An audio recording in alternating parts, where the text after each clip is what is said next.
participation.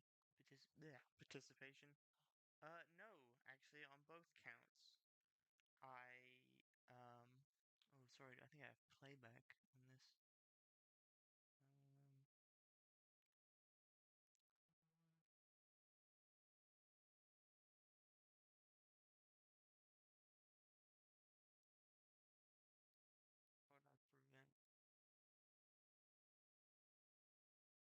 on OBS?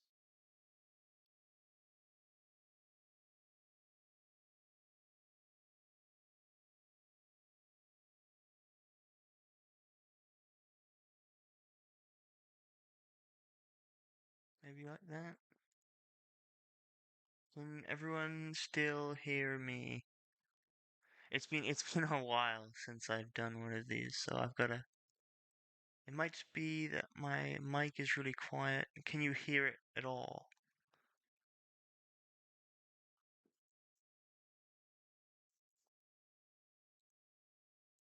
By the way, this is absolutely getting cut out of of the the VOD.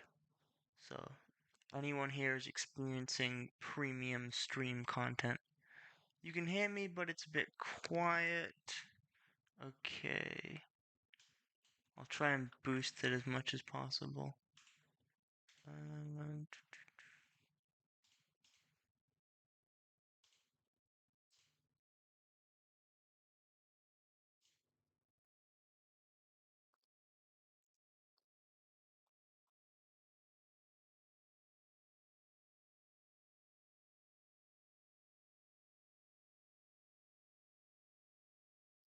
Patreon exclusive, OnlyFans exclusive, Ko-Fi exclusive.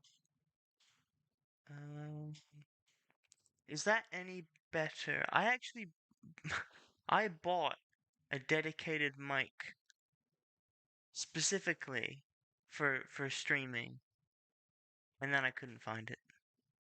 Couldn't. I looked for it today. Ran out of time. By adding a gain filter there. There we go. Is that better? Is that louder? Is that worse? Sounds more or less the same. Oh my goodness.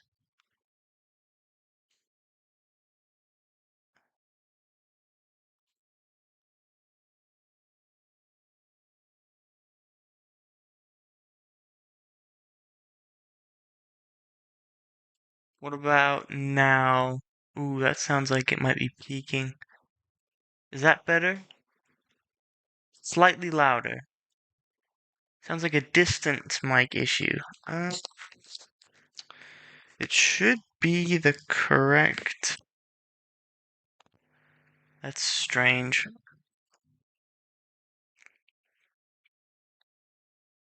You can hear me way better. Okay, is that an acceptable level of microscopy for everyone? Ah, okay.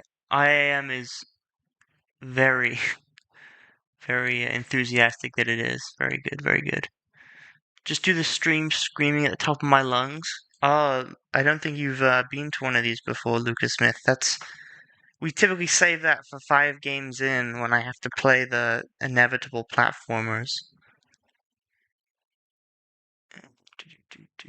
But yeah, to while I wait for a couple more people, if any, to show up, the the little stream animations were actually commissioned um by by me.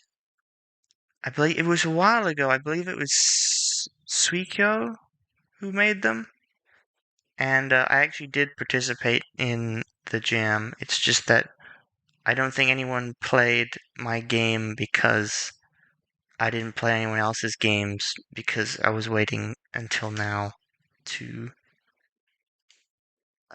to play them. So, which probably works out for the best if we're being totally honest. Um, okay, I'm gonna wait until 10 minutes have gone past and then we shall begin as is customary. But it's been a while. I'm quite excited to do these. I think the last one was spring 2025, so it's been basically a year since the last one. The last one of these streams. As always, if anyone has any particular recommendations, particular tidbits of information, anything they want played first or play with priority, just let me know. Looking at the Discord, I believe,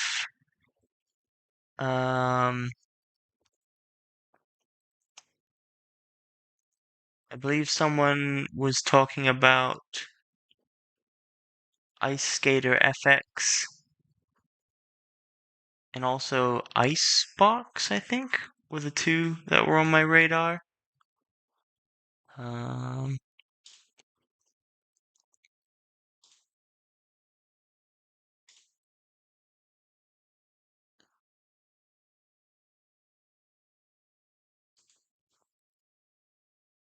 Play Counter-Strike and open crates. I mean, I don't have Counter-Strike installed on here, but I do have TF2, and that has its own crate-based gambling economy, so we could always go for that.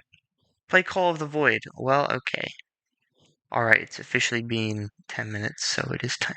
It is time to begin the actual real, this time for all the marbles, video game playing. Enable webcam. Disable pre-stream screen stream. That's how you know we're serious. And first game is Call of the Void. .exe. And now, and only now, do I realize that putting my second monitor with the chat window to my left instead of behind me was a terrible idea. So let me rectify that real quickly, actually. That way, I can look at chat without breaking my spine, and also without you guys having to look at the side of my head for 90% of the stream.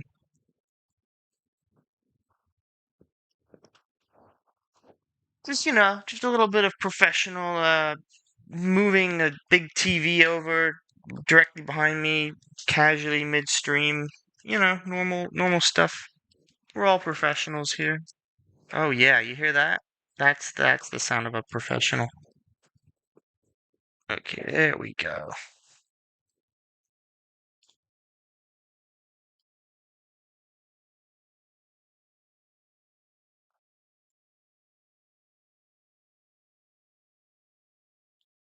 Didn't know I streamed. I exclusively stream Pygame community jam entries. That's not even a joke, really.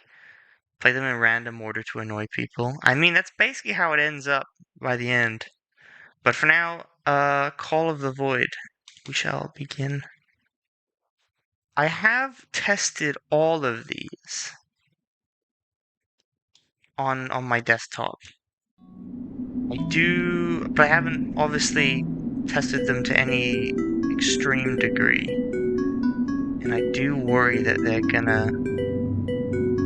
yeah, it's already messed up the resolution.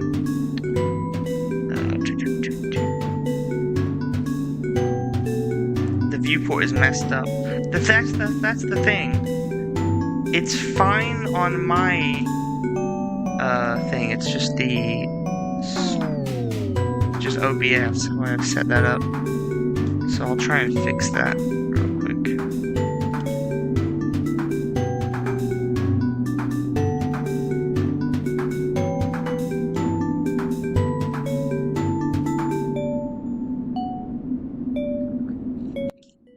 There we go. Try that. Hush, OBS.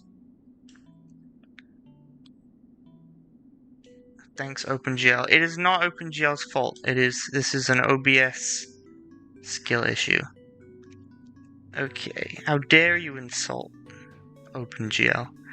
Anyway, this is Call of the Void by I forgot to timestamp it.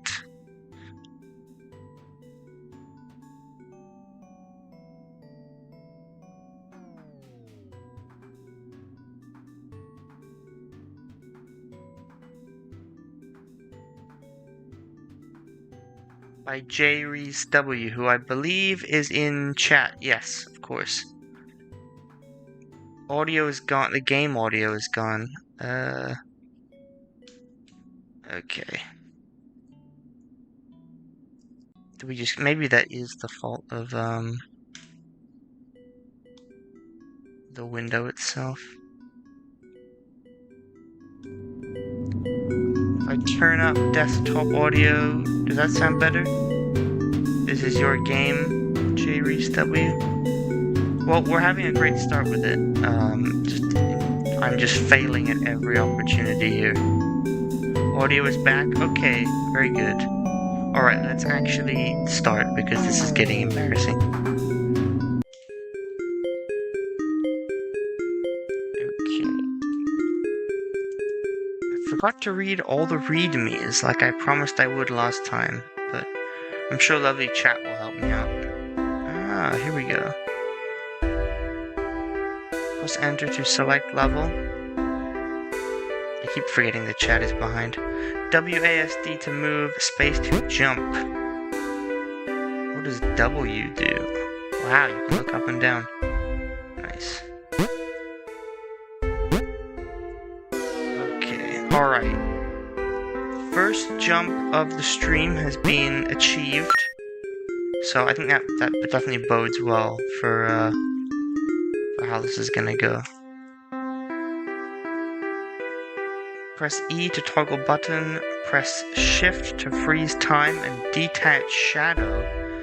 Oh dude, I didn't know this was a Sonic game. Okay.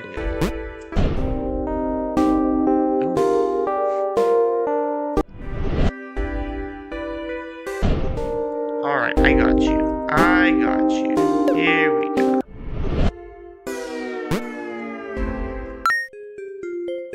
Yeah, I'm something of a gamer.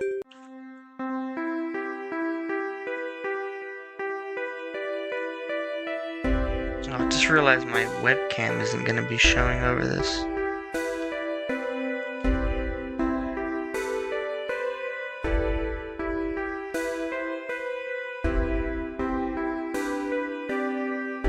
There we go. There we go. Now you can all see my beautiful face. If you want me to disable the webcam, I will. You missed the side of my head. But my aim is getting better. Okay. I must say, I do very much like the different music tracks. The shift in music when you go between your shadow self and your normal self.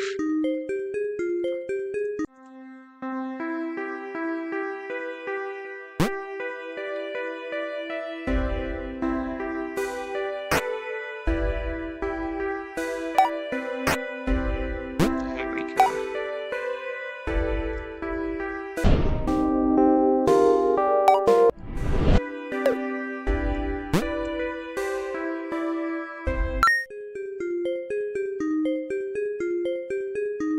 Out of curiosity, has anyone else in chat played this game yet? Besides the creator, of course. Which, I mean, I shouldn't assume. Maybe they haven't played it. Okay.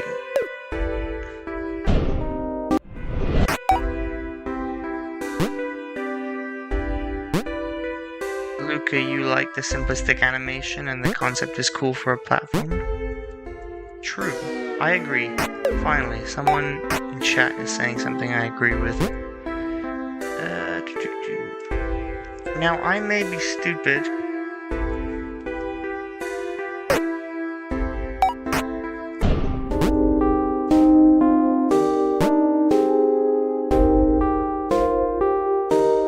Von Fuch is also part of the team who made it.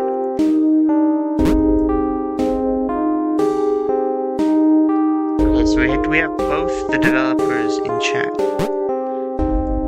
So that's great because now they can both watch me fail to do sort of, you know, grade school level logic, platformer logic.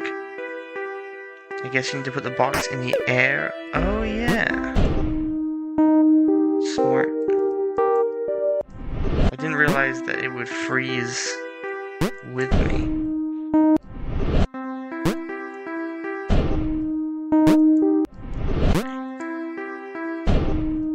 Now, I didn't write out any rules for this stream, but the main rule is you're not allowed to make fun of me for being inept. Platformers specifically. Mond made the soundtrack. It is a very good soundtrack. I don't know if you were there when I complimented it before, but I do really like the difference between the normal and shadow versions of the tracks.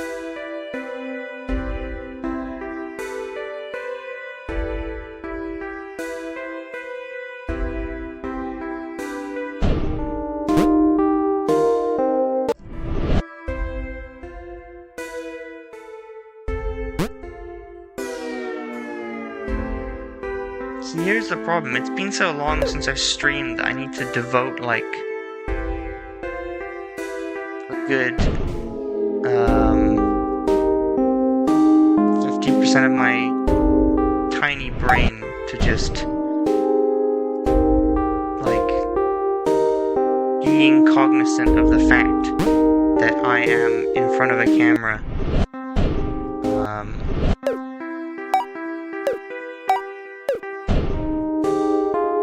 I can't do basic logic.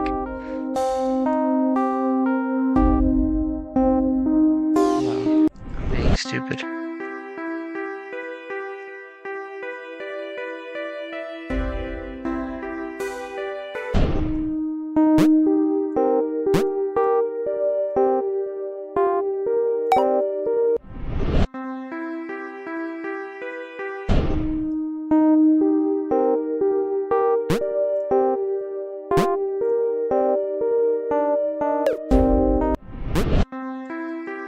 Oh no.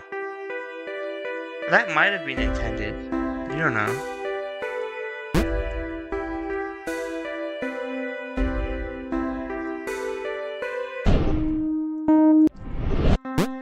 Okay. Collision jank. Don't worry, it wouldn't be a Pygame stream without just ample collision jank. It's basically a feature at this point. My game had a game-breaking bug involving collision jank, so we're all jank here.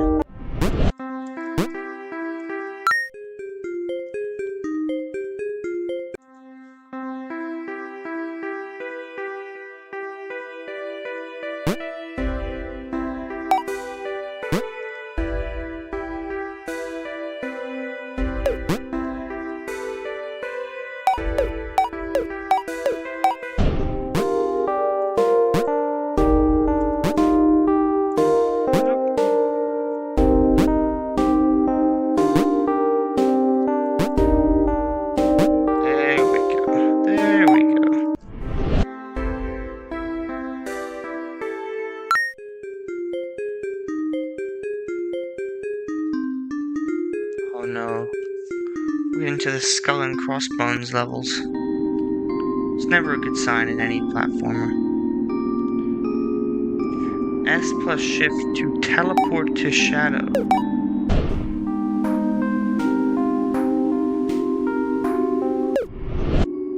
Ooh.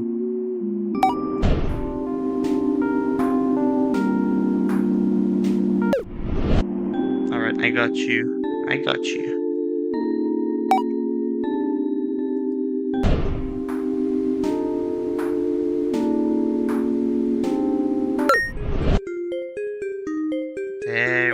There we go.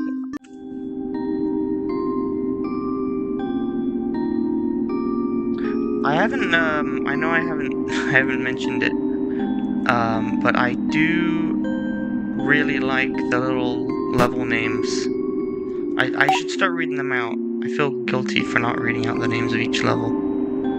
You're like the journalist on the Cuphead tutorial. So true.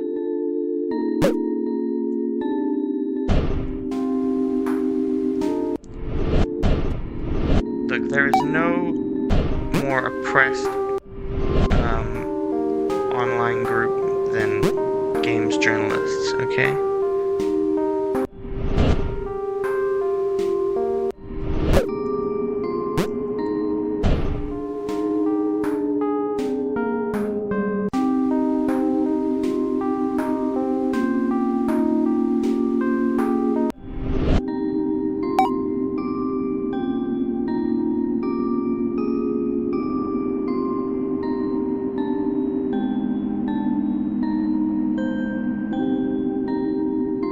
I accidentally clicked outside the window.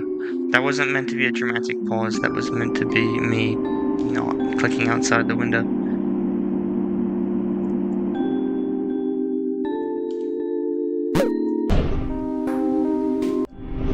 Alright, I got this. Here we go. I do not got this. Ooh, a Vaxar. It's been so long. Stream just popped out for you. It's been a while. It has. How are things?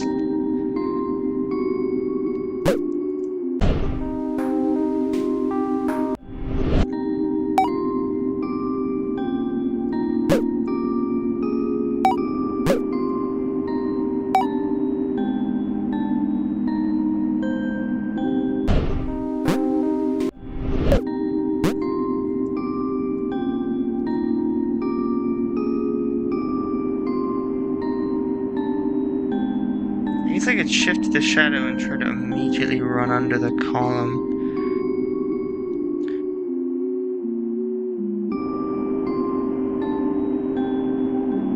Separate shadow when things come half down from up.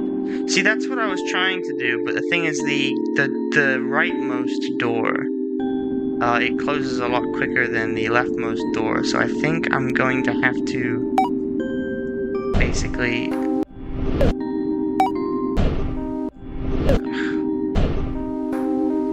Unless this is what you were referring to, actually. In which case, yes, I agree. Oh, actually, I guess I don't need to. You've been tinkering with Godot, and you still use Pygame C for uni assignments. What kind of uni assignments are you using Pygame C for? I mean, exceptionally based, but I'm curious.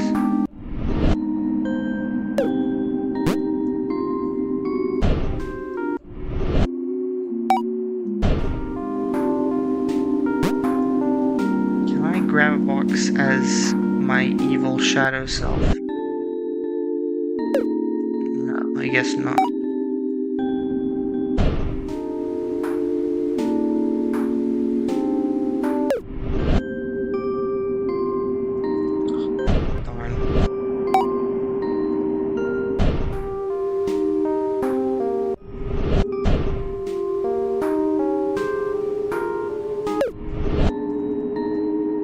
Never gonna be able to do this.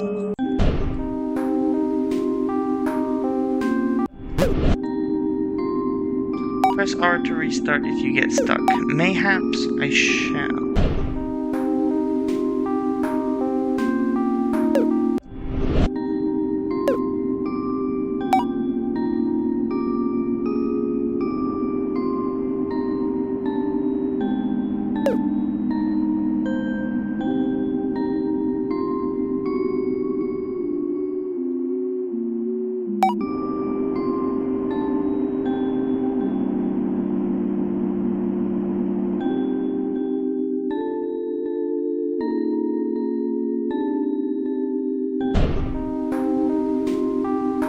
I should not have started this stream with a puzzle game. Or actually, maybe it was best to start it off with a puzzle game before I get too just completely out of it.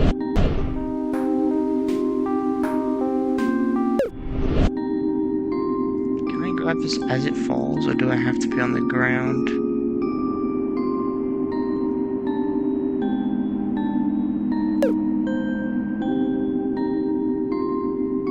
The latest Shift W thing, oh no. Timing was quite important. You still think Q and E would have been the better choice? I see.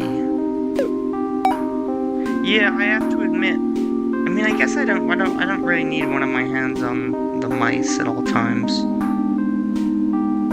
It looks like only left shift is programmed to let you switch. So. Is the death bubble effect a shader with modern GL? I believe so.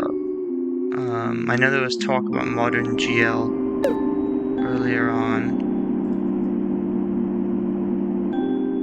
Ooh, Matthias is in chat. Everyone's in chat now. Controls could have used some refinement. I mean, it's a game jam game. That's kind of one of the inevitable issues.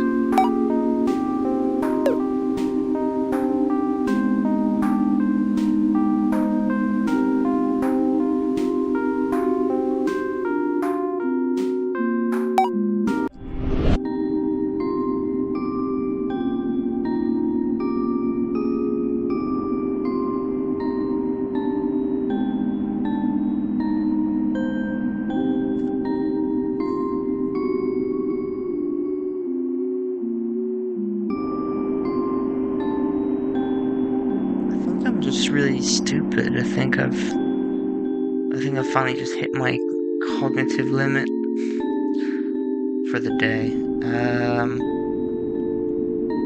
I look aged. I mean, I have been at work all morning. You might need to time it so the sideways bar pushes it off. See, I was thinking that, but it doesn't go up high enough. You gotta teleport to the box when it's down and grab it. Did I not try that? I thought I tried that, but I guess I didn't. Oh yeah, there we go. It is just a case of timing being a bit finicky.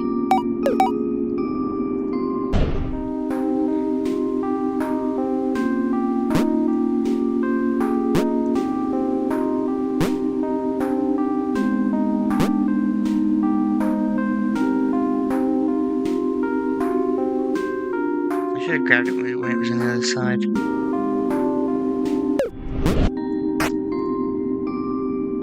If I could just... Okay. No. There we go.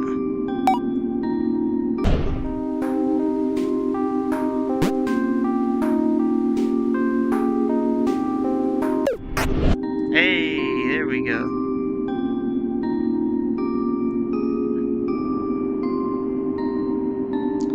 Wonder how shaders in general are to be optimized in Pygame games. Imagine the cost of transfer between VRAM and RAM to be expensive to do it frequently. Especially since having RAM as an intermediate is inevitable when using Pygame. I mean, if you're rendering Pygame to just like a frame buffer, then it's really not that expensive.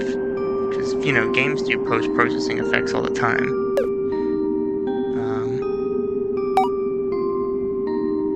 Need to press both plates? Yeah, I know. I'm just trying to... I've messed this up, haven't I? Oh, it's so over.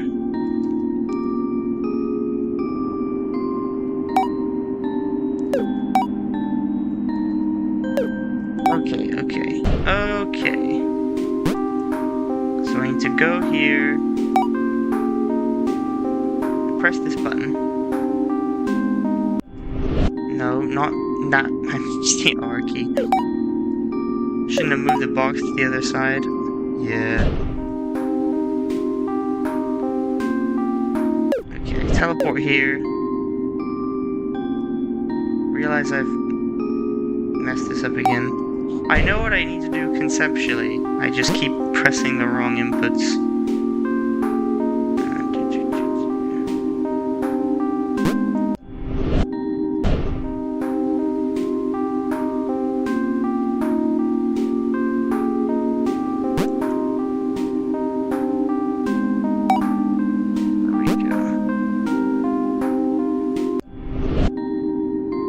That there.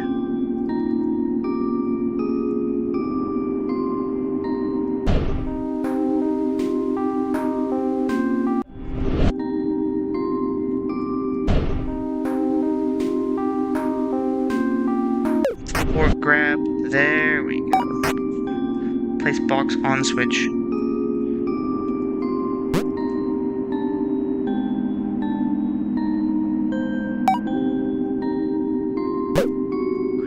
Oh, I can jump up there. Okay. Good, good.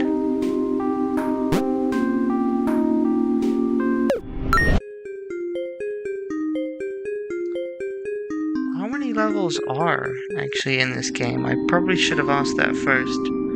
Because there's like, not including my entry, which I'm not gonna play on stream, obviously. There's 25 entries, so I'm trying to think about how much.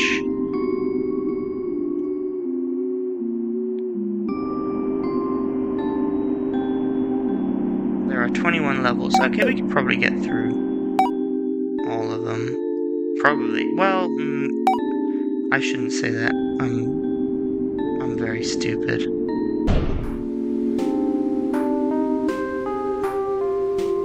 Yes, post-processing only needs to be done once per frame. You were imagining something like material-specific sprites. Like applying an effect to a sprite before splitting it. Yeah, okay, per sprite basis for being done in the CPU.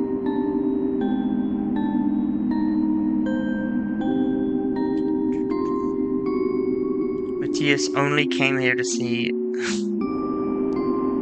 me play my game. I don't know why you would want that.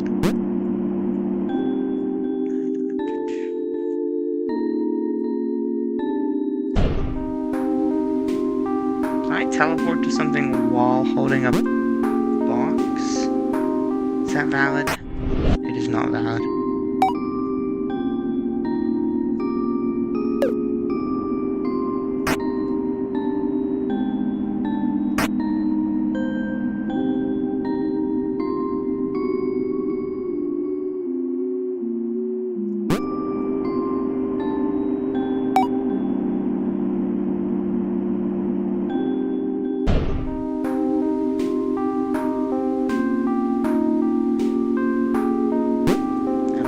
Up. Maybe I can still...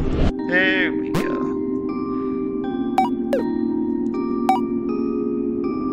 One of the things I'm really bad at with streaming is narration. Because if anyone is listening to this in the background while doing something else, God forbid, they're gonna have no idea what is going on.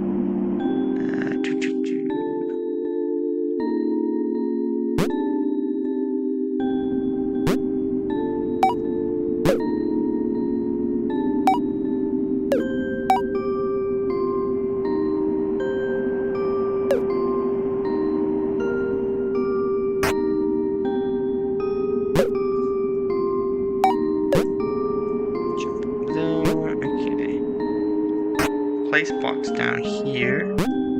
Jump here. Activate this.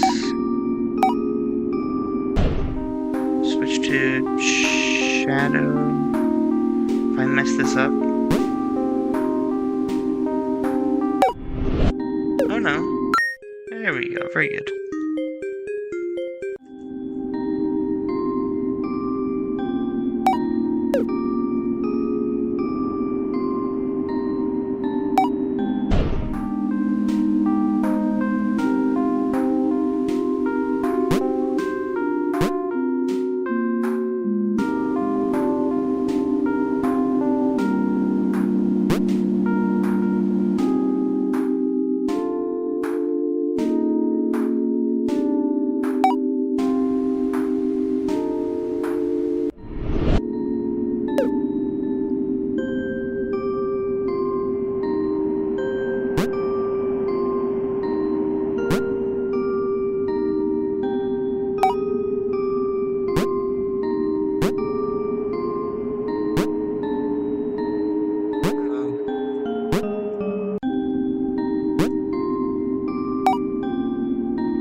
I think I might actually have this level down within a reasonable amount of time, which is quite surprising.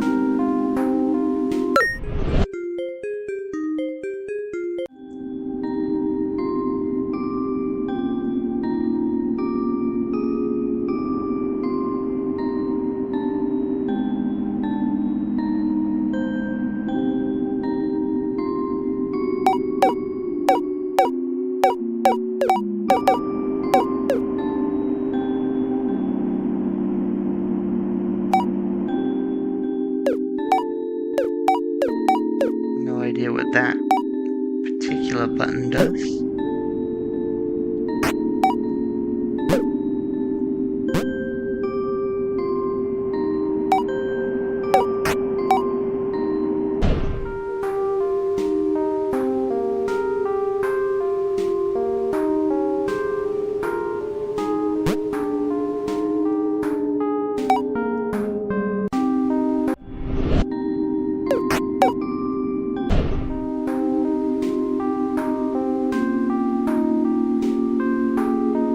Jump up to that switch on the right without any issue? No, okay.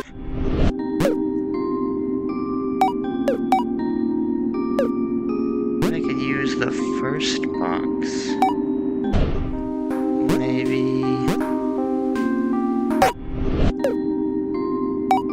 Oh, there we go.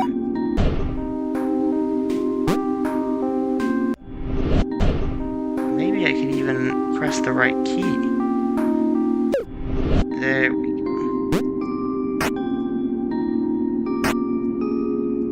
People in the chat talking about Pygame to APK. Oh, that's quite interesting. I haven't really looked into Pygame for Android. Is it easy to do? I remember seeing stuff about it years and years ago, but it would be nice, because it would be nice to see more Pygame games on mobile. Matthias says I'm doing great, which makes me feel nice and warm inside.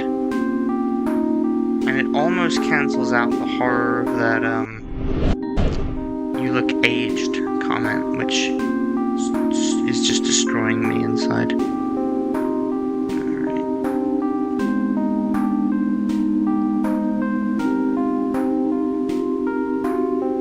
How am I gonna grab this box? Darn.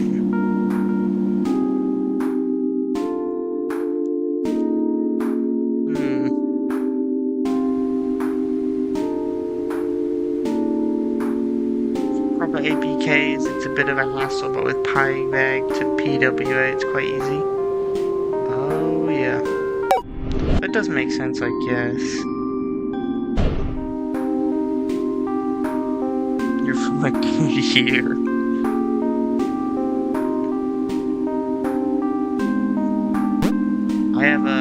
I have not had the most refreshing of 25, let's just say 2025 was not my year. That may have contributed to my looking aged, as such as it were. But I think things are on the up now. So, the middle and rightmost plates need to be pressed. But not this plate here.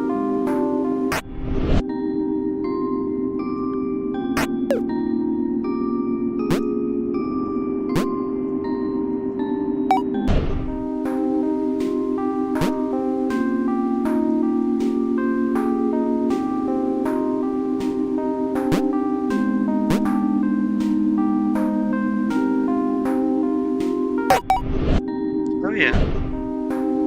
There we go. There we go. I keep pressing the wrong key.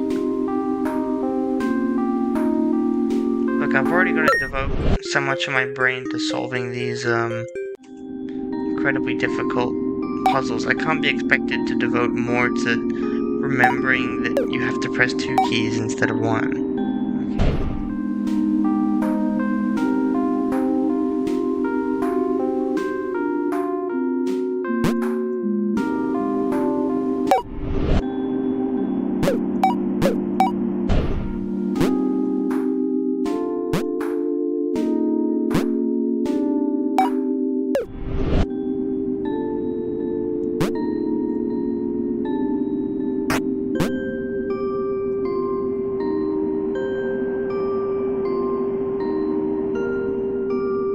Get on there without... Oh, I can. I can just get back to where I was. Maybe if I'm really good, I can even put this box on the ground. Genius.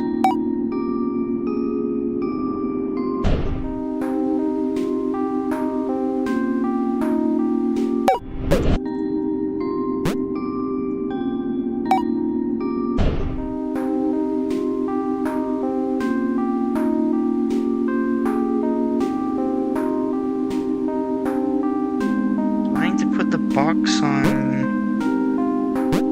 this other one, actually.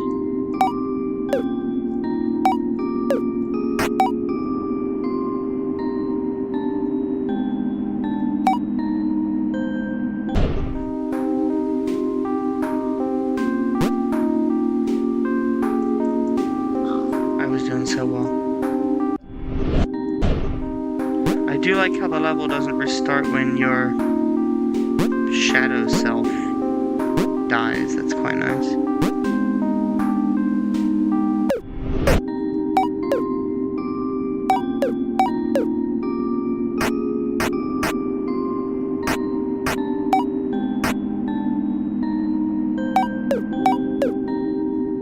Is there a way of knowing which switches need to be pressed to they're not switches, buttons need to be pressed to open the door? Well, open the barrier for the door, or you just have to sort of trial and error it?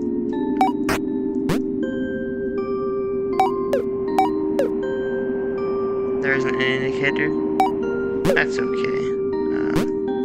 I can just cheat by doing what I assume all people who have played this game do, which is directly contact its creator and just ask them.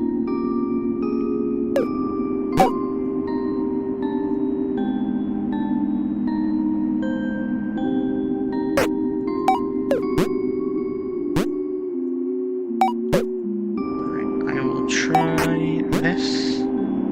I mean, it's fairly intuitive. It's because, like you say, they say as I mess it up.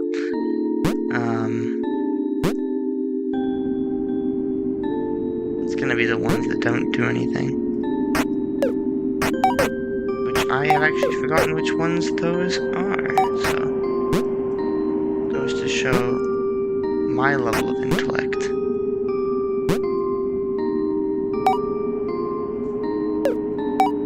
You quit on the maze level? There's a maze level? Is that a secret section on the top right? Maybe.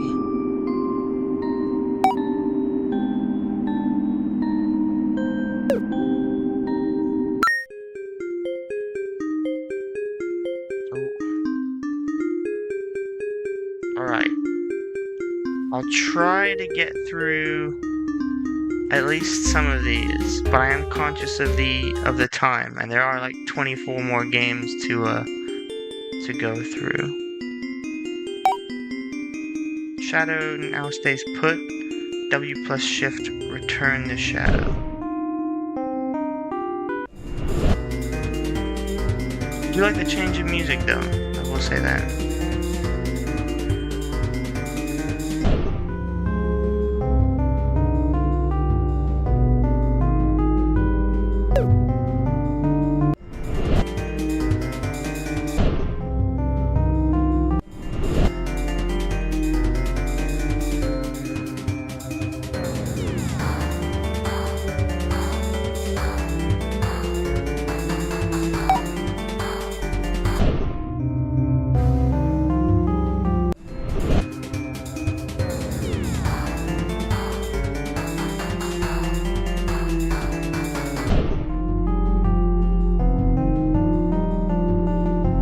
the shadow now stays put to, and it doesn't move at all. Oh, I'm being stupid. I do like the little smoke effect that reminds you where the shadow is. That's quite good.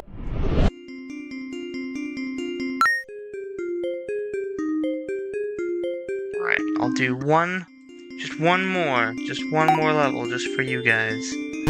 And then I've got to, I'm being spooked off by the idea of the maze level.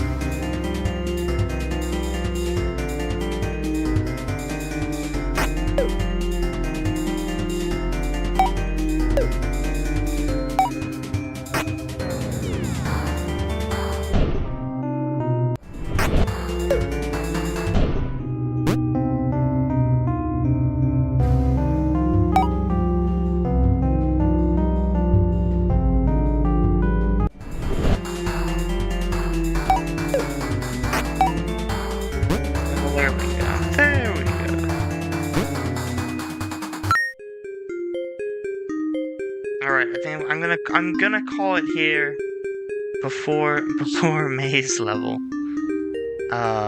But I think overall for a first game of the stream, I actually had a lot of fun with this one. And I'm not just saying that because the developers currently in chat outnumber me 2-1 and, you know, could inflict serious violence upon me. I thought the time stop, I think there's gonna be a lot of time stop games in the submissions. I know I may or may not have made a time stop game. May or may not have thought I was being real clever with that before seeing the submissions and seeing that everyone else had the same concept. Oh no. But I thought the puzzles were quite good. Quite simple with just being switches and boxes and buttons. But I actually think that for puzzles, that's kind of what you want. You don't want to have, you know, a million different mechanics. You just want a sort of core set of them that you then utilize in as many ways as possible. Outside of the bit where I phased through reality because I got hit by a pillar, there weren't any real bugs that I noticed, which was quite good. So overall, quite a good game. It's kind of a good start to the stream, I think. But now it is time to quit.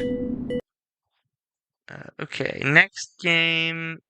Does anyone have any specific recommendations?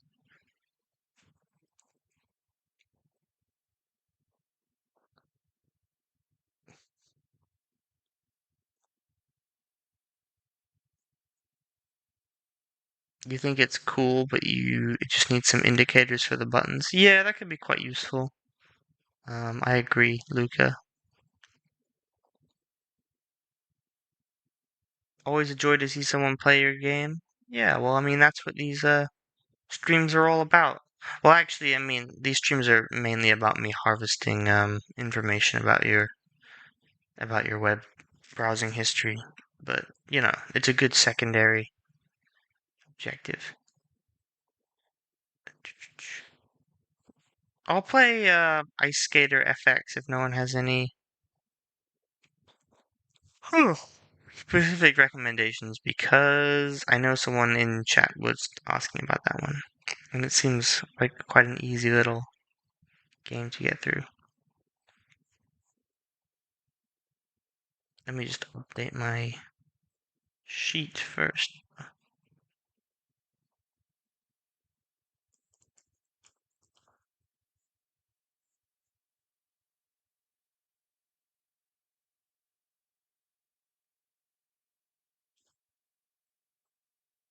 Oh yeah, we got the Pygame C powered.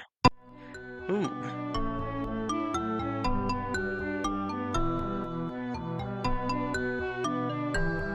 I gotta say, I forgot this one was like 3D with the modern GL thing.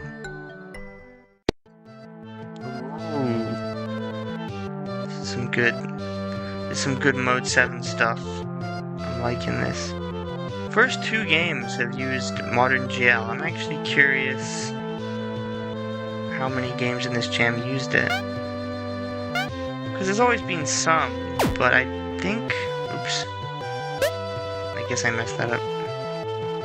I assume you just have to try and move around.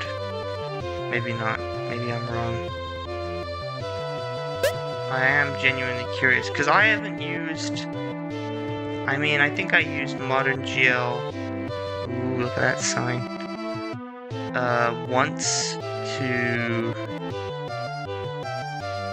just to test out its post-processing. But I actually haven't used it for anything proper, so I am curious. Sorry, I'm stumbling over my words because I'm so in awe of the water effects of this game.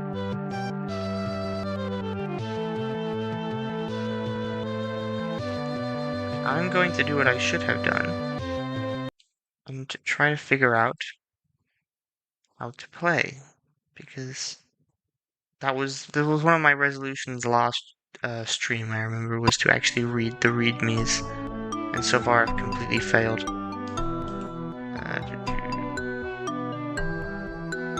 I just realized this is going to open in Visual Studio Code. Just open it in Notepad, please.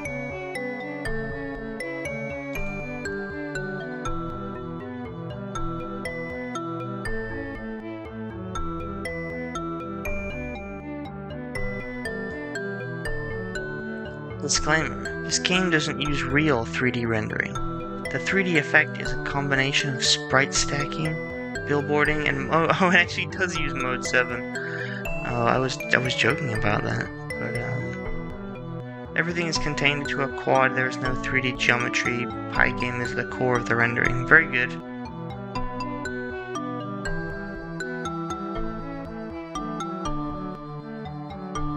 Okay, so it doesn't actually give instructions on how to play, which is a mild issue.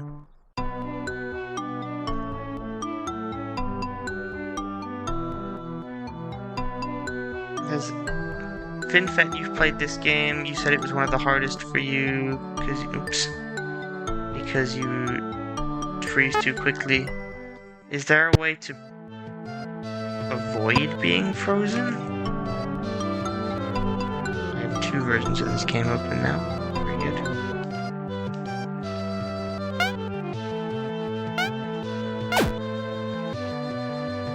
Go fast, use L on corners. Yeah, there's gonna be a lot of L's here. Oh no. I'm gonna be real, I do not expect to get very far in this game. Not at all. Mode 7 hype? Yeah! I do like a bit of Mode 7.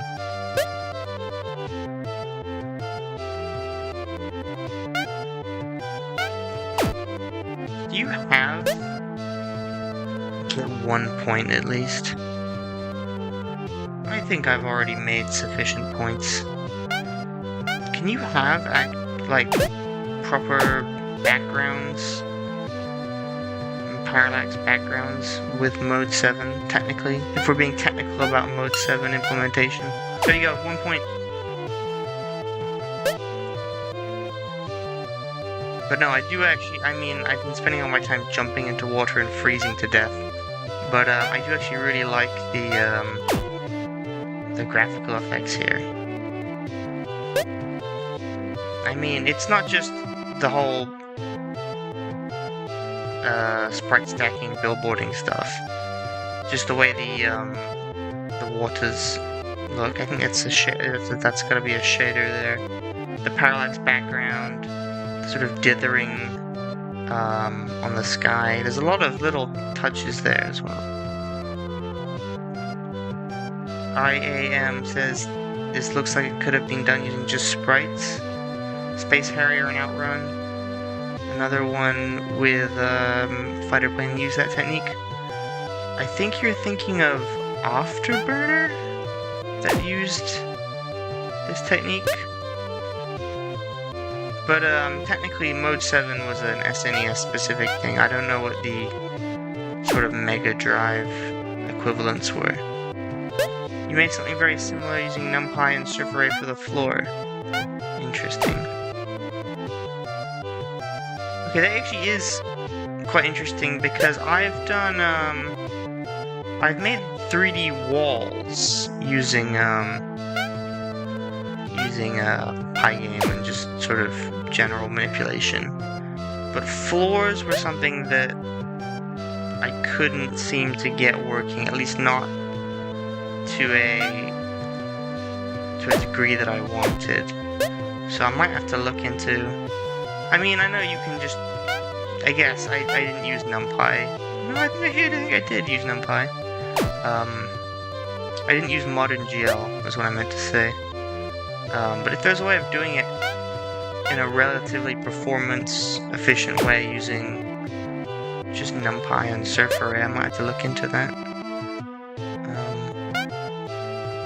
Because yeah, I was just doing... I could do it with walls, but I couldn't do it with floors or ceilings. I got stumped.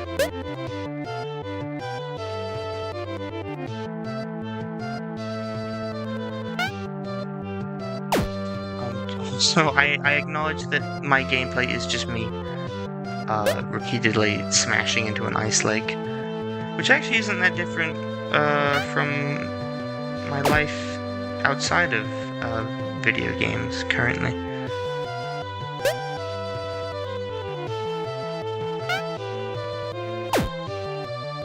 Yeah, this is definitely going to be one of the harder ones for me.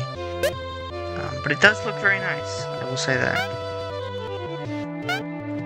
See my raycasting games on itch. You have a floor casting tutorial on your channel. Mayhaps I shall take a look at some point.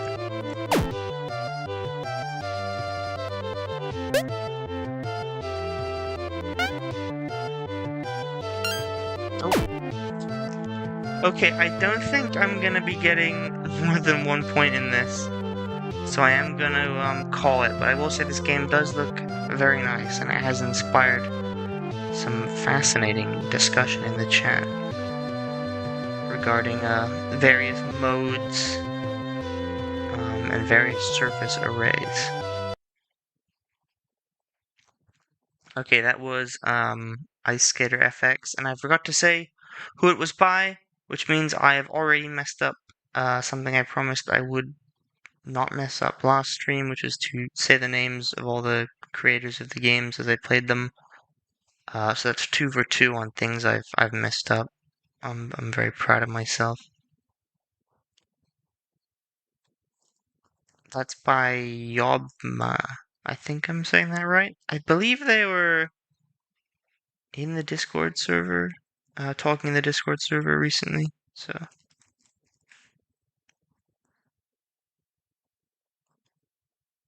what's next? Aiden Yeats asked what's next. I actually don't have anything. I'm trying to remember if anyone specifically wanted anything. I don't think so. I think, unless you have anything in particular you want played next, I'm just gonna start playing them in alphabetical order. But of course, as always, if anyone has anything they want played with priority, just let me know, and I will play that first.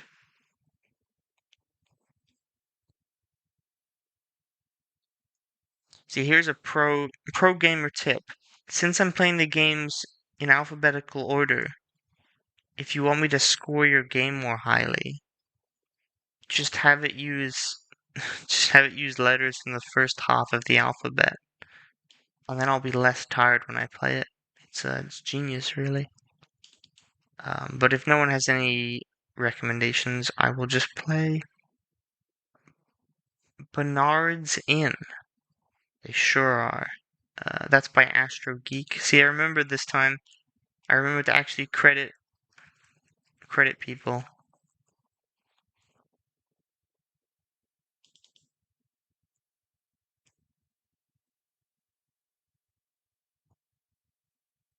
It is winter, and a massive earthquake has struck town, leaving most buildings in complete ruin. You and your fellow survivors seek refuge at Bernard's Inn. Roll credits, which was recently put out of business and is one of the few buildings that still stand. Singular. However, night is approaching. It will get very cold. You only have a few minutes to reactivate the building's heating system before everyone freezes to death. Left click, interact with objects, escape, stop interacting with notes / numerical inputs.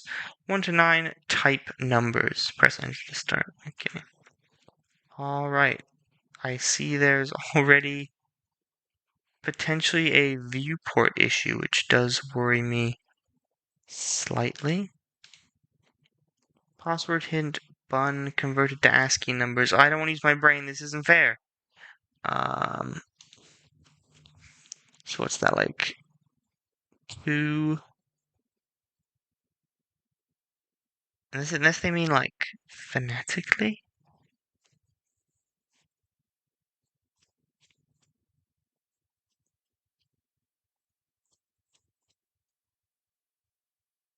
What's that like? 221.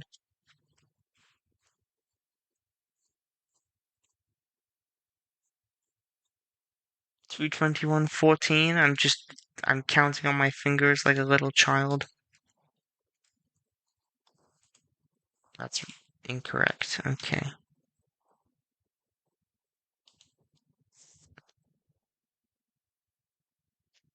Don't like sitting out in the cold, slowly losing your fingers to frostbite? Come to Bernard's Inn. We provide bed and breakfast services and bathrooms. Oh, thank goodness. There's a telephone number there. Everyone keeps forgetting, so as a reminder, sponges are in the second left box on the top shelf. Spare pipes are in the rightmost box on the second top shelf. And computer components are in the second left box on the bottom shelf. The password for the storage room is the first 2 digits for Bernard's Inn. For Bernard's Inn's phone number, followed by the last 3. Okay, first 2, last 3. Hello, Andre Varvar. Welcome to the stream.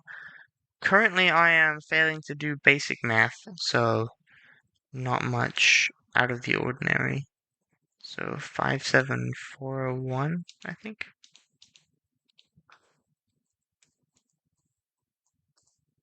Oh, there we go. There we go. Okay.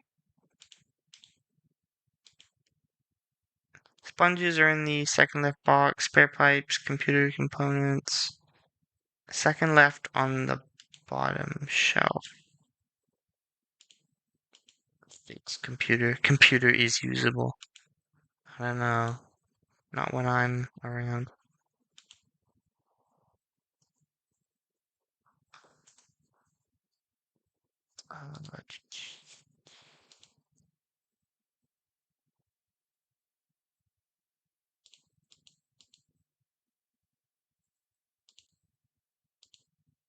Oh, there's like an actual ASCII table. Okay.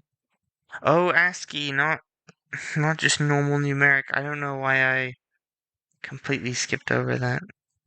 Okay, 98 for B, 117 for U, 110 for N. So 98, 117, 110.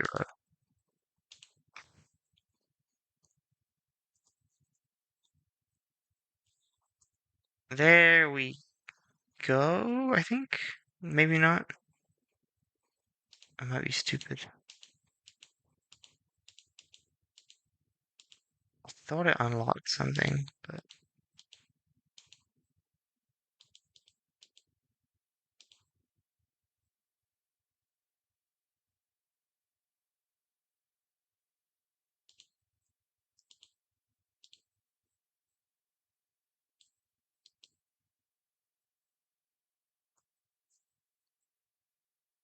Am I wrong? You need to press on the profile avatar. Oh, okay. Thank you, Andre Varvar. What would I do without you? We've all got our classic activate heating system.exe programs sitting around. Kerosene not supplied.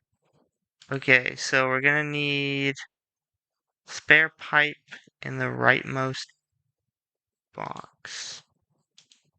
Was it on the top shelf?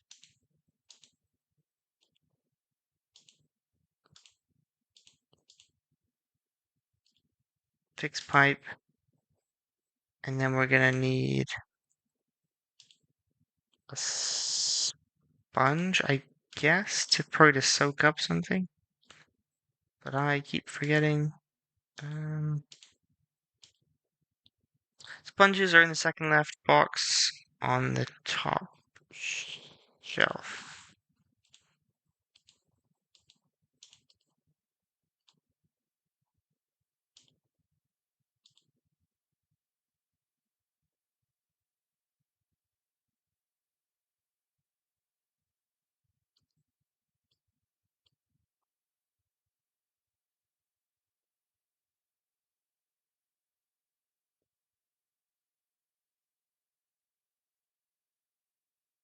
Second left box on top shelf. Am I being stupid?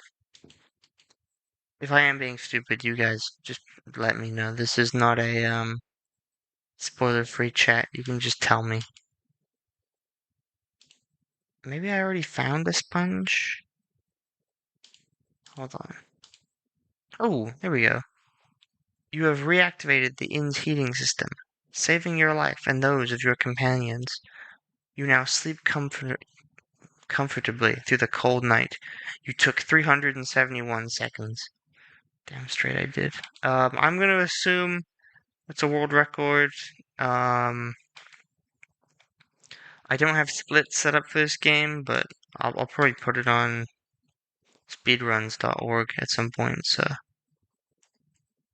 I can't actually exit the game. There we go. But that was Bernard's Inn. It was quite a short little puzzle game, which I actually really like. I do like a good short little sort of puzzle or adventure kind of game. Just a little experience. I find them quite enjoyable, especially if you're playing through so many games. I think that's definitely something a lot of jam games struggle with. They just end up being sort of too long or too difficult for the average. Maybe I'm just projecting for the average kind of person, and then because the person playing the games is going to be playing through quite a few of them. So it's nice to have a short little game like that. Anyway, on to next game. No one has suggested anything, so I will play, unless anyone is going to suggest anything, I will play Celeast, which I'm going to presume is a Celeste type game, platformer type game, which scares me greatly if you know anything about me and my ability to play jam games. FinFet says that they tried to make theirs as short as possible. Oh, not as short as possible. They tried to make theirs short as well. Snow Guardians. Yeah. I can play Snow Guardians next if you'd like. But for now, I kind of messed up on that, honestly, with my game. I think I made it too long. I don't think anyone actually got to the end. Oh well. This isn't about me, it's about Celeast. Ooh, I do like the sort of physics on the grass on the cape. I've seen that in a few games, Pygame games. Not in this jam so far, but I'm gonna presume it's some kind of module. Python module, if anyone knows what it is. Ooh, there we go.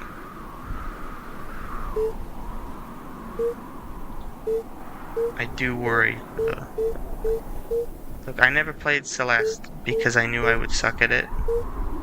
I don't think beating Celeast is gonna give me quite the same level of gamer cred. I mean, it should. But I don't think I'm gonna be able to beat Celeast either, to be perfectly honest with you. I say as I get through this level with immense skill. Ah, shoot.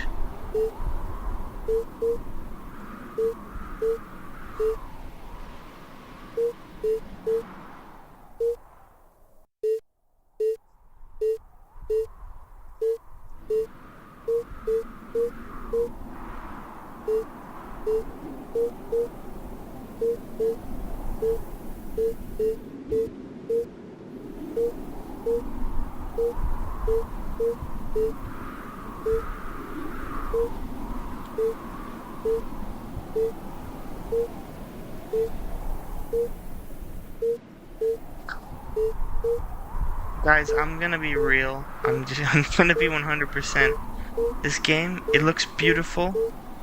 I love the snow. I love the physics on the cape and on the grass and on the lanterns. I love the sprite lighting on that. I love the wind howling ambience. I love the rounded pixel corners. I do not think I'm gonna get very far. We might have to call this one somewhat early.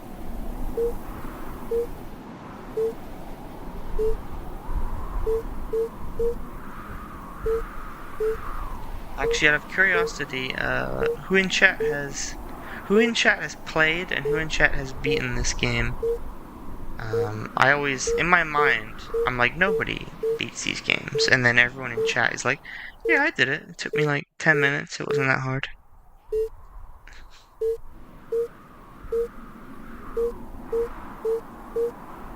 But I am just infamously bad at platformers. I will say though, the wall jumping on this is a lot better than the usual wall jumping I experience when playing these games. I think there's a certain level of stickiness you sort of need to have good wall jumping, and this game's got it. You couldn't get very far, wall jumping was hard to time correctly, yeah.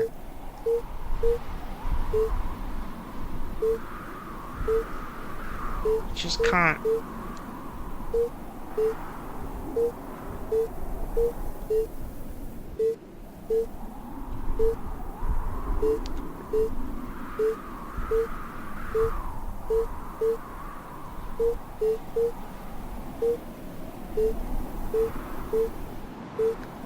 I always struggle with it. I think there's just something about, like you say, FinFET, the timing, and also just the amount of sort of input switching you need to do mid jump.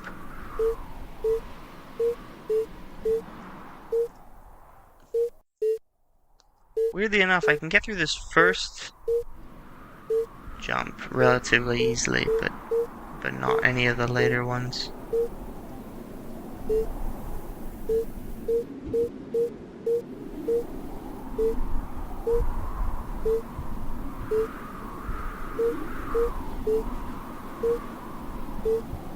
I will say, I wonder how the snow was done. Is it particle physics in the same way that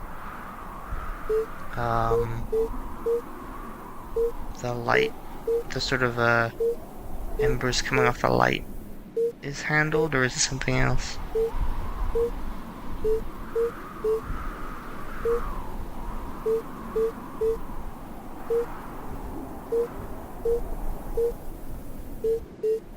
I wonder if modern GL is used here as well.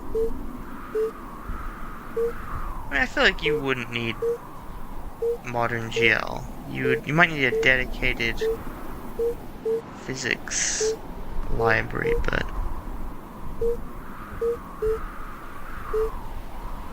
Yeah, I don't think I'm gonna be able to get very far in this.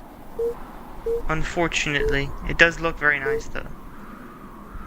It'll take a stronger gamer than I to complete this. That's what I need to do. I need to watch someone else complete all these games first. Like, well before the ratings period ends, and then study up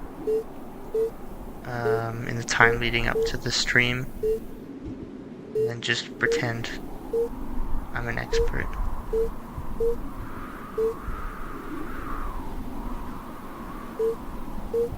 I'm getting actively worse. I don't know why I have a hand on my mouse just by default.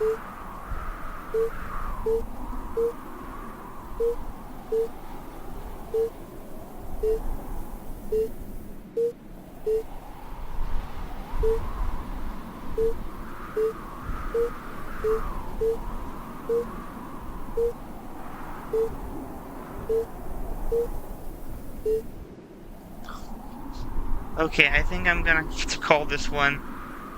I know I'm like 3 screens in, but I think we all know I'm not gonna get much further in this. It does look very nice, I will say that.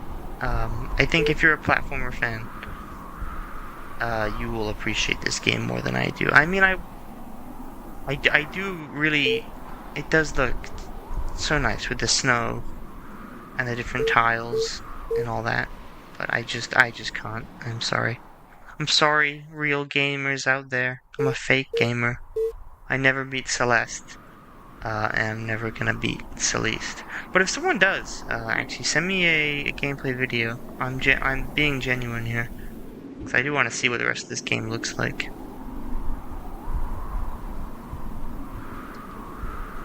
Oh, and I forgot to say who it was by. I messed up. Okay, but that was Celeast by The Shim. There we go. At least I got around to it eventually. And then next up, by incredibly popular demand of me going, yeah, I could play that game next, and the creator being like, yeah, okay, sure. We have Snow Guardians by FinFat.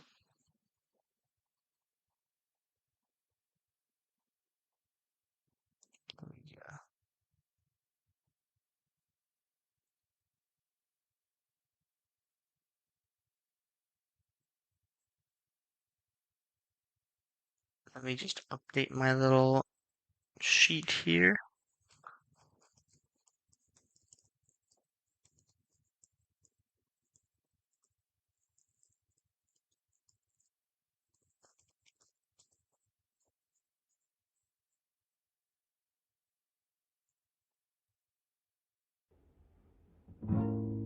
Cursed spring creatures are coming. Help defending the last days of winter. Start game. Collect snow to make snowballs and build snowmen. Okay, here we go. Here we go.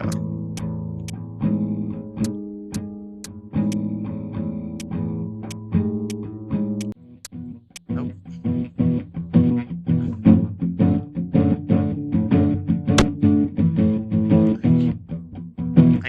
I got this. I don't see any snow monsters. Am I messing this up?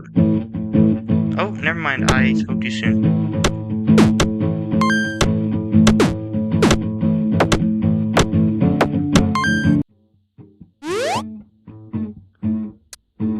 Alright, I got this. I got this down. Run to the snow. Collect the snow.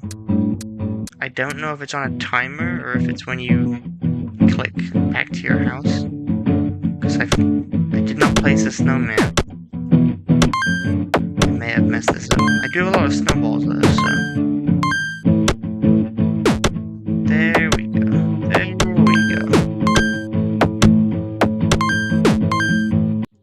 I'm something of a pro snow gamer.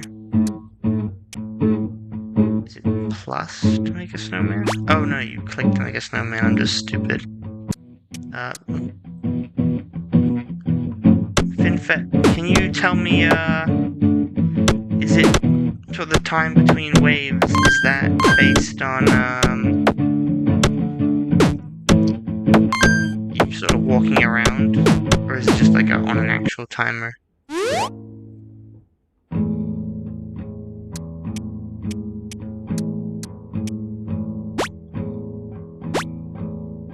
Oh, he's got a little hat. It's cute. It's time-based? Okay. Okay. And I probably should have asked this sooner, but can your snowman be destroyed by putting them in the line of fire?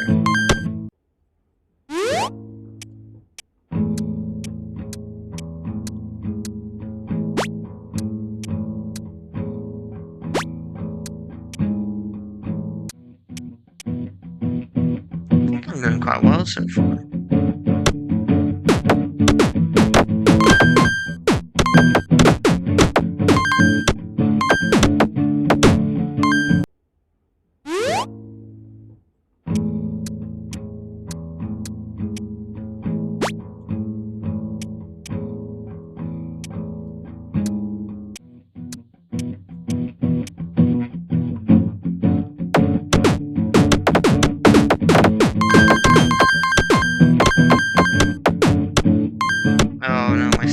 My snowballs!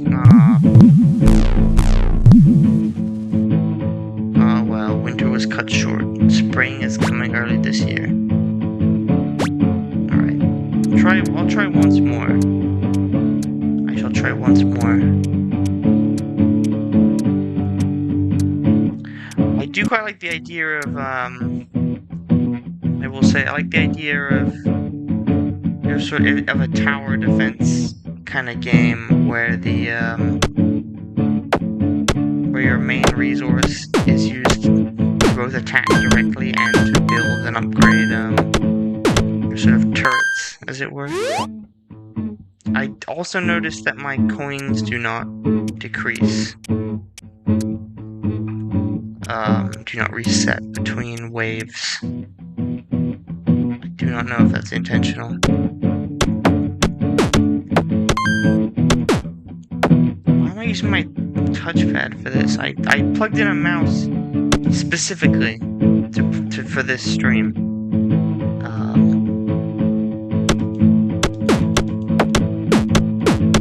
It's a bug. That's okay.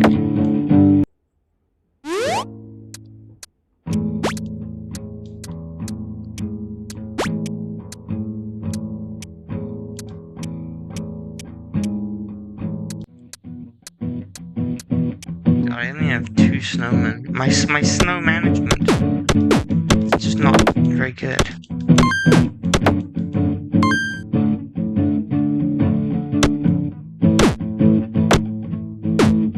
Maybe I shouldn't be throwing so many snowballs. Maybe I should just be letting the snowmen deal with it. Save resources.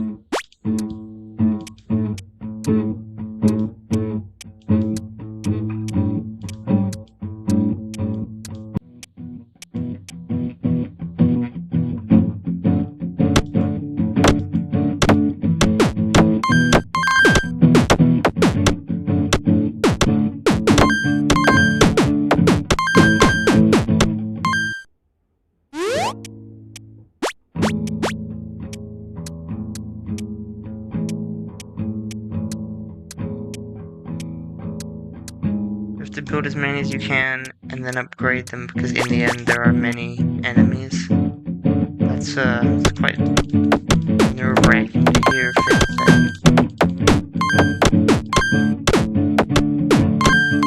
I hope that I can get through on this one.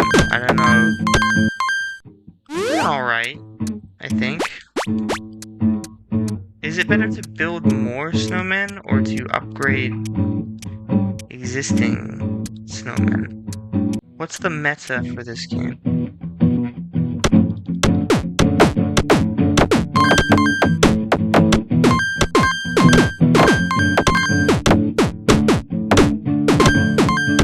Number of snowmen is limited by level. Okay, so I guess you want to upgrade before you build more, I suppose.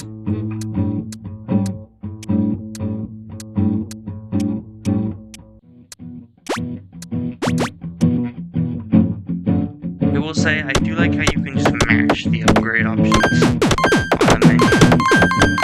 I also like how the enemies, they target your snowmen before they go for you. That's quite good. So moving the window around. You can got more snowballs, man. I also like how each upgrade is a different item of clothing for the snowman. Genuinely, that's quite clever.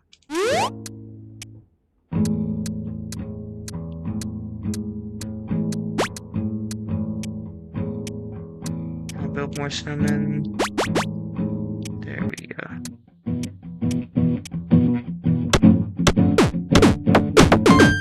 First they go after you with a snowman because they retaliate. Ah, I see. Got advanced enemy AI here. I notice I am running out of snow. This is a bit of an issue. Maybe I should have saved it a bit more. I didn't realize I could actually run out of snow. My snowmen are doing quite well, I think.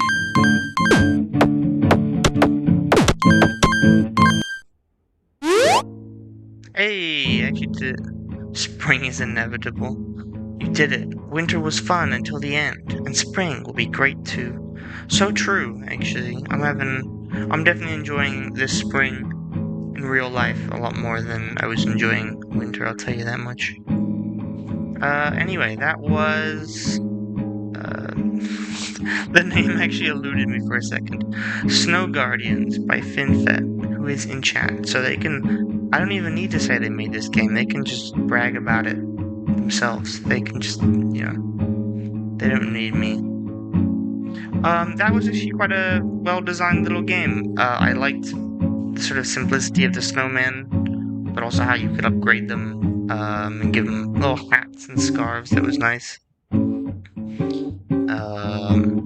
I like how there's a little George the Snake hidden in the screen. I didn't realize that at first. Has that always been there? Am I stupid? Fun fact, there is a Pygame mascot hidden in each scene. Okay, so I thought I was being clever by noticing them at the end there, but it turns out they were just in every screen. And I'm a moron, so that's great. But no, overall, pretty well designed game. I liked its length. I liked the level of depth in its mechanics. You know, it wasn't too complicated, but it wasn't too simple. Overall, quality stuff. What's his name? His name's George. Simple as.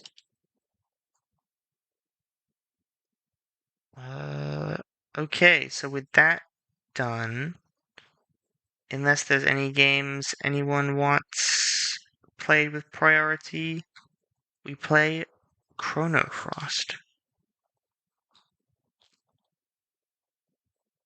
And this is by, see, I remember this time. I'm getting back into it. I know it's been like a whole year, but I'm getting back into it. ChronoFrost is by Dragon WF. There we go. There we go. Yeah, FinFet. For those who didn't know, the Pygame mascot's name is unofficially, basically, when I say unofficially, I mean it's just what me and a bunch of people decided to call it, to call him. His name's George. I don't believe that's official in any capacity, but I don't know. Anyway, ChronoFrost. Let's go. Options. Very good. Oh, it's a little like a Survivor's type. Oh, goodness. Okay. I feel like I'm going to nice little arena shooter. I will actually say, this is a pet. This is a little pet peeve of mine. Once Vampire Survivors became a popular game, people started referring to these kind of games. Goodness. where you kind of just go around on a screen and, you know, collect upgrades and stuff, as survivor-type games. Which I know presume was because of Vampire Survivors. You know, if I'm wrong, somebody correct me.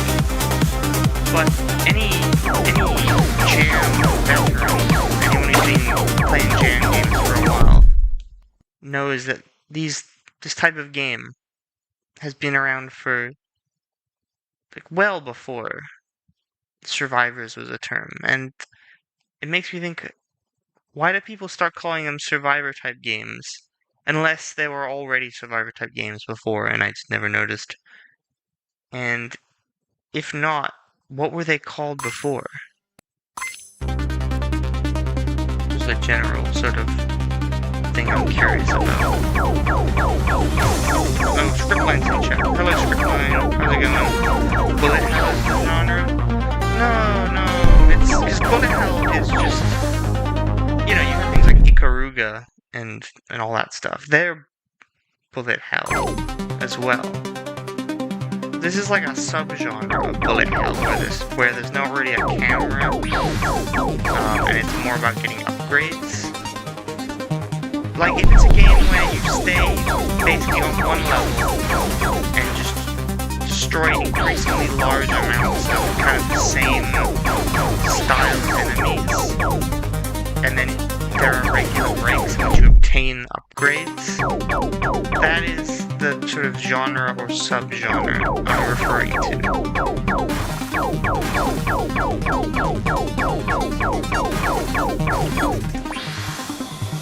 I feel like I'm talking way too much about this very specific thing that's been stuck in my mind for a long time, not about the actual game. I should probably talk about the game. Or I should talk about the game in this stream where I stream the games for people that made them, so I can talk about it. I can also probably use the thing that, you know, the game is named after. I should probably use the mechanic that is the central gimmick of the game at some point.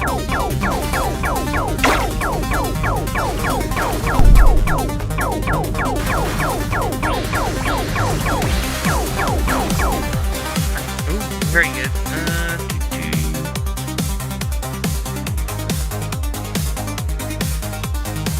Gotta be spreadshot.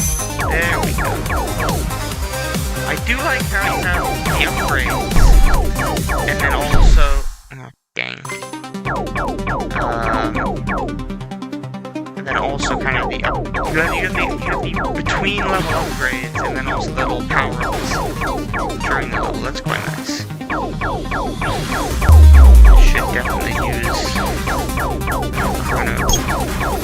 Chrono Charge, or I guess the freeze time is what it's called. Well, it's about, Celeast. With this game, who in chat has played this game, and what is their high score?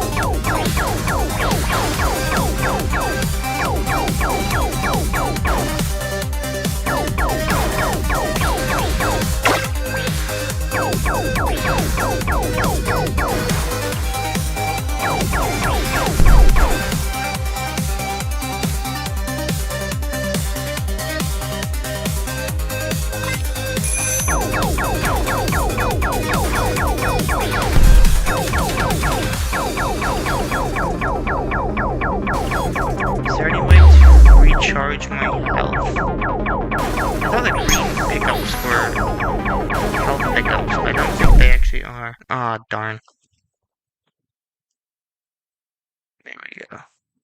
3,000? I'll try once more. See if I can beat 3,000. But besides that, I think we've seen kind of the bulk of this game. Okay, well, I'll try once more. Not that it's bad, of course.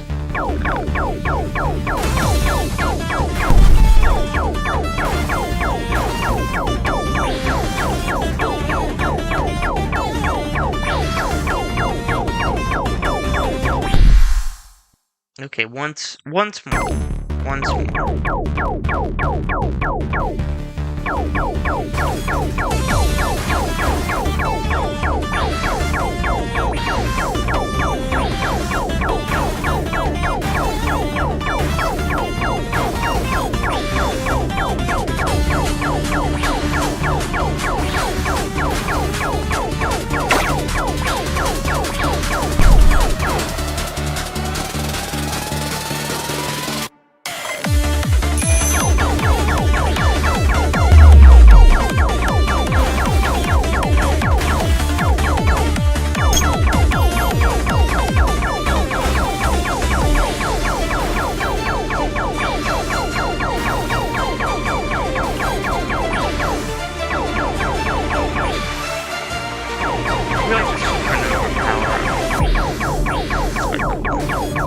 Also, how is the audio mixing for everyone?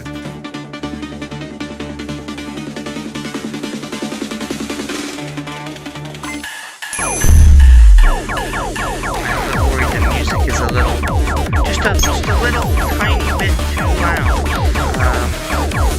I don't know if it was always loud or if it's just this one track. Oh, okay.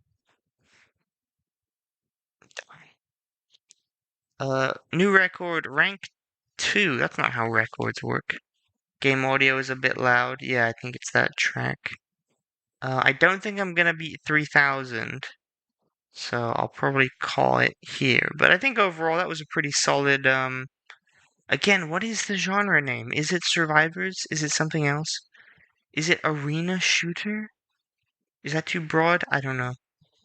Pretty solid game overall. I'm a bit confused as to why, why it's kind of got,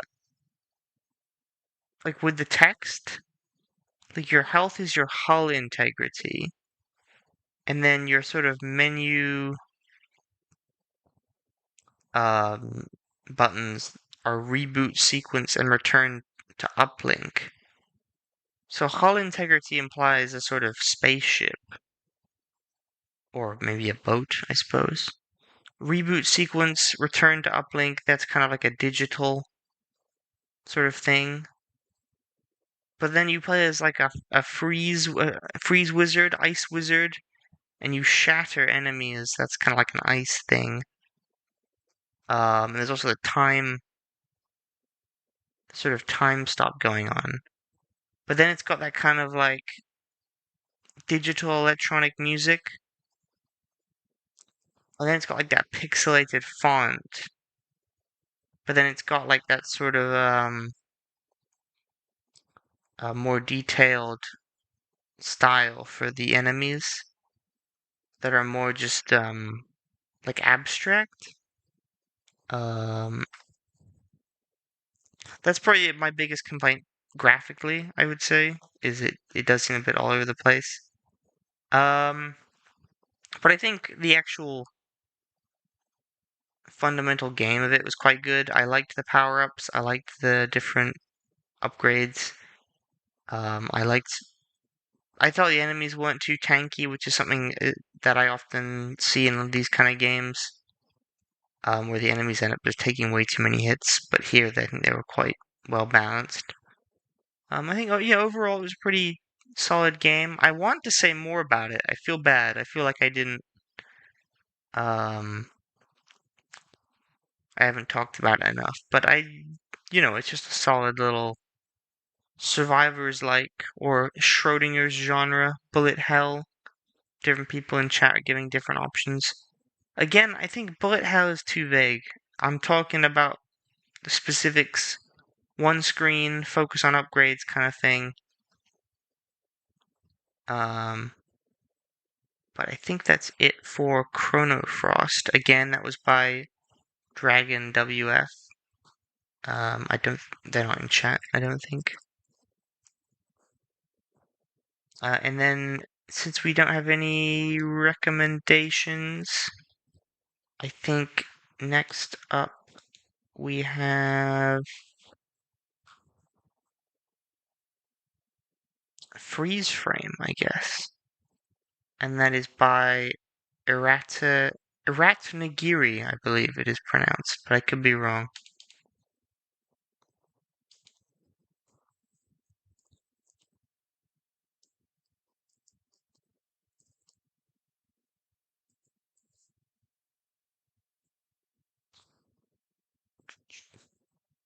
One thing I remember finding kind of weird about this game is that there is a web build of it.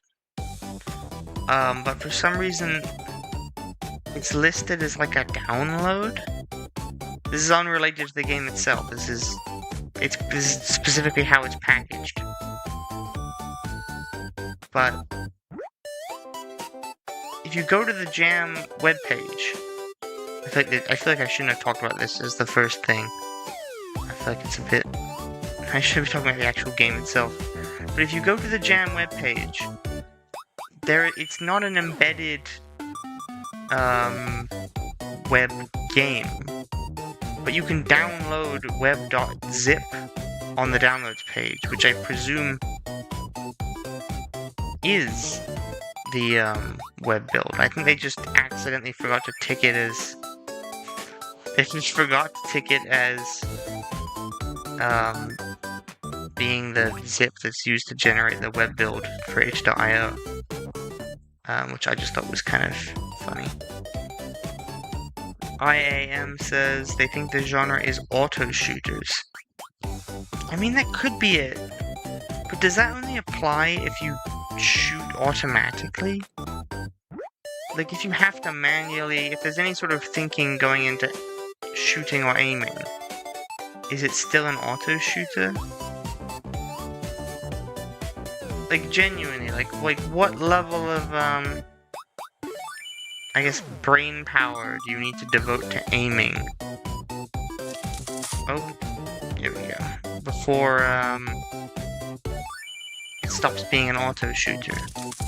These are questions that I stay awake late into the night thinking about. Anyway, as for this game, it looks like a sort of, puzzle maze type game. You can freeze enemies, and I think you've got to sort of be... Oh, you just damage them when you freeze them. I'm stupid. I am liking the vibes of this game, I gotta say. It's a nice relaxing little game.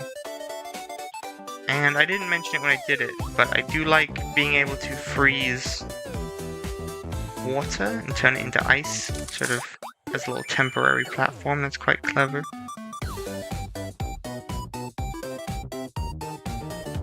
Music is also nice and upbeat. That's always very nice.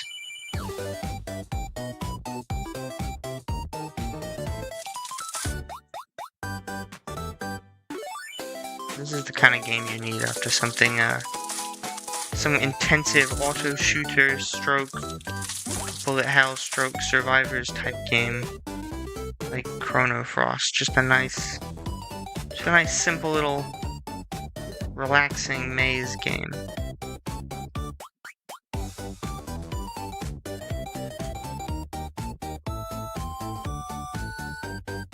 I feel like I should be asking this about more of the games. Has anyone in chat played this?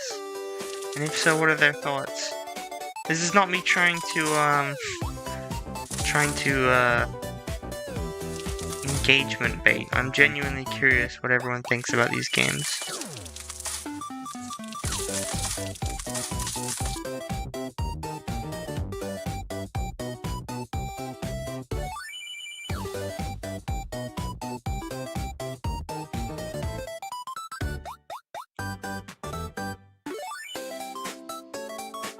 I will say I'm not sure if it's intentional, but regarding the player sprite, I think they might have messed up and applied a color key to it. Like, that's the only explanation I can think of. Because when you walk up, your character sprite is mostly black, right? You know, because penguins are black and white. But then when you walk in any other direction, your limbs just sort of disappear? And my guess is that they set the color key of the sprites to be black, so black pixels just aren't displaying. Except on the back sprite where it must be white pixels that aren't displaying? Am I just overthinking this? Am I stupid?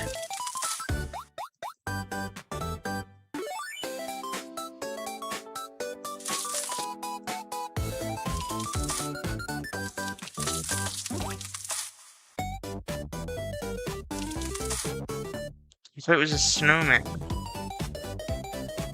Oh, maybe.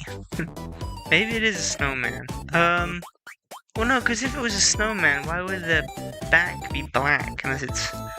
They just made they made the back of the snowman out of black ice. But, I mean, maybe that's the glitch? Like, the back of the snowman was supposed to be white? Was supposed to be like a transparent white or something, but it messed up. But if I look deep, longingly at the snowman left and right sprites, there seems to be like a gap between part of its face and another part of its face that doesn't really make sense for like a snowman. Unless the snowman is, I don't know, wearing glasses or something? This is actually a fascinating mystery. I'm genuinely... I mean, I'm sure it'd be easy to figure out if I just went on the gem page again. But I'm like genuinely curious. It's a glitch, the eyes are transparent. Yeah, see, that's what I'm thinking. The only way I could see it being a snowman is if it's supposed to be a snowman with a black outline. But that's being color keyed away.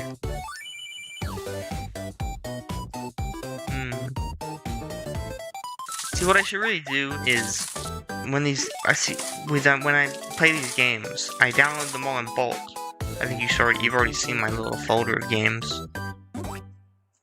And then, and then I obviously write down who made all the games, and I make sure to run them all and make sure they all run and download the requirements and troubleshoot and blah blah blah and all that boring stuff.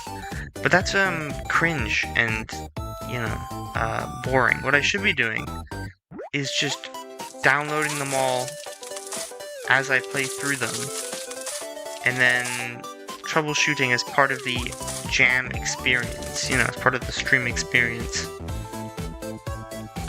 And then I can actually remember what all the readmes and backgrounds and all that stuff it means. And also I wouldn't need to remember to shout out the people who actually spent like 2 weeks of their life making these things, because you could just see it on screen.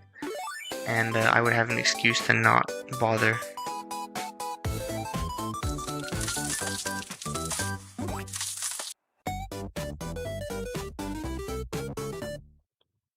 A lot of levels in this game.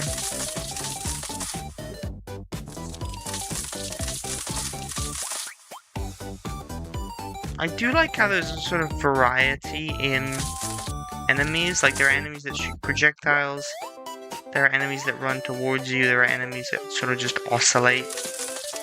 But I think they could have been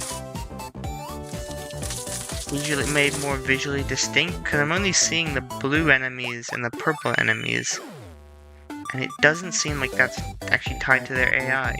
And also, I just beat all 15 levels according to the game, so I don't want to brag, but I'm basically an expert at freezeframe. So I think my opinion has a lot of weight here. So it's one of those things where you hit like an unexpected level end, game end, and then you're like, I didn't finish talking about the game.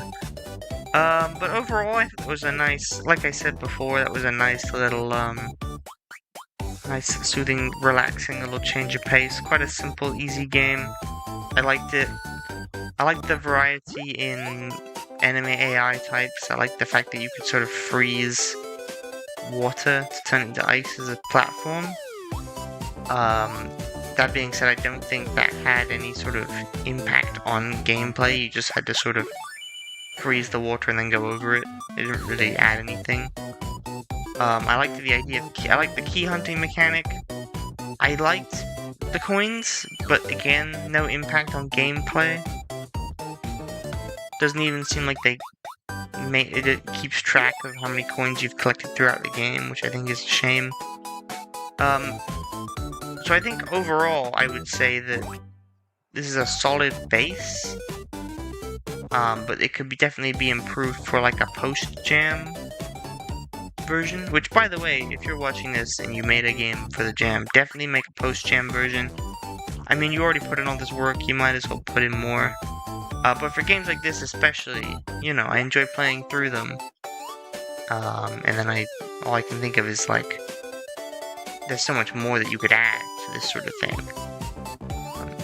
But overall, I think I had a pretty good time. I think FreezeFrame is a nice, relaxing little game. Not quite sure how it ties into the rest of the Fatal Frame lore. I'm sure there's a video about it somewhere. But for now, we're gonna move on to, if no one has any recommendations, we're gonna move on to FreezeRush, which is by who's this by? Imran 2025. See, I'm doing good. I'm remembering to actually shout out all the creators this time. Match your color, don't freeze up. That's quite a sinister little thing to say. How to play, finally. Objective. Colored balls fall from the top of the screen. We've got colored with a U. British spelling alert, so the game's already getting points in my eyes here. Square must match the color of the bar it is about to pass through. A wrong color equals game over. Press space at any time to cycle to a random color. Survive as long as possible. Oh, you can buy stuff in the shop with coins. It's quite interesting how the shop isn't like an in-game, in-run thing. It looks like it's something you access between runs. So I'm quite curious. I guess you could stockpile like a bunch of them. Oh gosh. Alright. We got this on lock. No, we don't. We got this. We got easy. Easy game. There we go. I thought. Actually, I don't know how many colors there are. There might be more than I anticipated. I don't want to brag, too much. I want to brag a little bit, not too much. I actually had sort of 4-color pattern matching down when I was 2, 3 maybe, so I'm actually in a pretty good position to do well in this game.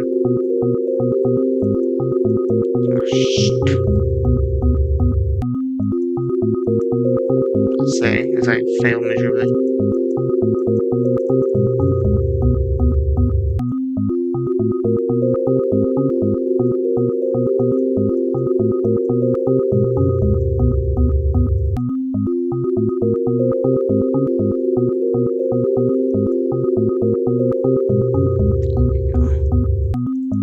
I must admit, I'm locking in harder than my sort of joke confidence at the beginning would suggest. There we go. It's actually weirdly stressful. Maybe it's the music, but there's something weirdly stressful about this.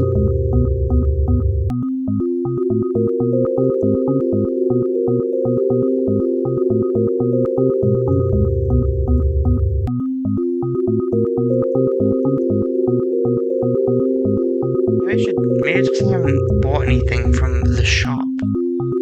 Maybe that's why. Maybe consumerism is how I get a higher score here.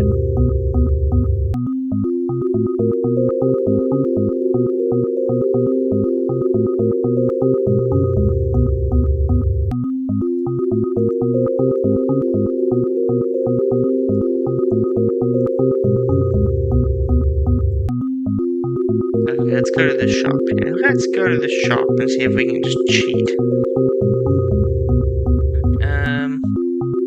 It's quite expensive. Damn.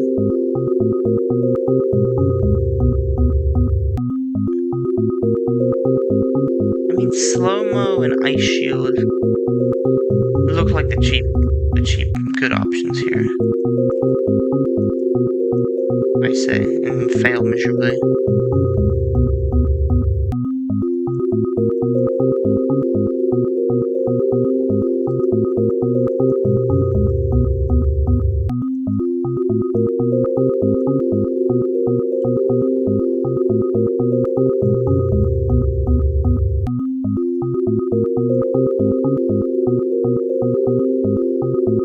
I don't want to use them. What if I need to use them later?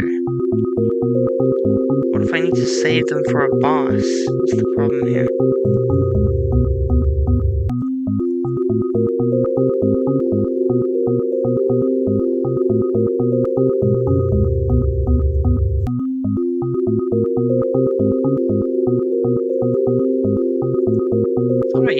I thought I still had a shield, but I guess I don't.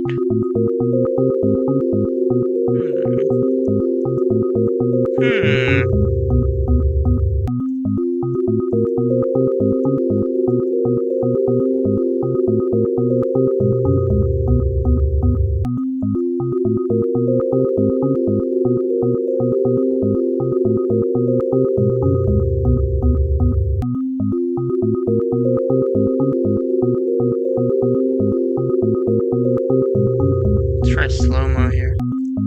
Nice. Some colors are... Oh, someone has put something very riveting in chat, but I'm too locked in to focus. Damn. Okay, I'll buy one more thing from the shop, and then maybe I will...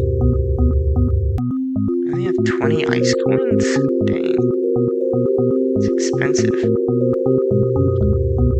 Some colors are too similar, that can be many times. Also, the player is slow, and you cycle the colors. Colors that are not on bars. Yeah, I was gonna say something similar. I agree. One problem I have kind of noticed, or I consider it to be a problem, is things like purple and magenta are different colors, and blue and cyan are different colors. And with the speed that things are going, like, I mean, you often just aren't gonna cycle to a color that is actually on. Shoot, I mean, that was my bad, but even if you're cycling between colors, you're not necessarily gonna cycle to something that's actually on the bar, which, like FinVet says, it's just gonna get you killed. I think it would be better if when you did switch colors, you did automatically switch to something that was on the bar. And if there were less colors overall. I also think that, the lack of sound effects is kind of problematic. I mean, there's the music, which is nice. Nice, tense little jingle, but there's no sound effect for going through a bar or... Oh, shoot. Collecting a power-up. Sorry, not a power-up. An ice coin. Or using a power-up, I will say. There's nothing for that either. Oh, there we go. Also, with the way the bars work, I've noticed that when you use a slow-mo, the bars move slower, but they spawn at the same rate. So, yes, in the moment, you have the advantage of everything going more slowly. But once you're finished, you just have to deal with a bunch of bars that are closer to each other, because they've all spawned, at the same rate. Which is something that I think could change. Shoot. Okay, I'll give it one more run, and then I'll, call it. Also, I haven't bought any of the more, expensive, fanciful upgrades, but it does seem like the economy of this game, is a little bizarre. I feel like freeze and shield are quite useful. More useful than slow-mo, really. Well, no, more useful than, magnet, necessarily. And I just can't see the value in using something like ×2 or ×3 coins. Because if I was reading that correctly, it was like... let's just check. ×3 coins is 40 coins. We'll try it out, just with our ice coins. We'll really just go completely wild.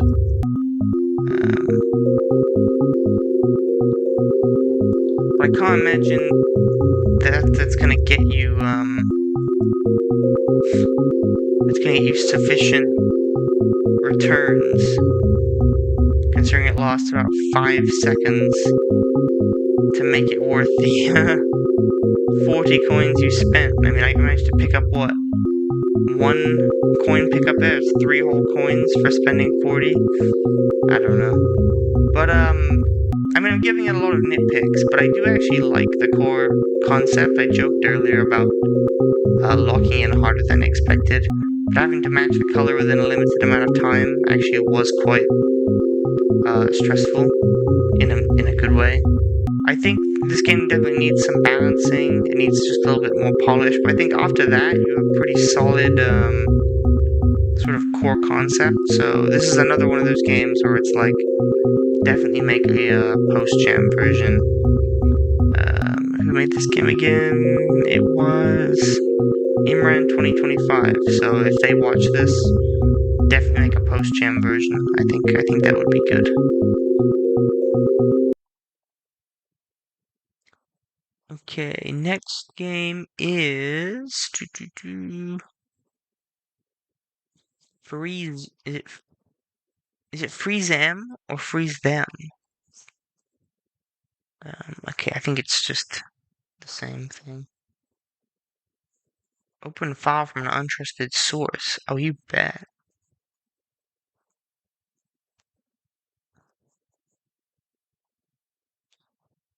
Okay, it is freeze them. This is by Bydrabokin1755, and they have so generously listed their email, so you can just email your feedback to them directly. I don't need to do this stream. I can just email them. In Freeze Them, you are a scared snowman that is constantly attacked by aliens. To defend yourself from those alines, you can freeze them with snowballs and kill them with your hammer for more snowballs. There is also some power-ups to help you survive. I have included the source code along with assets as well as executables for Windows, Linux, and Mac OS. You can always run the source code directly inside of source code. The controls, WASD, mouse. All the graphical assets are created by me, but the audios and the font are open source. I see. Just as a quick heads up, even if the audio for your game is open source, you still have to create it within the jam. It's not just graphical assets that you need to create within the jam. There is an exception. I believe it's still listed for this jam. I didn't actually double check. Probably should have. But if it's something that is, I think, like over 100 years old or something, you can use it. So you can use basically just like public domain stuff, essentially. But you can't use pre-existing music or graphical assets just because they're open source. You can use fonts, though. Fonts are an exception. At least I've always believed them to be an exception. Oh god, I hope they are. They still have to be open source fonts, though. Okay, alright. Fine. Frozen. I forgot the hammer button. Frozen. Oh gosh. It's literally just right here. Space is hammer. Perfect. Frozen. Gotta say, when I clicked on this game, Frozen. this was not what I was expecting. But I'm so glad it's what I got. Frozen. This is what I want to experience Frozen. when I play jam games. Okay? Frozen. I want to be the T-posing snowman, fighting off the multi-sized aliens. Frozen. Frozen. Frozen. Snow pistol Frozen. Frozen. and my realistic blood hammer before they descend into the Frozen. Frozen. the multi-dimensional Frozen. portals. And I want it to say frozen whenever I freeze one of them. Because how else am I supposed to know they're Frozen. frozen? Frozen.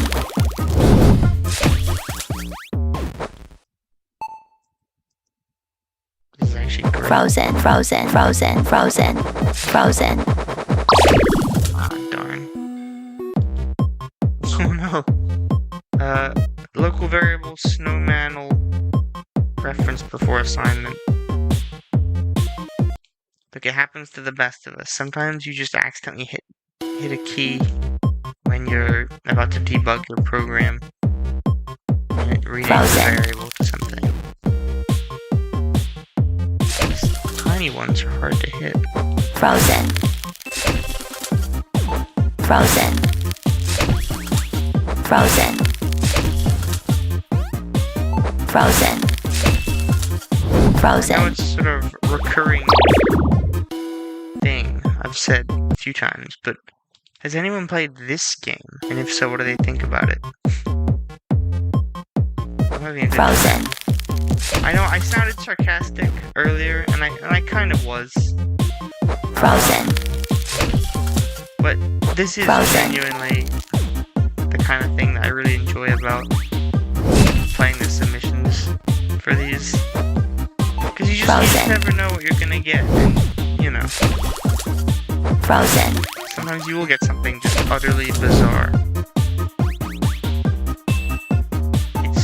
It's the kind of gaming experience Frozen. you're not gonna play. Frozen. You're Frozen. not gonna experience by just, you know, by only playing the hits.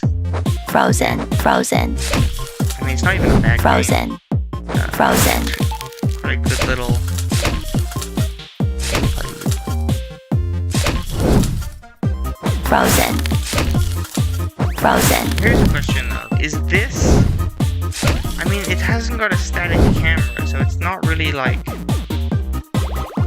I Frozen. would consider it to be a... Frozen.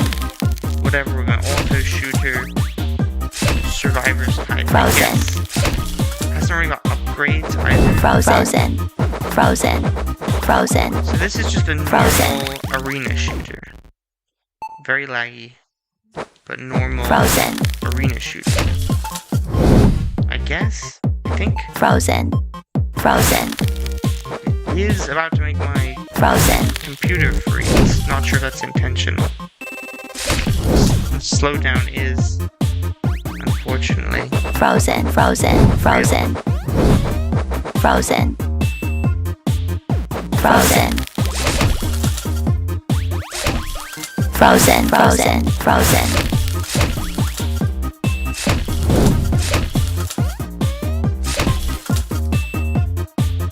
Frozen. Frozen. Frozen. Frozen.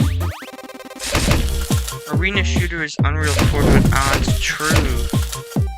That's true, FinFet. That is kind of a... They already sort of did use that term, didn't they?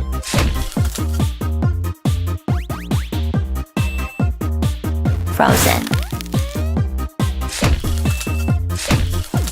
Frozen. Frozen. Frozen. Ah, darn. Maybe you could call it a twin stick shooter? I mean, I know you're not using twin sticks, but you like the concept. Okay, but anyway, that was Freeze Them, or Freeze Them, depending on what you're reading specifically. I memed on it, you know, I dunked on it a tiny bit for being very bizarre. But genuinely, I did have a good time. It's another one of those games. Oh, sorry, I didn't mean to yawn. Another one of those games. It's quite simple, but still very fun. And like I said, one of my favorite parts about doing these streams is just like the bizarre games you run into sometimes. Just, you know, you play as a T-posing snowman, freezing enemies, and then hitting them with your bloody mallet. It's just, it's good fun. It's good, clean, wholesome fun.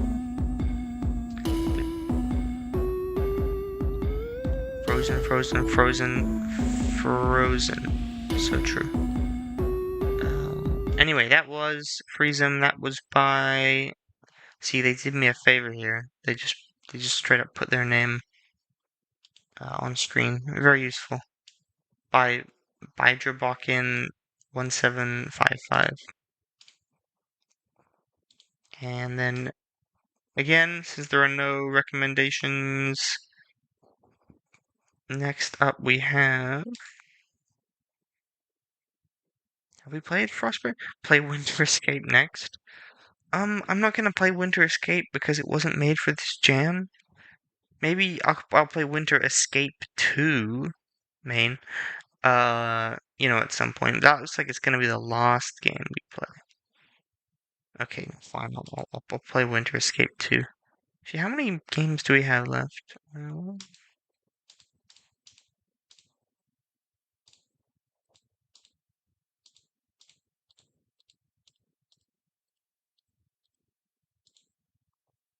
We still have quite a few.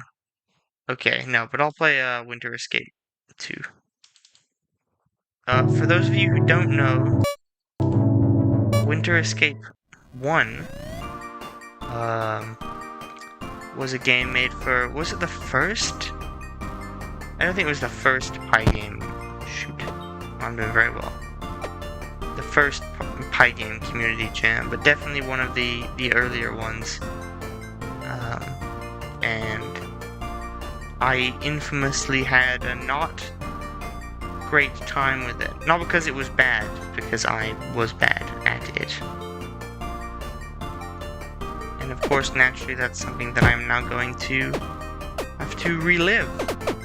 Because they made a sequel. At least I think. Unless it was called something different. Winter Escape 1 was... I was about to say Winter Escape 1 was the game I'm thinking about, but like, obviously, how are you going to know that?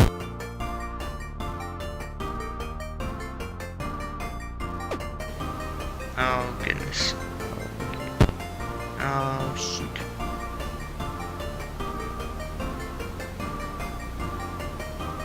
We gotta say right off the bat, do like how you respawn at the start of each stage, each little screen when you die.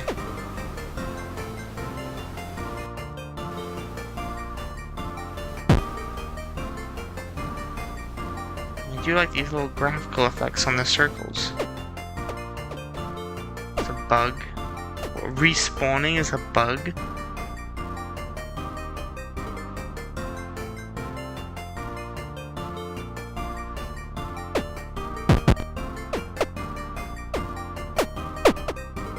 Respawn at levels divisible by 5. Damn you! Why can't things just be simple?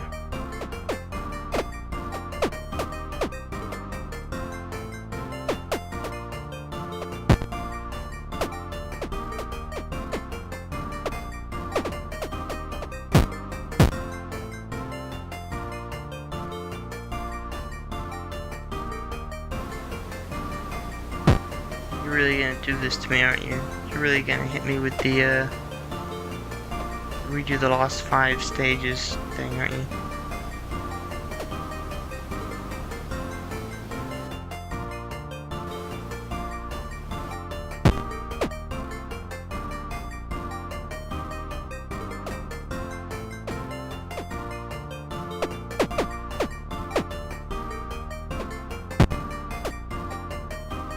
I don't think I'm gonna... Guys, I'm gonna be real. Don't think I'm gonna be beating this one. I will try though. I mean, divisible by 5. That's kind of fair. Kind of. Couldn't have done it. Couldn't have made it divisible by 4. Couldn't have gone a little bit easier on me. Divisible by 3 even.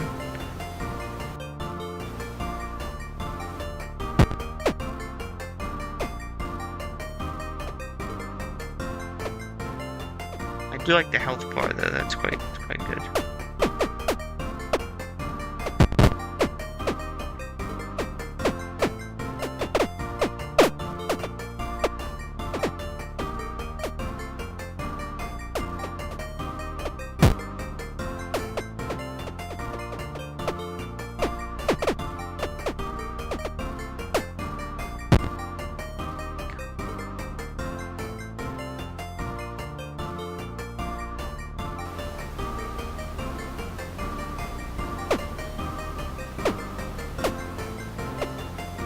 In the Discord chat, I made a joke about like a 20 to 40 hour stream because of this game. Maybe I shouldn't have made that joke. But no, I mean, I'm talking smack, but the actual, I do think the controls and the overall game mechanics are quite good. I do like the physics. I'm just not very good.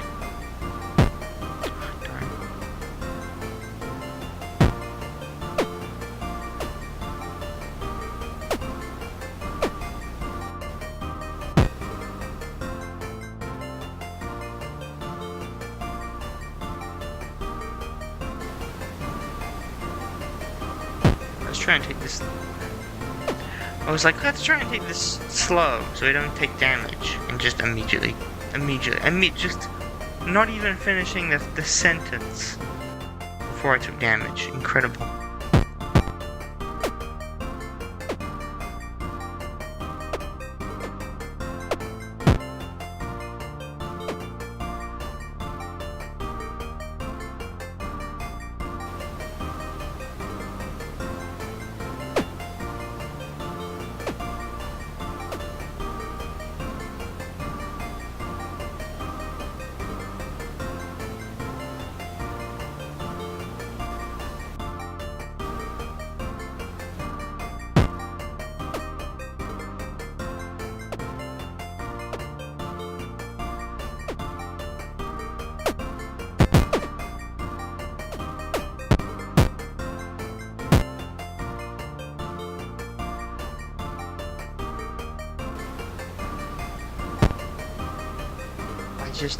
I don't think I'm gonna be able to do it. I'll be real.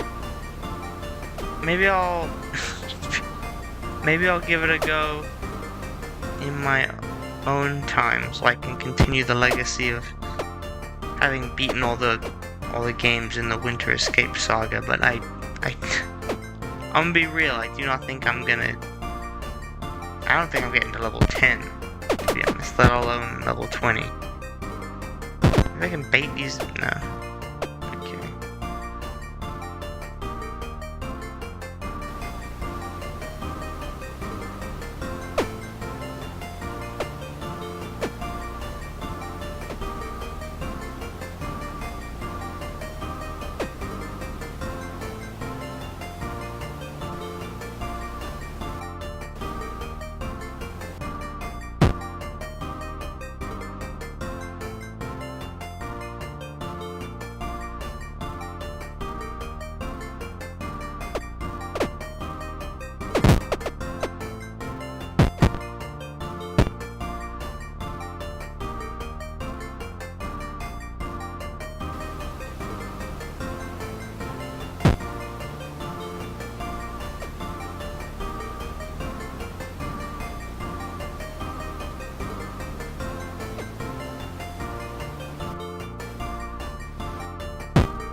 Torture yourself, you can go play another game and get sad.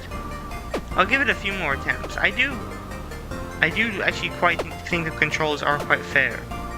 I'm just really bad at it.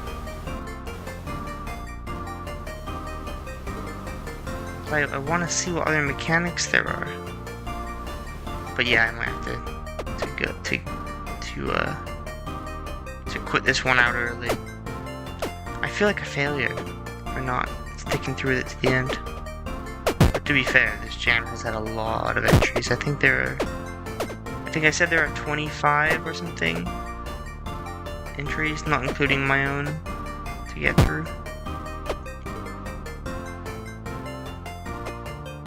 Let's see if we can... I am curious, is the outline on the objects, is that done, like, at runtime, or is that just baked into all the sprites?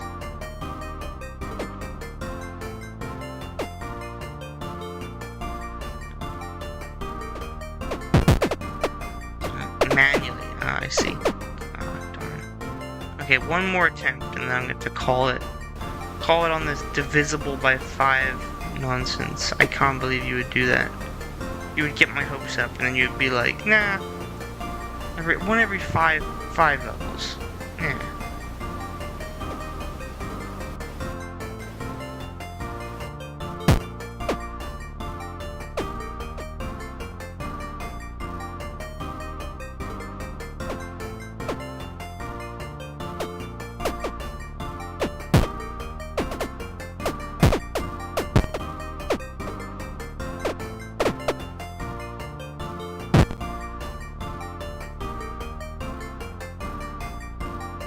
Okay, one more attempt. Maybe one more. My spirited little attempt. I am curious, actually, how many. I lost this for other games, and no one's responded. So maybe I'll do it in the actual Discord. But how many people in chat have played this game, and out of those, how many have beaten it? Can't even get past this little gap. Here we go. There we go. There we go.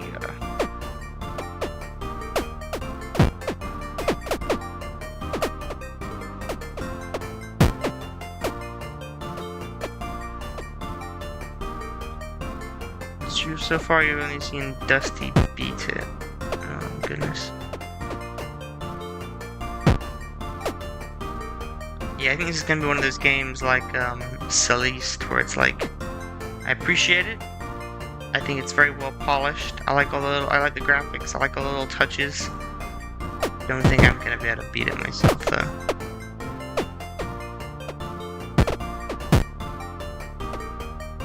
You gave up after the swirl. Oh shoot. Yeah, I think I'm going to give up after the swirl, to be honest. Darn.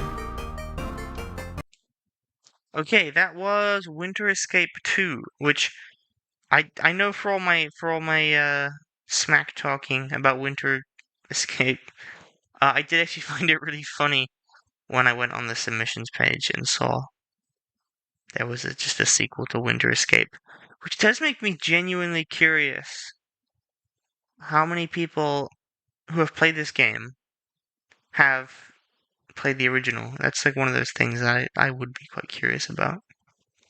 But overall, I thought it was a very well polished game. I remember finding the controls in Winter Escape 1 kind of annoying. Here I found them better. Like, they were still going for that whole physics difficulty thing, but I found them. I thought it was all just kind of tweaked better. Maybe it was the same as Winter Escape 1, and I'm just a different person now. But, I definitely, prefer the controls in this to Winter Escape 1. Or at least how I remember Winter Escape 1 from, like, 5 years ago. Oh, gosh. I should have drank more water before I started the stream. I'll drink a little bit now. But it was 3 years ago. Oh my goodness.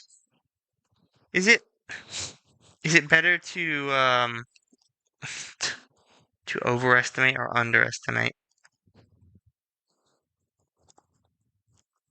the amount of time it's been since something's happened?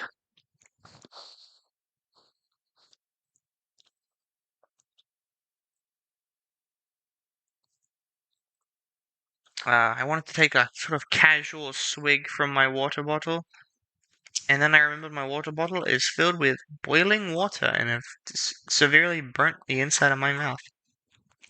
I did a real. I know my stream etiquette isn't the best, but let me tell you, when I was holding in the actual scream that built up in my throat from that. Ow.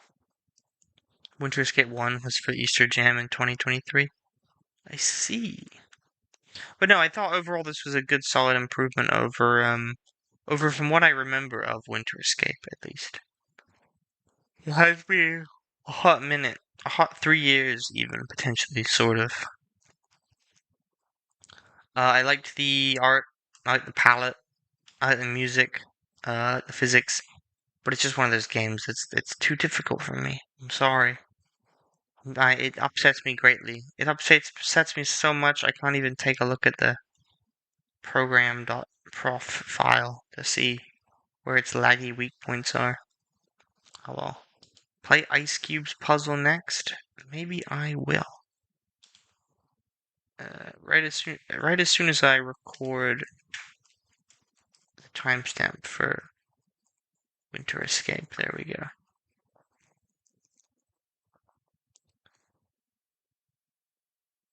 Ice Cube's puzzle is...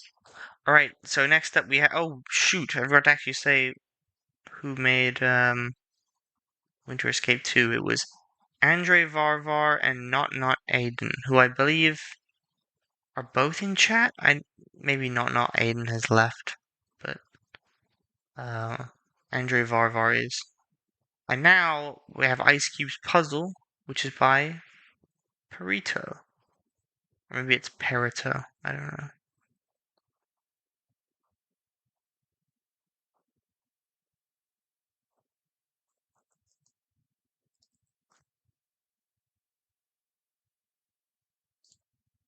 Love me a good main.exe. Ooh, I'm liking this. I'm liking this art. Very nice. Very nice little comic book. Is it dithering? When they apply the little dots for shading to sort of replicate the old dot matrix printing style? I don't know. Oh, shoot, I remember this. I remember playtesting this for when I was testing all the submissions. Little box pushing game. Oh, that's cute.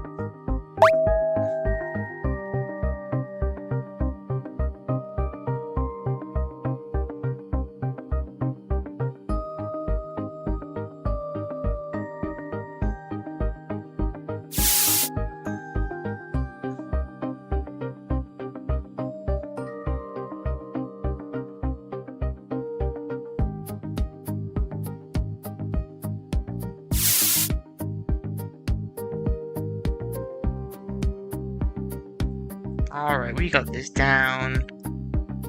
We got this down.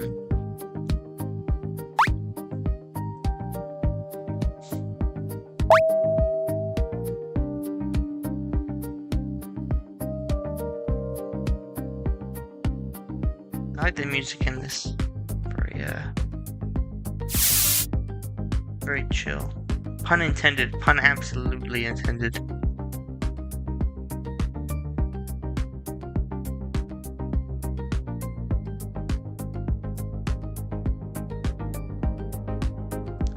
Knock you into...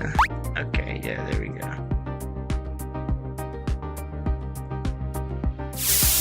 I will say, some sound effects for moving around would have been nice. Although, I guess maybe they would be kind of annoying, actually. I'm not sure. Do these arrows move the things? Or are they just for decoration?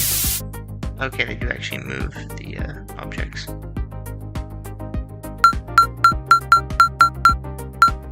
We even got an undo button. That's classy. That's some classy game mechanic stuff right there. There we go.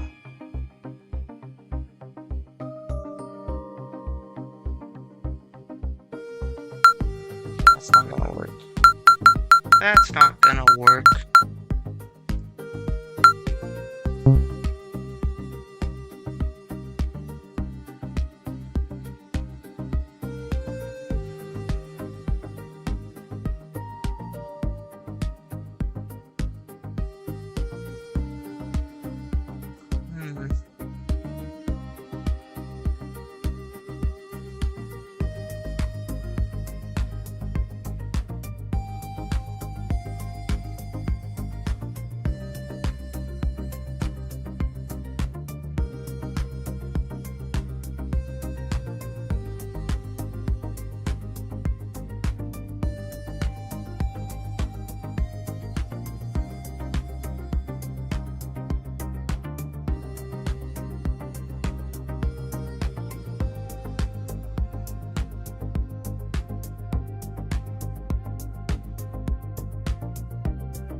I've definitely gotta push one of these guys to the left without getting them on the arrow.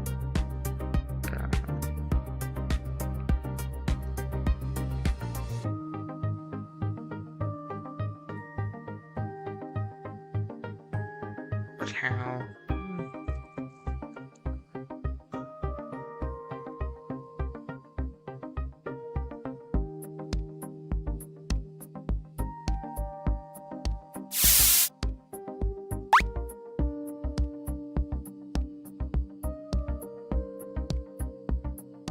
Oh, you can push them once they're already thawed. Fool that I am. I do like a good implicit tutorial.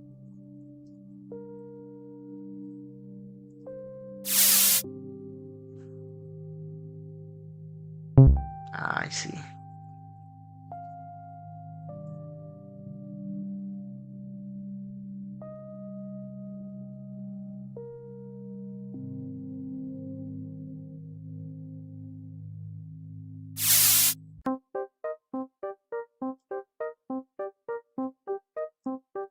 So far I am liking the way this game, maybe it's just because I'm completing the levels at a reasonable pace. But I do quite like the way, it sort of teaches you the mechanics, I say, as I mess things up.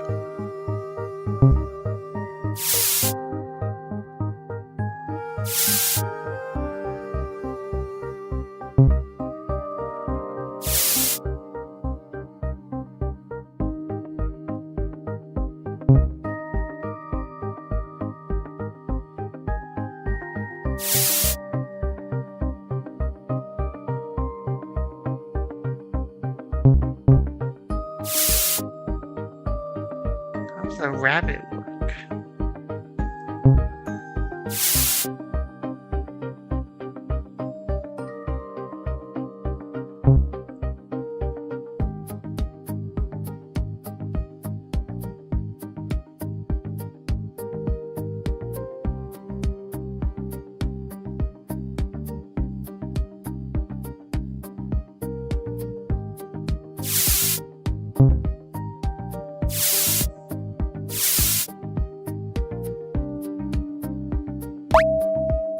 Oh, okay. I guess you just don't need to,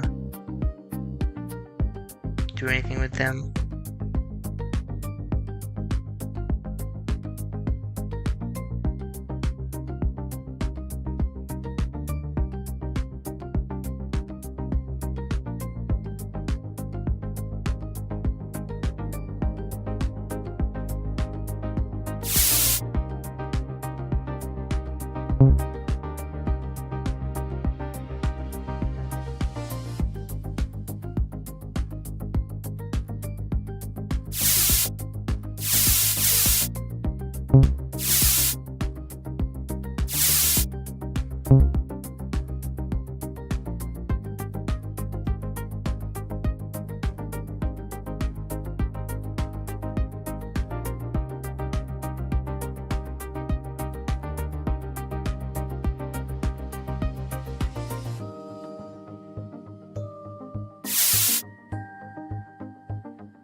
Damn, I am stupid.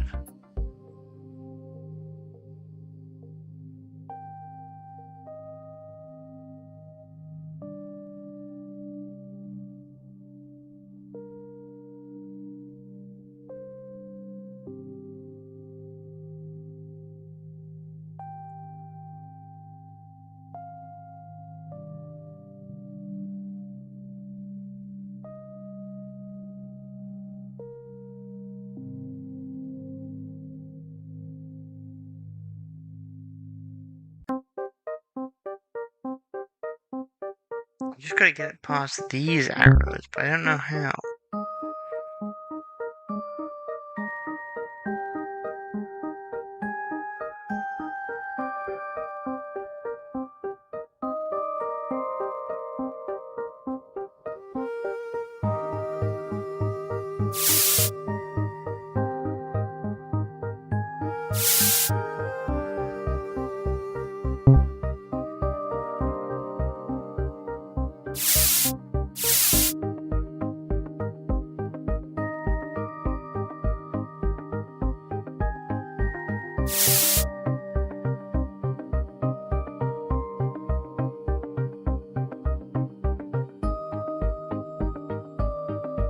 Oh, maybe. Hold on.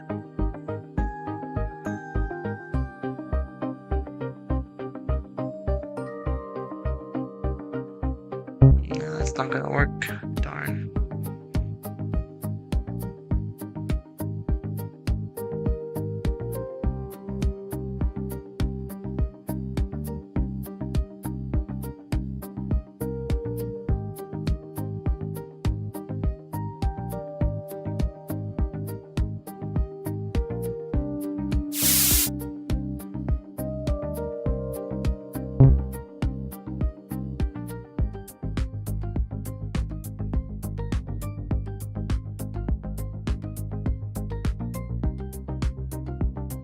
Wait, am I actually just incredibly stupid? Can I just do that?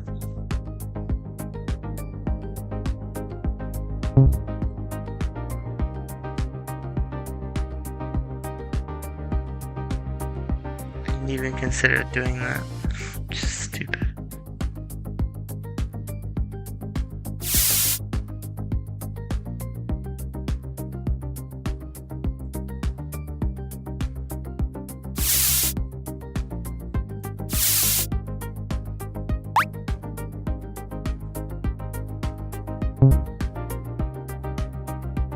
Some puzzles are easy, some puzzles are hard in no particular order. Well, I mean, I'll play for a bit, and then obviously I'll move on. But I would like to finish this level at least. I am a little paranoid. There's something with the rabbits. I'm just not understanding. No.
I think I got this actually.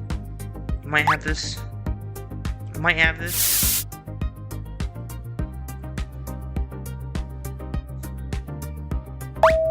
There we go. Some poor person is just listening to this in the background and they just had absolute radio silence for like 10 minutes while I desperately struggled to figure out baby puzzle.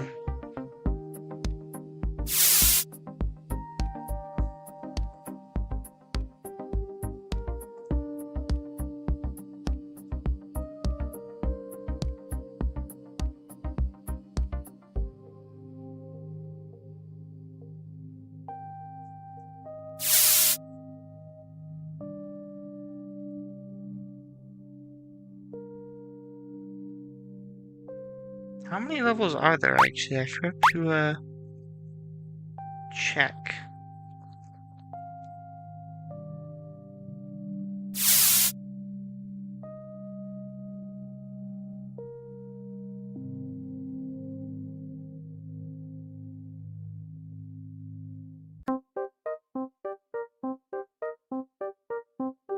Is there around 20 levels? Okay. Well, I'll beat this level.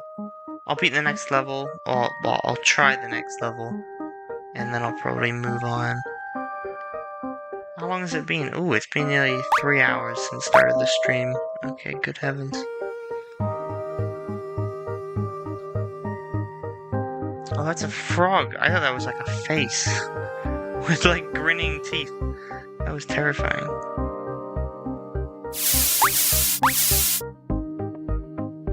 I must say, I do like the cute animal graphics. That was a bad idea.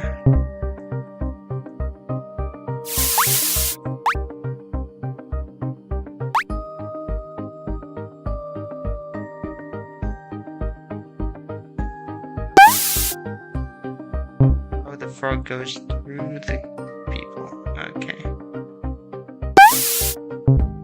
The frog goes through the frog. Good heavens.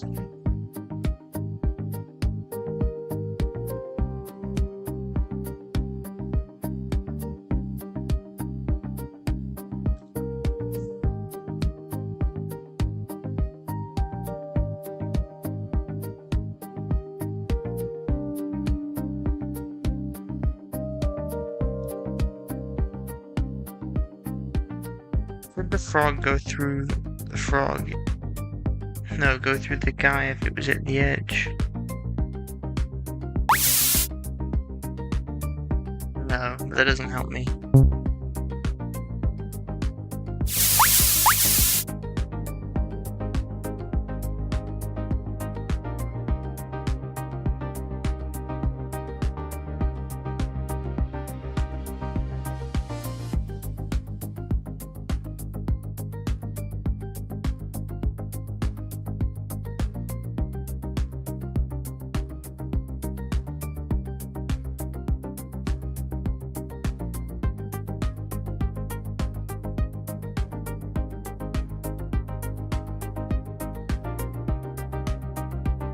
Hold on there.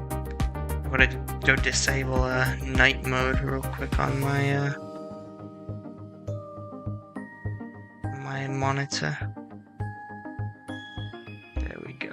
Full bright. I need that full blue light spectrum for this brain teaser.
Hmm.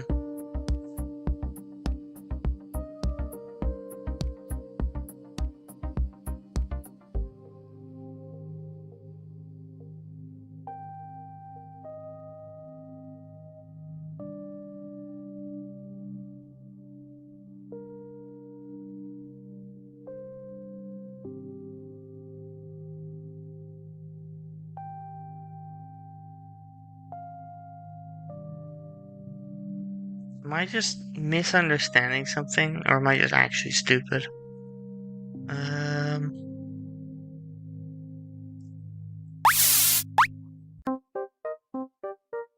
Because the frogs, they just jump over everything, right? I mean, so how can I shift out this middle frog without it just hitting the edge of the screen?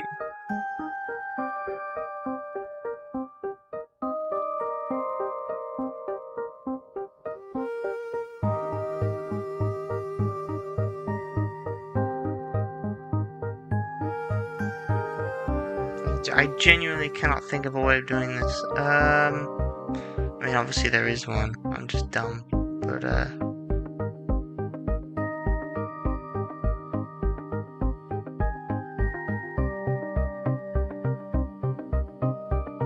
does the penguin tie into it? Because the frog will just jump over the penguin.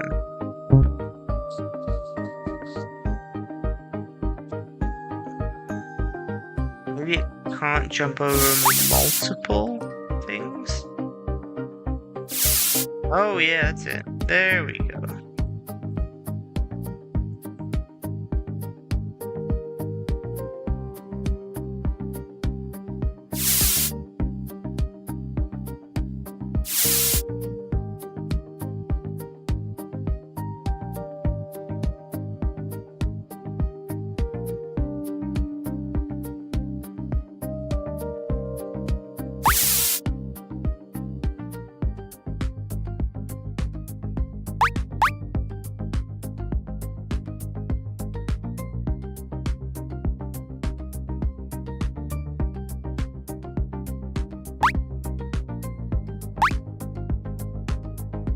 There we go. Okay, the frog just can't jump over multiple objects. Okay, that's 9 levels complete out of 20. I actually am enjoying myself with this, but I do recognize I probably do need to move on. And especially if I'm gonna be stuck at each level for like 10 minutes or whatever. But that was Ice Cube's puzzle by Perito. We'll consider me not completing the rest of the levels as a way of remaining spoiler free, so you guys can all have fun with them. And definitely not some kind of crippling failure on my part. That would be ridiculous. But no, for real, it's quite well done. Quite a good game. I liked the kind of implicit tutorialization of it. I mean, there were 1 or 2 bits where I didn't really realize a game mechanic. So I guess those could have been explained a little better. But I thought overall, just using the levels themselves to teach what all the different animals did was quite clever. And I thought the graphics were relatively charming. I liked the different animals. Overall, just like a solid little game. But now we move on to, unless anyone has any recommendations, Frostbound, I think it would be. Pretty sure.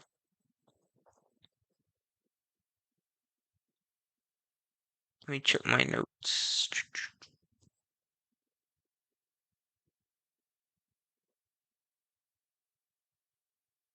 Yeah, I think it's Frostbound.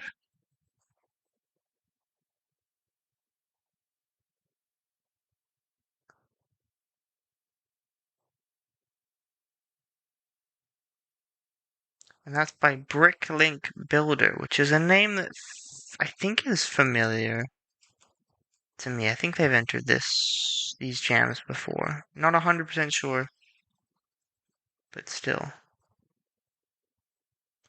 Anyway, let's get into it. Ooh. Okay, here we go. See, this is I mean, is this... I mean, you do have to aim, so it's like not an auto shooter. And there is a camera as well. I guess this would just be a... But then, like, I forget who it was, like someone said, Arena shooter is more like a battle FPS term. What would this be? What is the name for this genre? There's got to be one, and I'm just stupid. But it's not even the kind of thing I was talking about earlier, because I don't see any upgrades, and obviously the camera. I mean, I guess camera isn't really a super important part of my definition.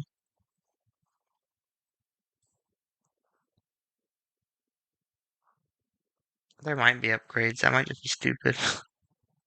I forgot to read any kind of readme.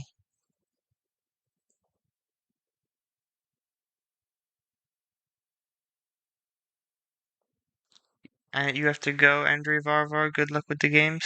Thank you for hanging out in chat and helping me out. And I enjoyed your game, even if I did suffer many a skill issue while playing it.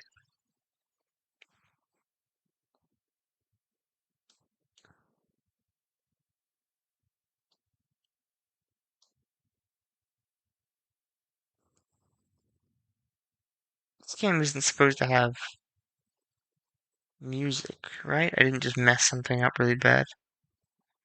I'm about to freeze to death. Hold on, hold on.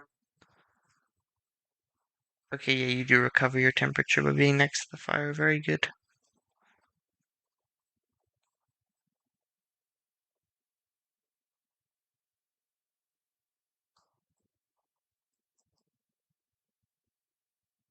Hold on, let me just double check.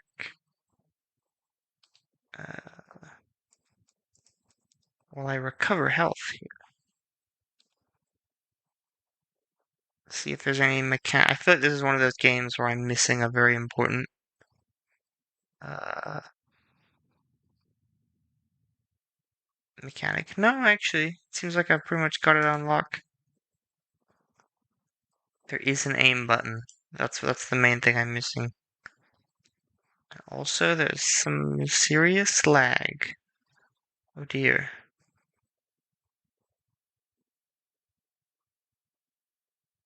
Are there some enemies spawning just somewhere I don't know? Is it because I aimed? Maybe.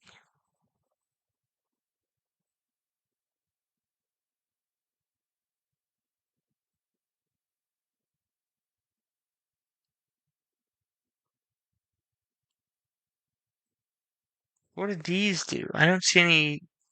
Do I have to deposit them in? Oh, shoot. What was that? Hold on.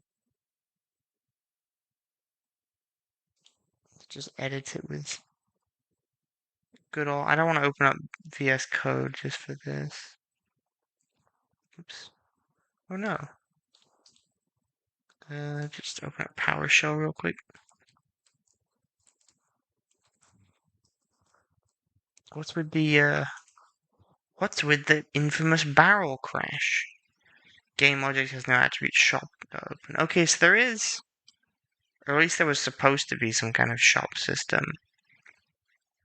But unfortunately either wasn't implemented or it broke. My apologies. That's probably what the little bits you collect are for, I suppose. Um,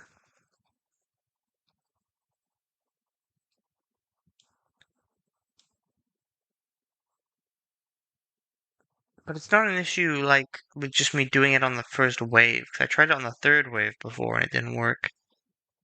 Maybe if I do it not in a okay, no, it just crashes. Try that exe maybe. Oh, Windows Defender, you're so quirky. You know, if I listened to Windows Defender, I could cut down this stream by like 80%. Okay, no, that crashes. Alright, so I don't know if it's an issue with the version I downloaded. I tried to download a jam version whenever possible and not a post jam version. So it could just be that. It could be a already fixed bug. It could be something avoidable. Not sure. But unfortunately, I'm gonna have to give this one a pass. Or, well, not a pass. I mean, I did play it, but the shop aspect, I guess, a pass. But I did like the graphics. I thought what was there was pretty polished. I like the directional arrows to the enemies. I am a bit curious with the whole fire mechanic. I mean, you have to leave your campfire to defeat the enemies, but you also sort of your temperature drops when you're away. But if that's the case, you're not really defending your campfire since the enemies don't really come to attack you. You sort of have to just go venture out and fight them. I don't think the game was balanced around that.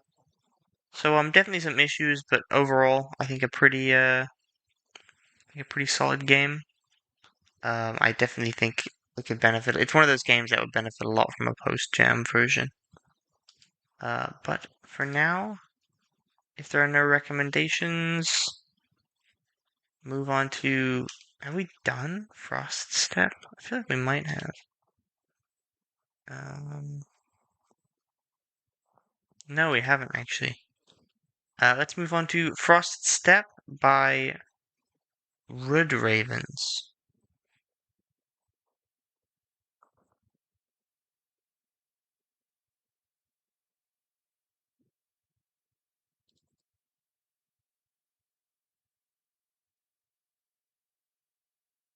Ooh, spooky. Alright, we can do this. I didn't look at how to play. That may be an issue. Do I have to gather something? I like the speed. I like the smoothness here. I like the speed. I was thinking it was maybe a sort of collect firewood type thing, but I might just be being stupid.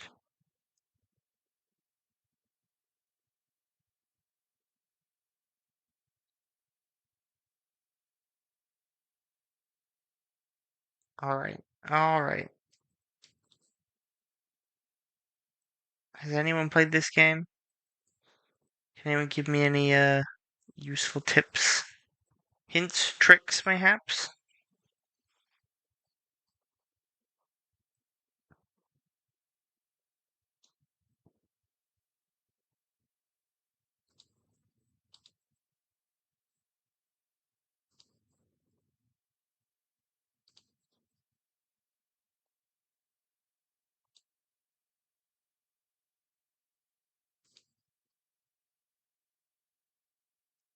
Gather wood and membrane by interacting with trees and picking up dropped items.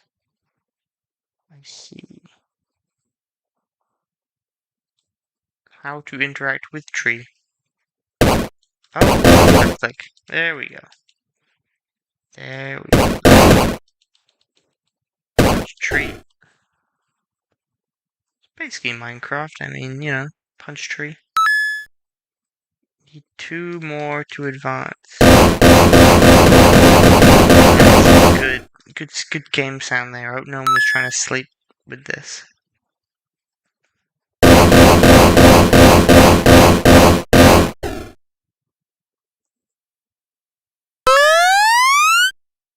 we go. Now I have realized that I'm on a time limit here. Oh gosh.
Ah, darn.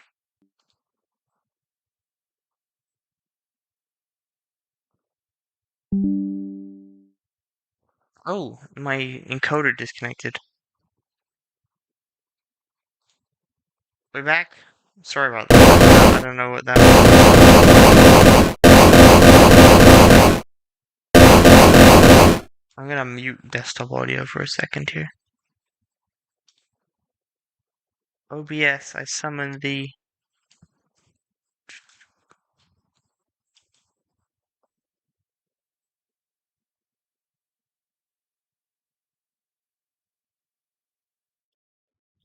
There we go. Oh, Megafuse asks if I can play FrozenMotion. Yeah, next. That's your game, isn't it? I believe. Yeah, of course. I shall.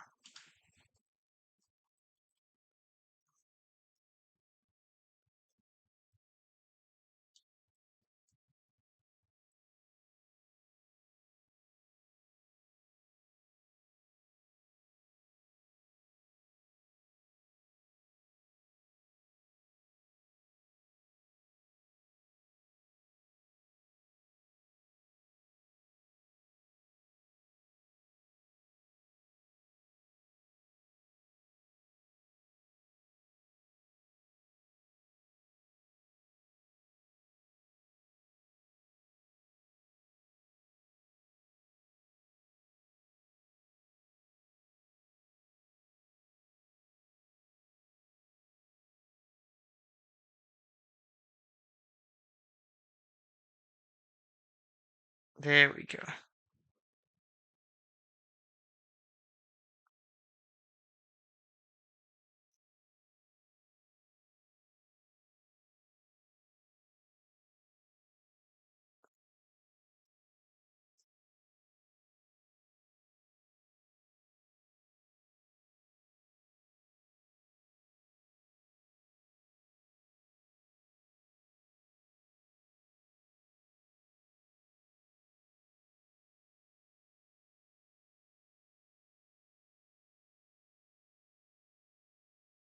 Am I having stream issues?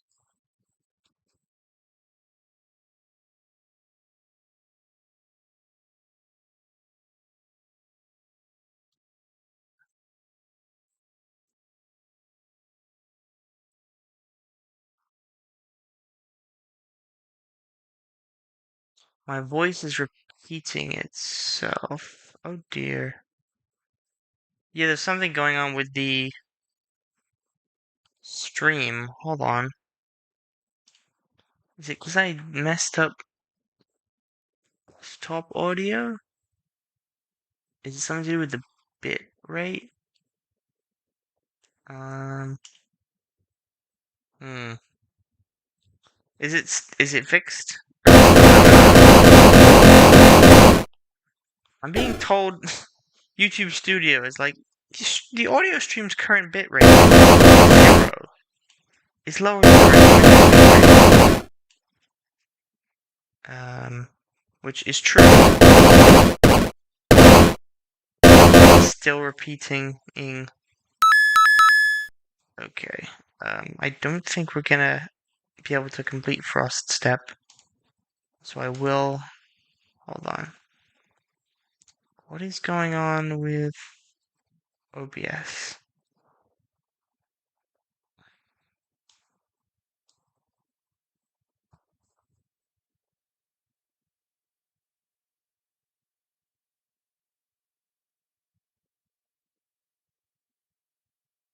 I mean, playback isn't occurring on any of the audio things I have set up.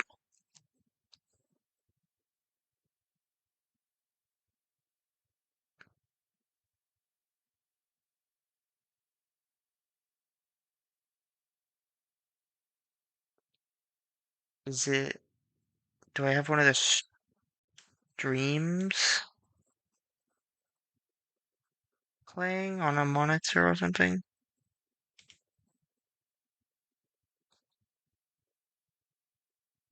What is going on? You had two streams open at once, Mega Views? Oh my goodness. No, no, keep opening them up. Open up more tabs. Just more. If you have multiple accounts, get them watching. Most engagement possible, please. Okay. That is quite funny, actually. I should be mad, but I'm not, because I love you guys so much. Anyway, that was Froststep by... You've thrown me off now. Because the stream, it disconnected for a moment, and I was like, something has gone horribly wrong. That was Froststep by... Again, by Road Ravens. I thought it did seem like a somewhat unfinished game. I saw with the inventory system and the enemy health, it seemed like there was more planned. But as of actually what was released was quite bare bones. Again, it's one of those needs a post-jam version, I think, quite severely in this case. But I think if a post-jam version was released, it could be quite a good game. I think there is quite a lot of room there for improvement. I did think at least it ran very smoothly. That is something I will give it a lot of credit for. But next up we have, by popular demand, FrozenMotion by Mega Fuse, which I have not played yet, so here we go. Just gotta timestamp it real quick. There we go.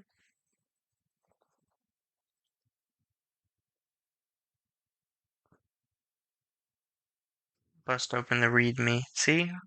I'm doing the READMEs. I'm a professional. Hello. There is a chance that you'll struggle figuring the game's mechanics due to an absence of in-game text that explain them. This doesn't include the help menu, H button. It's kind of vague. Sorry, I didn't have time to add any more in-game GUIDs. I assume they mean... Oh, in-game guides. I was really confused. I was like, unique identifiers? You have the ability to freeze yourself, J or left click, or the world around you, K, or right click. When you freeze yourself, you are still able to be pushed around by nearby moving objects. This is important because there are a few levels that will require you to progress by being pushed around. Additionally, when you freeze the world, those same moving objects will remain still, even if they are in midair. This allows you to jump onto them without the worry of needing to time your jumps. Also prevents you from being pushed around when activated. When you freeze yourself, the entire world turns blue. When you freeze the world, the game turns green. When you freeze both at once, the screen darkens. Words. There's also a completion timer displayed at the end of the game. Be sure to share your time. Maybe I will. Unfortunately, I think I'm locked into sharing my time if I complete the game. I don't think I really have the ability to keep that private. As I end the stream, I guess, which I could do.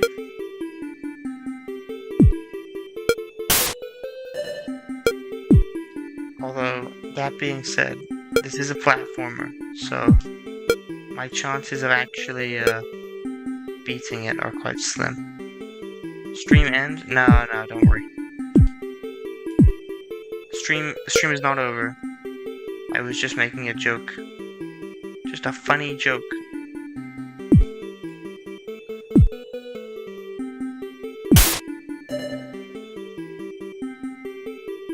We're like nearly 3.5 hours in, and we still have a lot of games to go. This is gonna be quite a stream.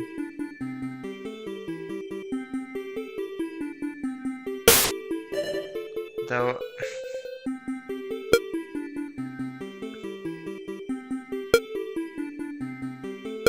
Matthias is taking their iconic mid-stream nap.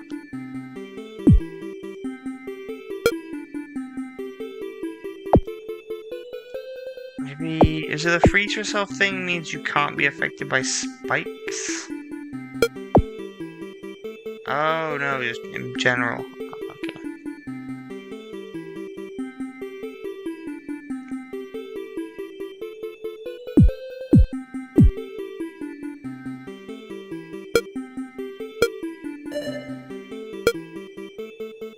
How many levels are in this game?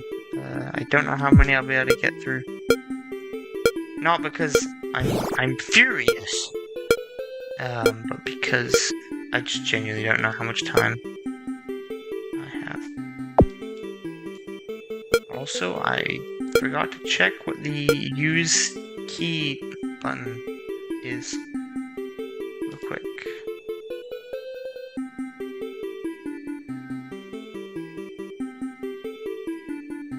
Only 6, it's a pretty short game. Okay, I'll try to get through all of it.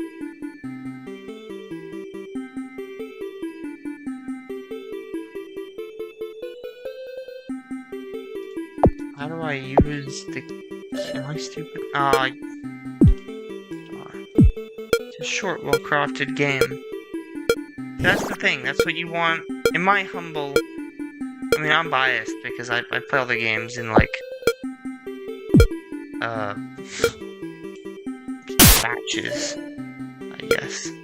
Oh, it opened this one, I'm stupid. I play the games in, like, big batches. So for me, it's like... I just want a relatively short, decently easy, very well polished game. But I know there are people who, you know, they want a challenge, they want something to invest a lot of time into.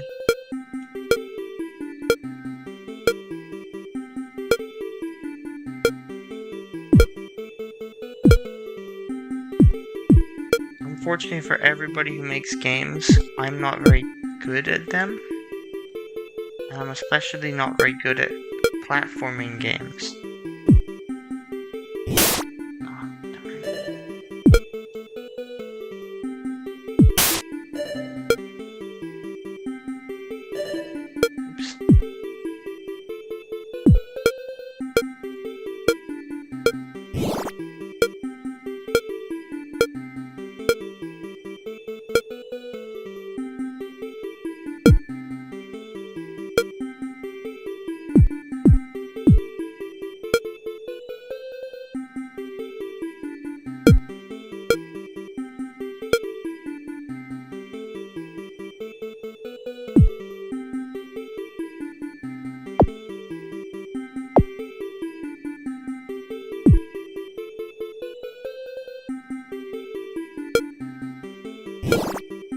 Hey, here we go.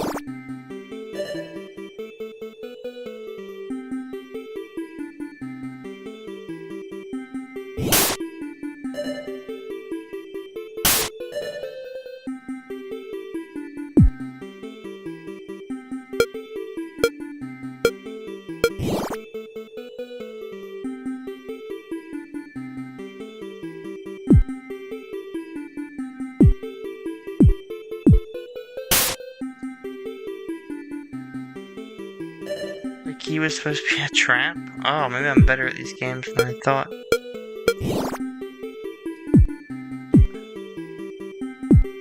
What devilish of you to put like an actual troll in your troll key in your game.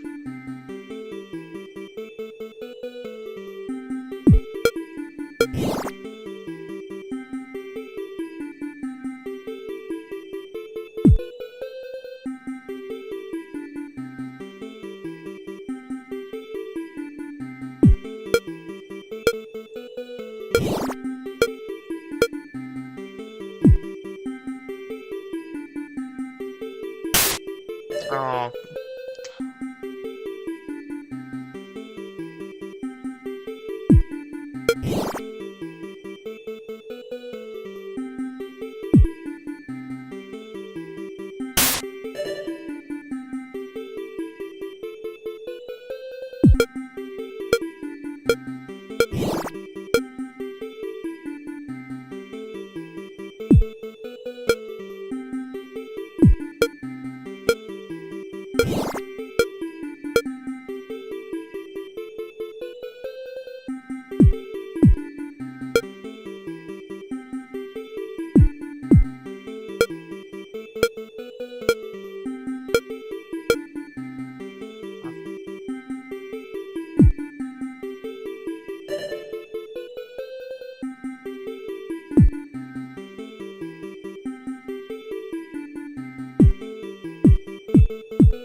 There we go.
Freezing yourself in midair can be a good way to stop yourself from dying. I will keep that in mind.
I presume that's what you meant by freezing yourself in midair to stop yourself from dying. Where do I go now, though?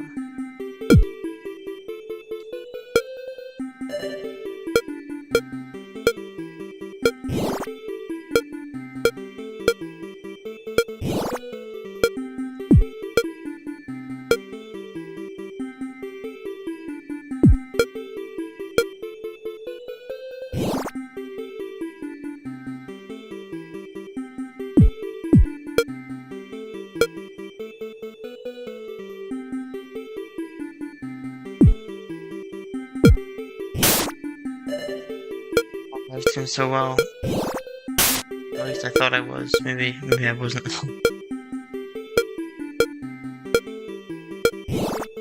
Apologies for my my lack of commentary, by the way. I'm just focusing a little too hard. But what I will say about this game so far is I do. Hold on. Yeah, I think for what is there is relatively simplistic, but I think it's quite polished, and I do like the way it's exploring what it has. I was gonna complain about the platforming, but actually I seem to have gotten the hang of it, so it can't be that bad. But I think overall, I mean, like was said in the README and also by the creator and also in this literal end screen that says it out loud. Um, there was definitely like time crunch toward the end. It couldn't be fully, not everything planned could be fully implemented. But I actually thought what was there was a lot more polished than what I was expecting going in, and I thought the level design itself was quite creative and quite well done. Um, it wasn't just a bunch of really hard jumps. There was I like the idea of being pushed along by moving platforms. I like the idea of having to stop multiple platforms as they fell. I like the idea of sort of changing the level by picking up keys. I thought that was quite clever. I think overall, it's quite a solid game. I mean, I've said this before with post-jam versions, but with this, you'd literally just have to add in like a more explicit and easier to apologies, easier to understand, sort of more implicit tutorial and a real end screen. And also if you could add a little apostrophe here, that would be good. Just a little teeny little apostrophe, that would be good. I think you would basically have a full game. So yeah. So that was FrozenMotion again by MegaFuse, who's in the chat. They can self-promote. They don't need me. And then next up is going to be. I'm actually surprised I beat that game, to be honest. I'm glad. I don't usually beat the platformers. Um,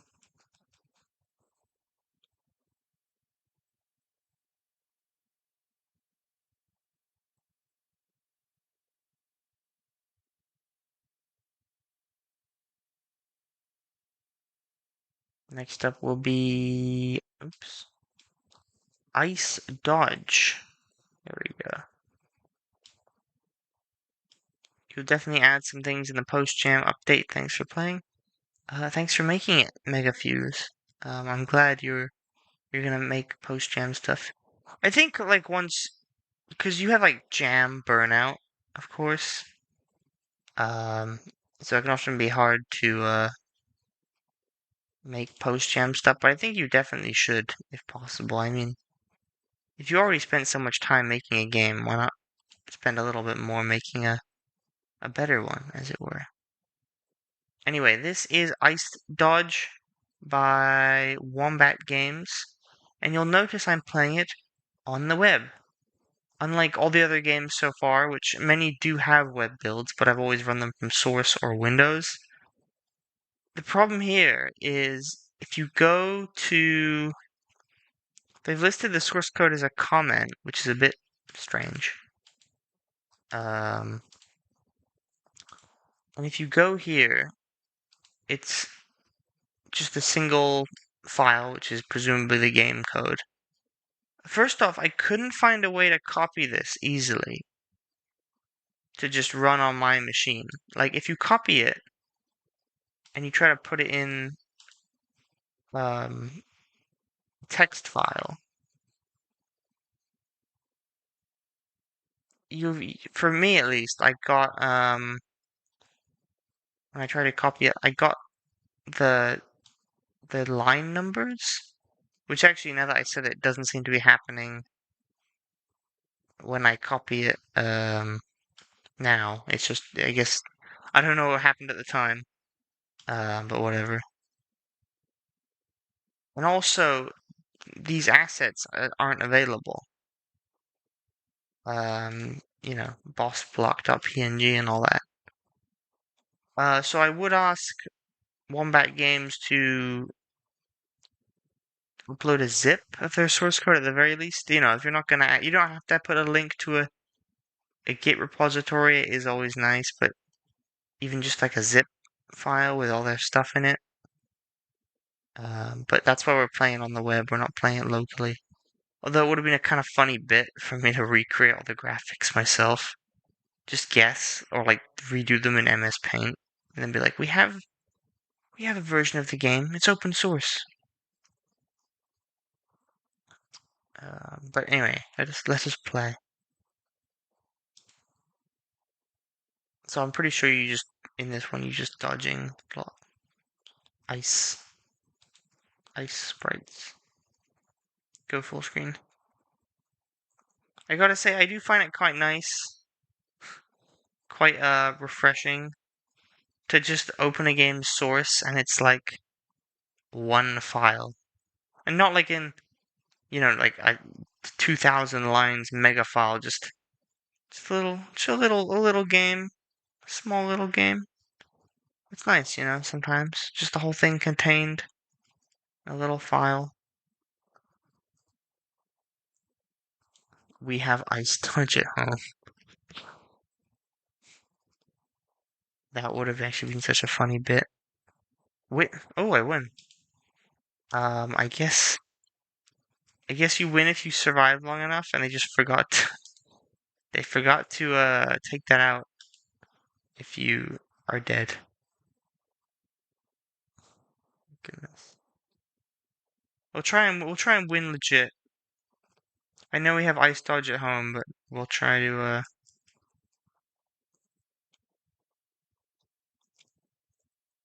do it proper. Because I would. Now that I say it out loud, I totally should have done that. I totally should have just recreated the graphics and run it from source. I should have used like PyInstaller and made a Windows build of it, just on the off chance that Wombat Games saw the stream, and just not mentioned it. Not mention that it was like my custom version. Actually, can someone do that for me, please? That's your homework for today, chat. Just remake Ice Dodge and just pretend it's the original. And see if we can just trick Wombat Games.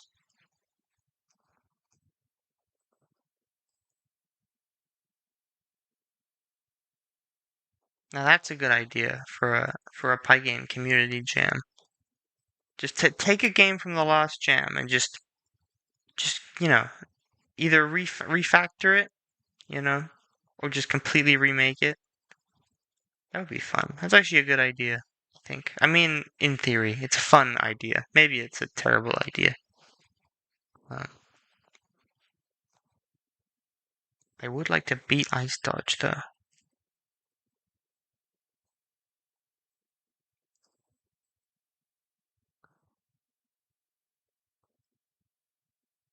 Oh, yeah, there we go. Nice. Honestly, didn't think I would make it that last 10 seconds. But, I'm a pro Ice Dodger. Ice DG. Let's all collectively gaslight a small creator. Yes, Matthias, that's exactly what I'm saying. Completely unironically, it would be really, really funny. But in like a nice, wholesome way. You could make Ice Dodge 2, and then you could, just be casually posting in the Jam discussion channel. Be like, yeah, I liked Ice Dodge, but I thought Ice Dodge 2 was way better. Yeah, what was your favorite moment in Ice Dodge? Was it the bit where you got the gun? I really liked that. I really liked the story of Ice Dodge. That I didn't see that third act twist coming. Once Ice Dodge, I liked it more when it was a focused linear experience, but once it opened up into that whole open world farming 4X survival sim thing, I just thought it was too much content. I didn't really. And then you release like an 8-hour video essay about it. But no, but for real, that was Ice Dodge by Wombat Games. Quite a simple game. Works, works relatively well for what it is, but there's not much to say about it, unfortunately. At least until we all collectively gaslight the creator. I forgot to timestamp this one. Darn. Okay, so next up, unless anyone has any suggestions, is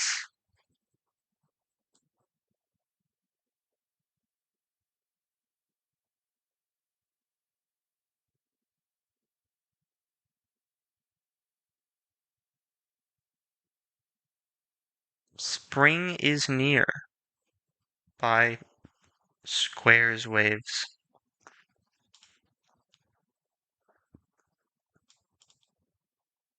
Or as they call it on the itch page, I think it's like Spring in the Near or something.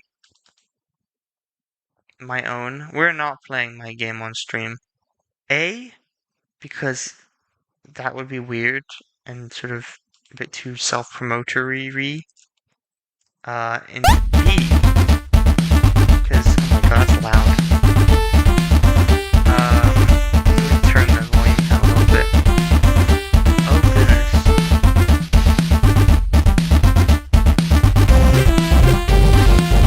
Because there we go. The stream I think is going to be long enough without it.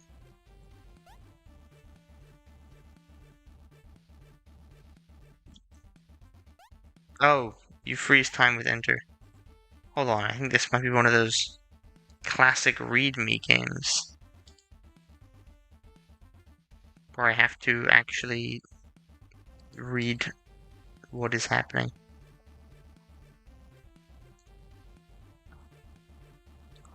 Up, down, left, right to move, jump, space, salt with N. Now that's a good control. Weirdly enough, the fact that you can freeze time by pressing enter is not actually listed as a game mechanic. It's a secret one.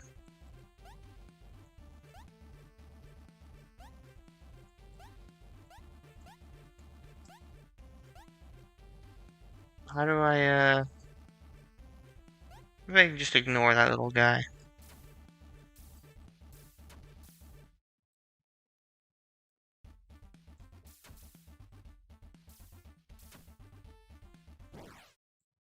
You are freeze. Press return.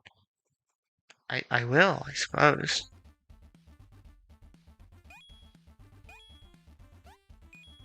Is that because I ran out of salt? I'm a little confused. Mildly confused.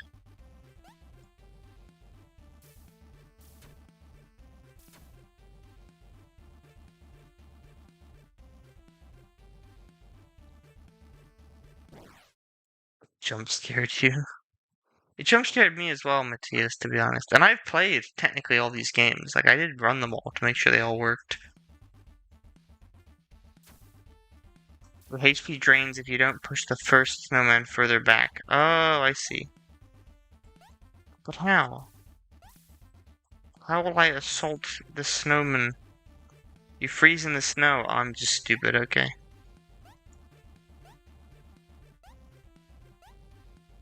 Do I have to get up there?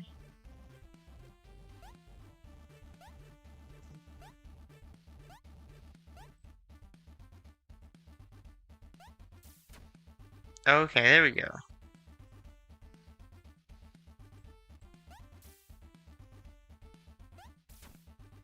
There we go. I do kind of like the idea of having to knock enemies back with your item. That's quite good.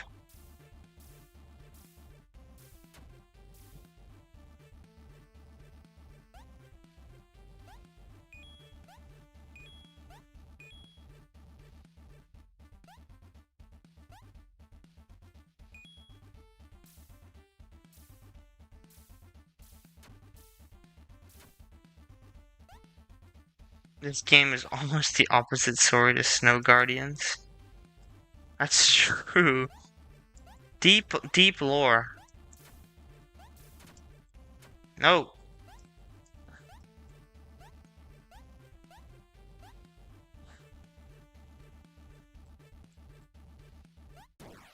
Oh, goodness. Is he gonna checkpoint me? Okay, no. I'll give it one more go. but something tells me there are no checkpoints in this game.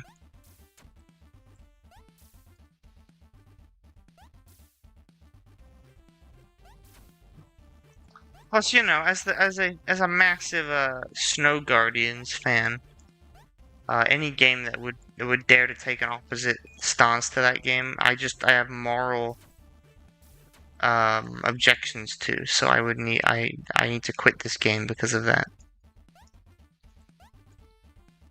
I have to add rotating ice spikes to my snowman upgrades. Oh, definitely, yeah.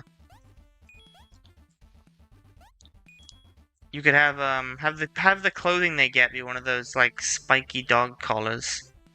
There we go. That's your rotating spikes grid.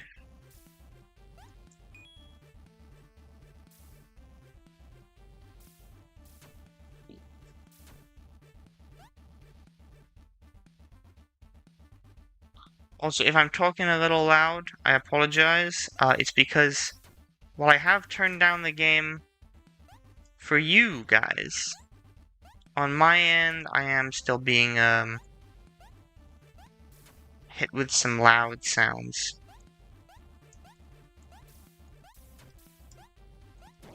Okay. Alright, I don't think I'm going to be able to get through this one. Unless, does anyone know if there's a way to skip levels or anything like that?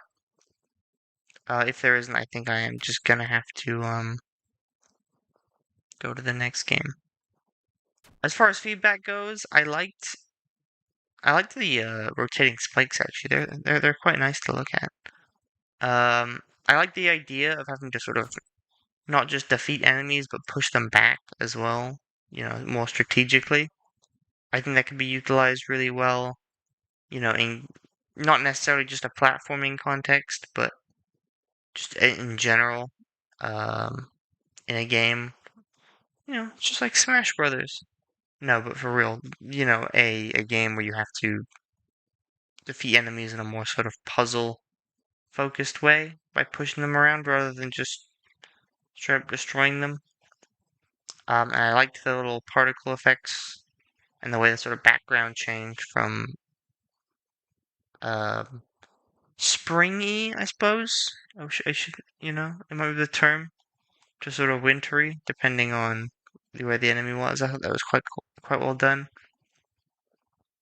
But definitely a game that needs things like checkpoints, a bit more polish, a bit more fine tuning on the platforming. I found that to be it was quite slippery. I think quite a bit too quick. Might need to be a bit more floaty, a bit more grounded. That would probably be my feedback. But maybe you shouldn't listen to me in regards to platformers because I am not the best at them. Anyway, next up we have bust open the list. You guys may or may not have seen the list.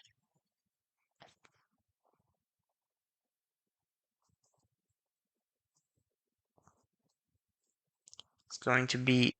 Did we play Icebreakers? Don't think we did.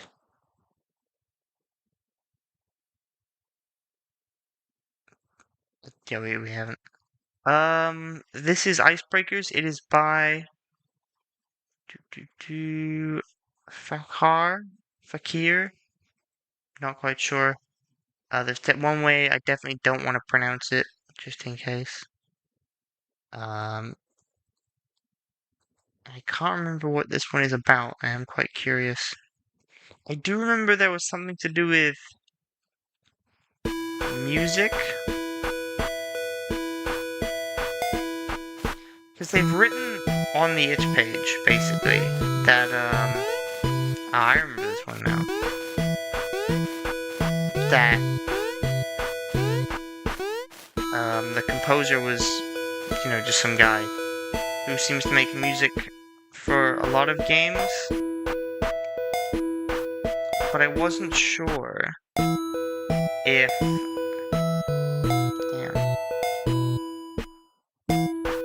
Damn. if the music for this game was made for this game, or if it was made... This game's got a lot of mini games.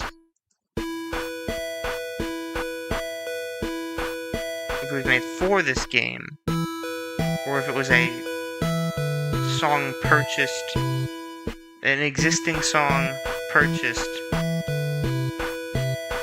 How do I do this?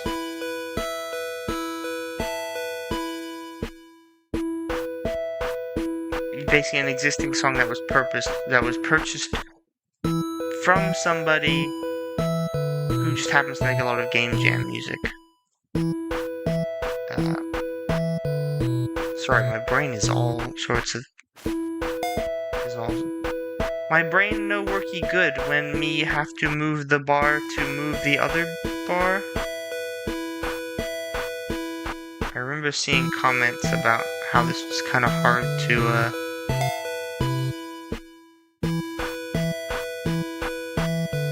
do on the itch page. It's a mistake. It's an issue I am also facing. Let me go to the itch page, see if there's something I'm missing here. I wouldn't want to mischaracterize a game. That would be terrible.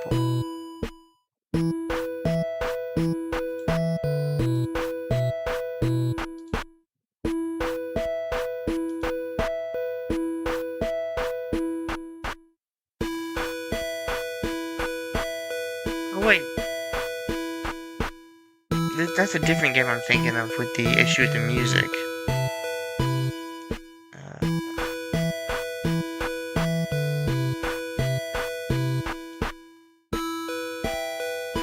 Oh no, it is this game. Oh, I'm being stupid. Sorry, I'm just checking the itch page, trying to figure out what's going on. Icebreakers is a short puzzle platforming game where you must collect ice crystals to break blocks of ice to collect keys. I am trying oh so hard to collect them. Guys, you don't understand. You don't understand how hard I'm trying. Once again, I ask for chat's assistance. Does anyone know how to collect the keys? Does anyone know how to make bar go good, like, and not bad, like what, like it is for me?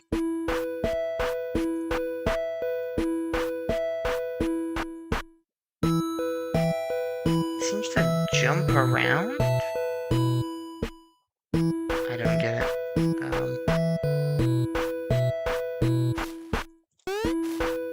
On the itch page for this game, the comments that exist do seem to express difficulty collecting the crystals, so I'm not sure if it's just... There we go. If it's just an issue with the game in general, or if there's some trick to it. If anyone knows, please let me know. I am curious. I do like the idea of having all these little mini games, though. It's quite nice. Let me at least use up my hard-earned crystal.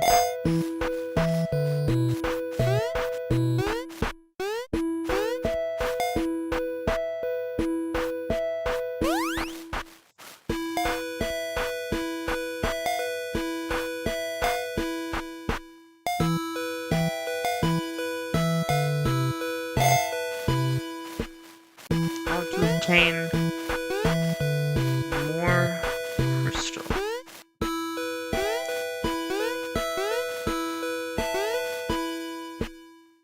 Okay, I think this game is slightly unfinished, so I think I will have to exit this one out earlier than intended. But I think I do like the idea of having all these little mini games that you kind of have to do one after another to close that down, to reach some kind of end goal, and then tying that all in just some kind of platforming context. But as it stands now, that game is just a mite unfinished. I mean, it could be an issue on my part. There could be some trick to it, but I don't. I can't see it. Nobody's suggesting it, so I'm just gonna have to assume it's just broken, which is a shame. Again, another post jam thing. If you've already put a week, 2 weeks, it says on the jam page, the game itch page, they put 2 weeks into it. If you've already put 2 weeks into it, you might as well put a few more days just to fix it up. That's my philosophy. But for now, we're gonna have to move on to, assuming no one has anything they desperately want played, we're gonna move on to Iced Skater by Warty. It says four O's and then RTI.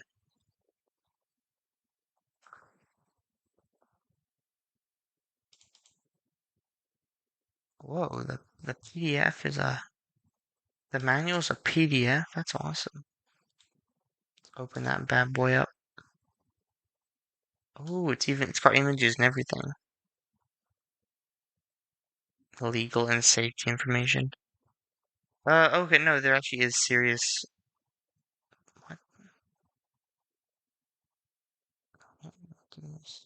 I've never played a game that comes with a PDF man. I never played a jam game that comes with a PDF manual that starts with legal and safety information. And I've played a lot of jam games. This is the first time I've seen this. This seems to be an epilepsy warning, a seizure warning. So if you are epileptic or otherwise have some kind of issue with certain types of visuals, I guess just don't watch the stream. Keep it on in the background. I need the engagement, but don't die from watching the stream, because not only would that affect, you know, the population of the Pygame community, it would also impact my engagement ratings, so definitely don't die. Prolonged gameplay may cause muscle fatigue, eye strain, or discomfort. Now that's the sign of a good game. To reduce the risk of these, take a 10 to 15 minute break every hour. I don't know how many hours we're going to be playing this game. Probably not more than a few. Maintain good posture. Oh no. Player discretion is advised. What is this game? This better be the greatest game I've ever played in my life. If I have to suffer through potential death to do it. Ice Skater is a homage to 90s, 2000s extreme sports games. And the underground soundtrack to the simple mechanic-based gameplay. I feel like most games have mechanic-based gameplay.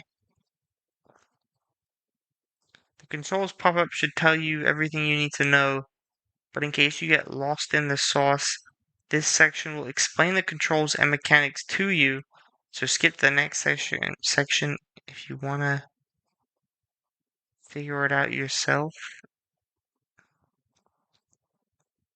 WASD to move, control to stop, shift is how you skate, space is how you spin and jump.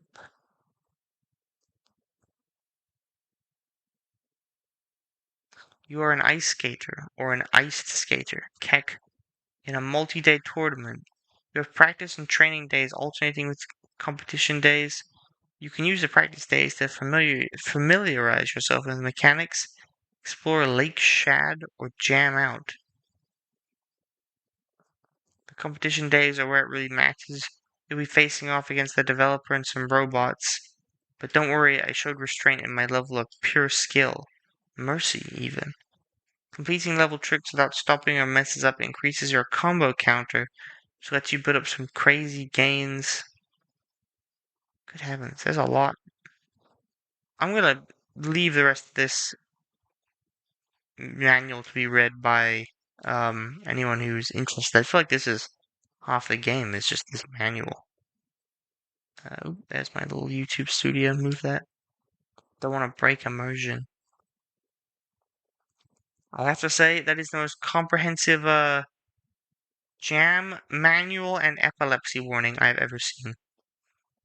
I don't think I've ever experienced anything quite like that. Next jam should have a documentation note. This would win for sure. Definitely.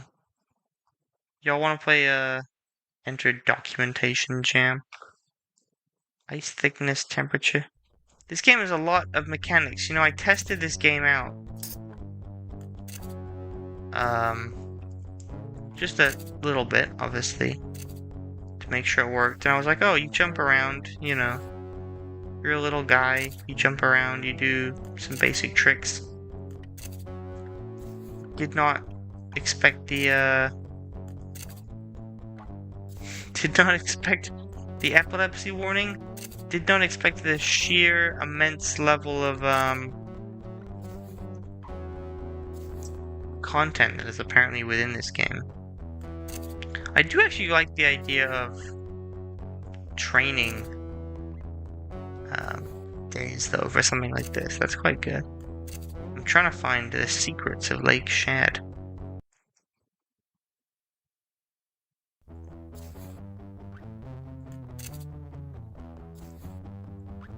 I can't really pull off any tricks besides jumping. When I try to move fast with shift, I kind of don't. It sort of just resets my little bar, so it doesn't sound like a thing I want to do.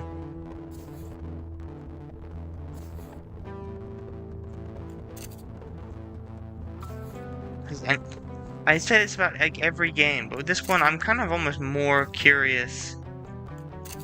Does anyone know what this game's about?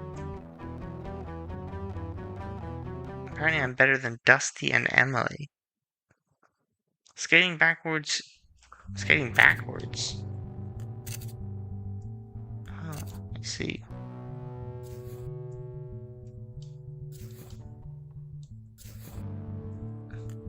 I do like the day-night cycle. I did not expect to be saying that about this game. I like the day-night cycle.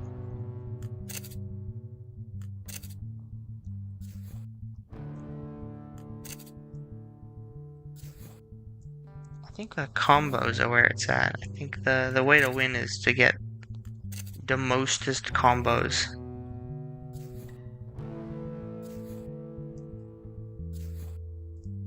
I got that 11 times combo. Okay, never mind. No, I don't. Not anymore. I also like how it draws a little trail as you move. It's quite good.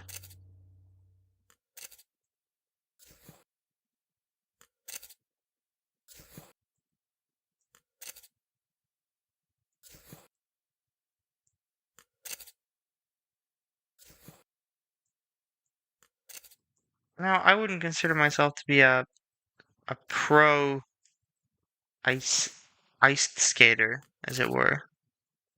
But I think the key is to get just the most combo multiplier possible. I think that's the real pro strat here.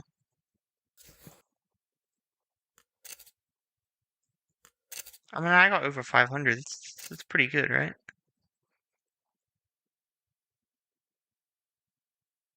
Speed skating has to be timed. I do like how there are tips. I just don't understand how the tips apply.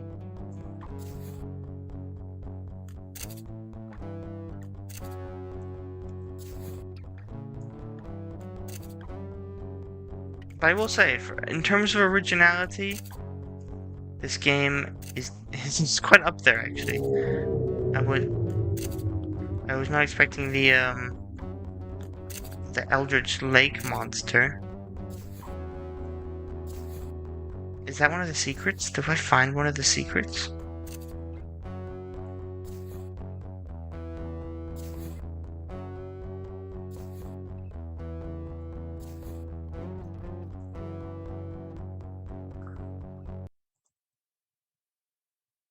Alright, we'll do perfect and no stopping equals combos.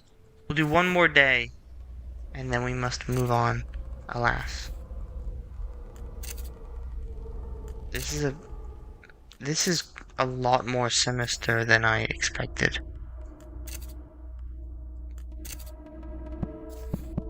When I think ice skating music, I do not think... Oh my goodness. Oh my goodness.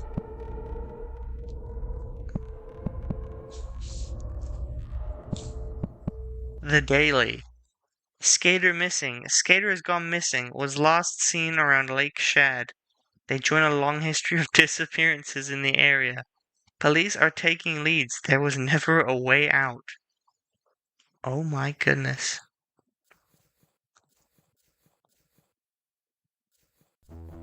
Do a little bit of free roam. Okay, I'm gonna say it.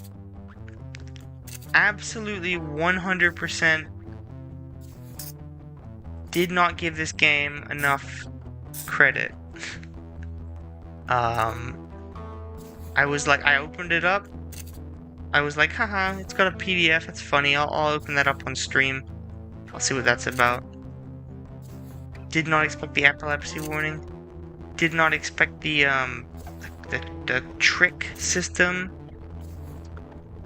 Did not expect the actual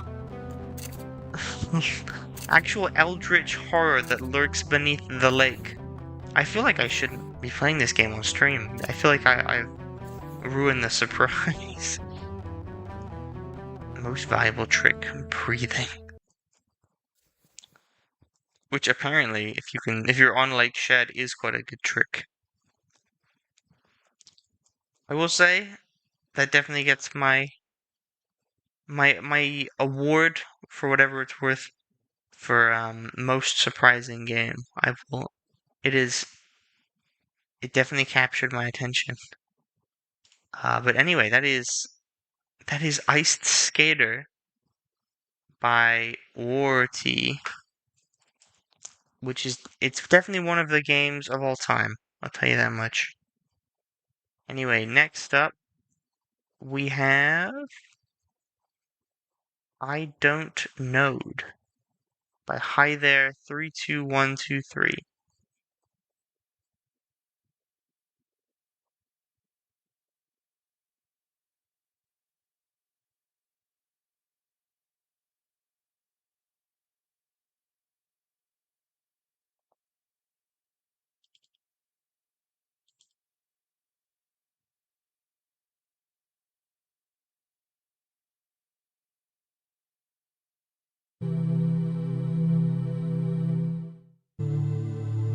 Oh, and it's also by Slippery Slime. I don't know why that is not on my notes.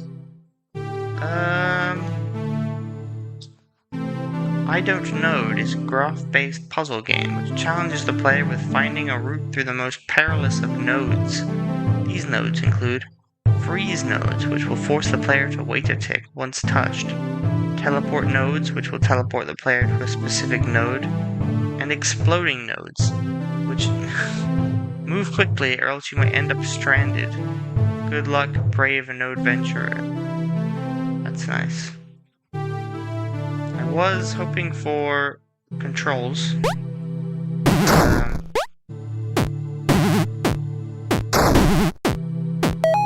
I suppose it's quite a simple little game.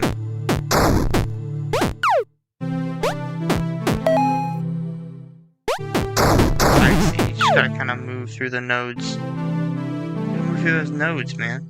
I don't know. I say.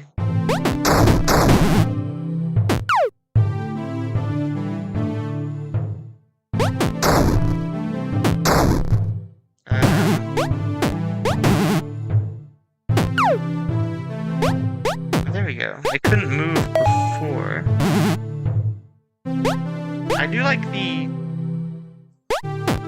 sort of bizarre aesthetic of this game. I'm mainly just trying to... I feel like I'm gonna complete it before I fully understand its gameplay loop. I feel a bit bad.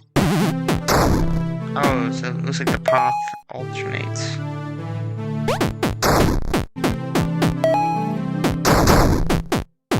Yeah, I'm a bit of an I don't know speedrunner, what can I say?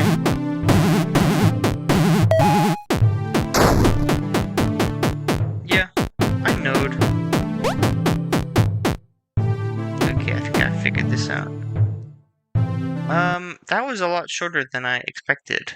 Uh, I do like the concept of having to sort of, having just node-based movement. This is gonna sound like a fake comment, but I'm a bit of a sucker for node-based movement. Ever since I played Deus Ex Human Revolution and its little hacking minigame. I like the idea of having the different nodes, um, the different effects, and it being a bit of a puzzle. But I felt for what there was, it was kind of underutilized. I mean, I literally beat all the levels by just mashing buttons, which is not the best sign. But short and sweet. All the levels are randomly generated. Says Mega Fuse. I can actually believe that. I mean, it does make sense, I guess. Just spawn a bunch of random levels and then keep the ones that work the best. But that was a lot shorter than I expected. I was gonna be locked in for like a full puzzle experience. But that's not that. I'm not gonna complain that a game is too short when I'm doing something like this. I mean, I guess I could complain. I'll complain a tiny bit if it's like this, but I do like the idea. I think you could add in more. I think if you added in more node types, maybe introduce them over time. I think instead of just having randomly generated levels, I think you could really have something good, much better post-jam experience. But that was I Don't Node again by Hi There and Slippery Slime. And I'm gonna take a quick break, but I will be back in like a couple minutes. And then I think there's like 5 games left. So I'll see you in a moment.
Oh, I forgot I was muted. I was being dumb.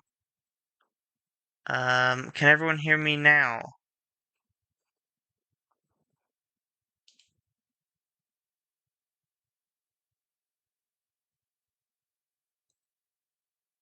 Okay, that's good.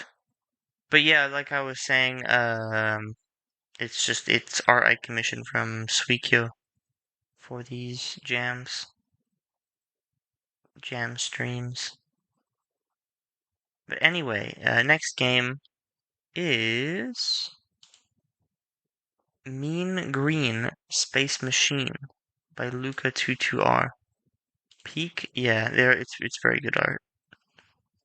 Um, well, I always felt bad because they would make all this lovely jam art, which is relevant for like 2 weeks, basically, or like a month, I guess, arguably. Um, but if it makes them feel any better, I can't be bothered to change my desktop background after jams in, so my laptop desktop background is just always whatever the last Pygame community jam was. But anyway, this is Mean Green Space Sim. That's not Mean Green Space Machine. Enter, play, delete, remove, last place, block, build, do rocket. Oh, sorry. Fly 7,000 pixels is 500 money. And fly 7,000 pixels and land safely is only 250 money. So you don't bother to land. It's for losers. Okay. Is that fuel for that? It was enter, right? To build a rocket.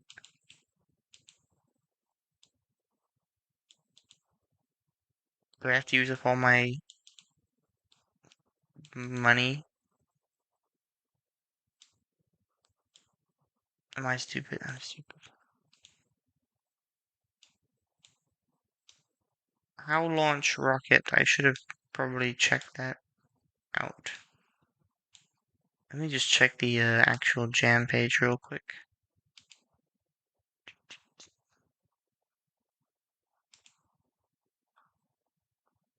Enter. It is enter. I thought I pressed that. Am I dumb? I thought this was obvious enough, but if the rocket is too heavy, it does not launch. Okay.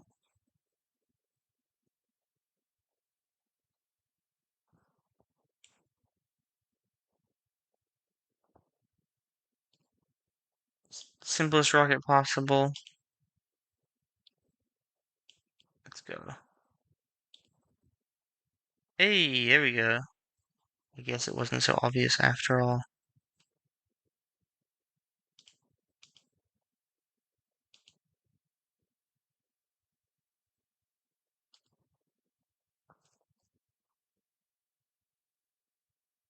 Did I make it? Okay, I did actually make it. Enough to get some more money, so let's try that. Has anyone played this game? Does anyone know that? Oh my goodness, I've broken it. The strats.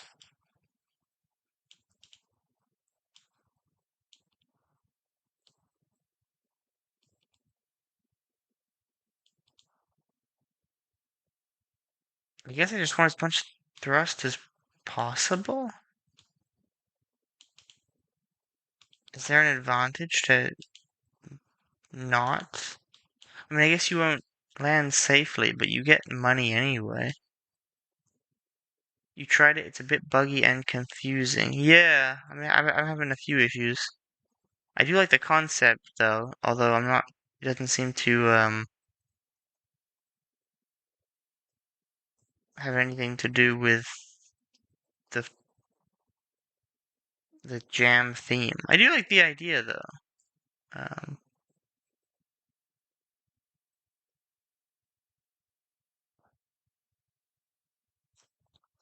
I do like the vector art. I think, I mean, it's not the first time I've seen a game with sort of vector-based visuals, or I guess I should say primitive-based visuals. But I do like it here. To land safely, you have to descend slowly. I see. I need thrust. I need more thrust. After reaching 7,000 pixels. Okay, I see. I'll be honest, I was never the Kerbal Space Program kid in school. Don't think I'm gonna be the one to fully appreciate this game's mechanics.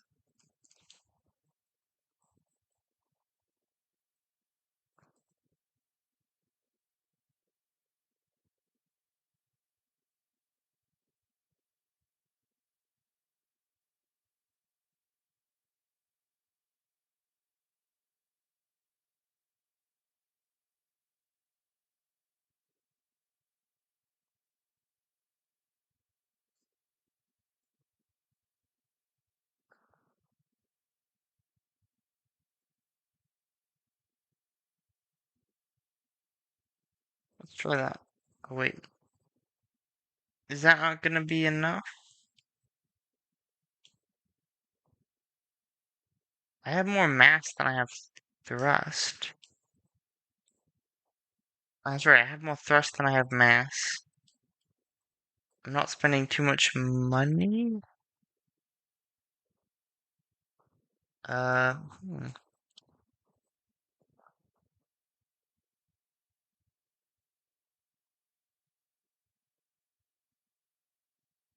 Is it something to do with fuel, maybe?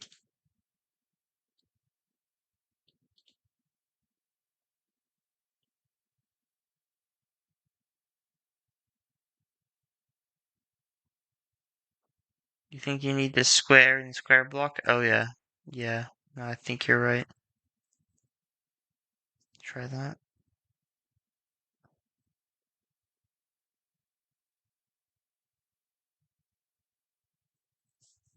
Okay, I mean, I think I've sort of figured it out. Um, I don't want to say it's a bad game. I will say that I'm probably not appreciating it enough. I do like the concept. I actually made a little spaceship buildering spaceship building. Oh my goodness, you can tell we've been streaming for like 4.5 hours. Spaceship building game for a jam myself, although it was more like it was less sort of physics based and more combat based. I do like the idea of games in which you have to construct your own little ship, especially for jams. I think they're quite fun. I like the simplicity of this game with its art and it having sort of relatively few controls. But I did think there was some bugs, some things that could be explained better. It's funny on the itch page. Like I thought it was obvious. You need more thrust than you have mass to make your ship move. And trust me, when it comes to game jams, nothing is ever obvious. I've already received several comments on my game saying that they didn't realize they could change screens, stuff like that. It just goes to show. I mean, if you've seen me play these games, you know that nothing is ever obvious to the. I like to consider myself the average player, and nothing is ever obvious to me, but I could just be a moron. But that was Mean Green Space Simulator by I think Luca22R. Yes, I am correct. Someone who actually knows what they're doing will have to show me a proper spaceship design for this game.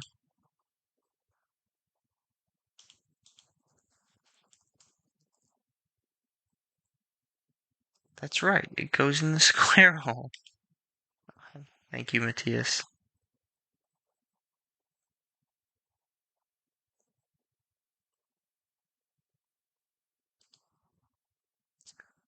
Next game is, again, unless anyone has any demands, recommendations, as it were, is do Icebox. And, if you guys want some extracurricular activities here, the thing I wrote about this game, because I did write some notes about some games, was nice comment messages. I downloaded the game from their repo, so definitely go check those out. And the README just says this is post-jam version, and a game where you have to push an ice cube box into a gull.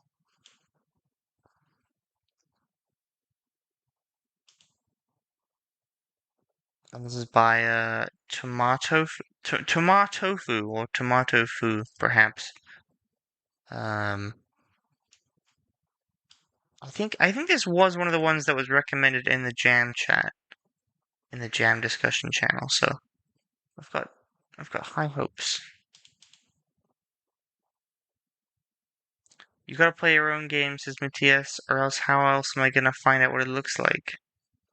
I don't know. I guess there's just no way. There's no way you could find out what my game looks like if you didn't have me stream it. Look, I get it, man. Video games are hard to play. I don't want to play them. I want to watch someone else play them. Actually, I don't even want to watch someone else play them. I want to listen to someone else play them in the background while I make my own game and then get mad when people tell me to play it. Because I didn't make the game to play it. It would be stupid. Okay, I know the idea is if you hit the walls with too much force, you die. I'll tell you what, Matthias, as a little bonus for sticking around.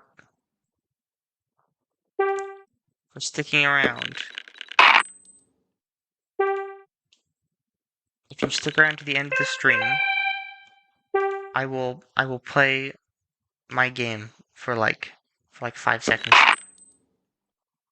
And then you can take a mental snapshot of it in your mind and forever know what it looks like.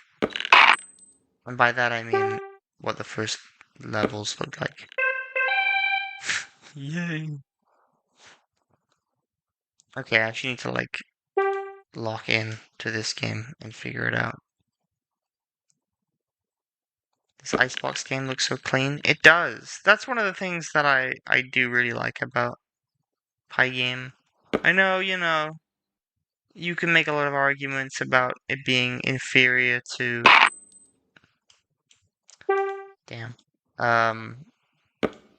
a lot of proper quote unquote engines because it's more of a DIY sort of framework. But I think with a lot of things, as with a lot of things, I think that leads to a sort of unique looking style for games that is often a lot cleaner, a lot nicer than you see in I think other engines. At least for jam games. I will say I'm not. I thought it was based on how fast I was going, but it seems just to be kind of based on. I think I'm just being stupid. I think it's just based on the amount of bounces. Maybe not even that much. I don't. I might just be being stupid. I was thinking oh, you gotta bounce it with, minimal force, but oops. But I think it's the opposite. I think you have to smash it as hard as possible. Unless you're stupid, like me.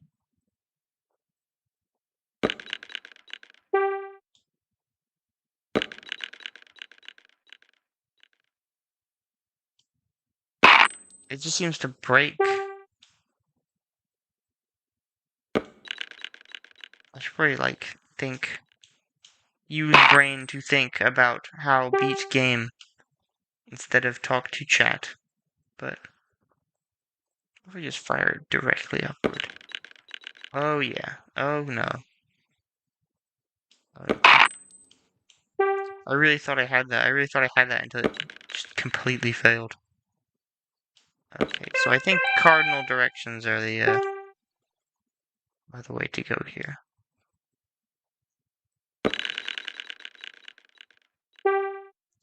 You see, Mean Green Space Sim Simulator? I'm an idiot. I don't understand game make good. You must have dumbed your game down to make it even, slightly potentially playable for someone like me.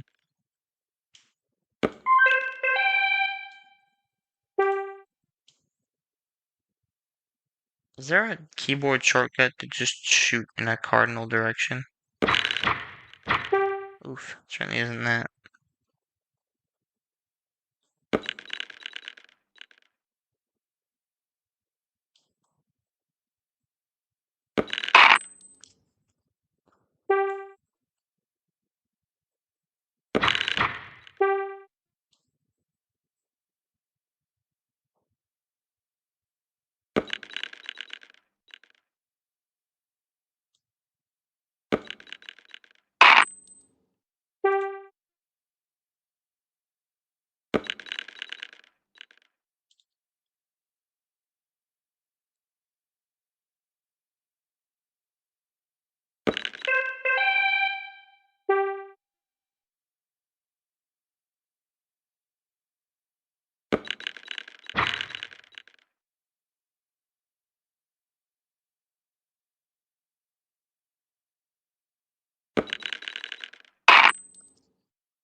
Oof, I really thought I had that one.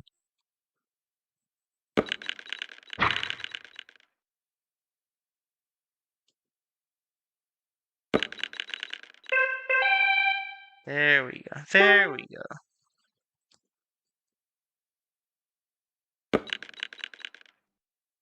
It really does seem like the best strategy is just to always be going for them cardinal angles. I say, as I fail. But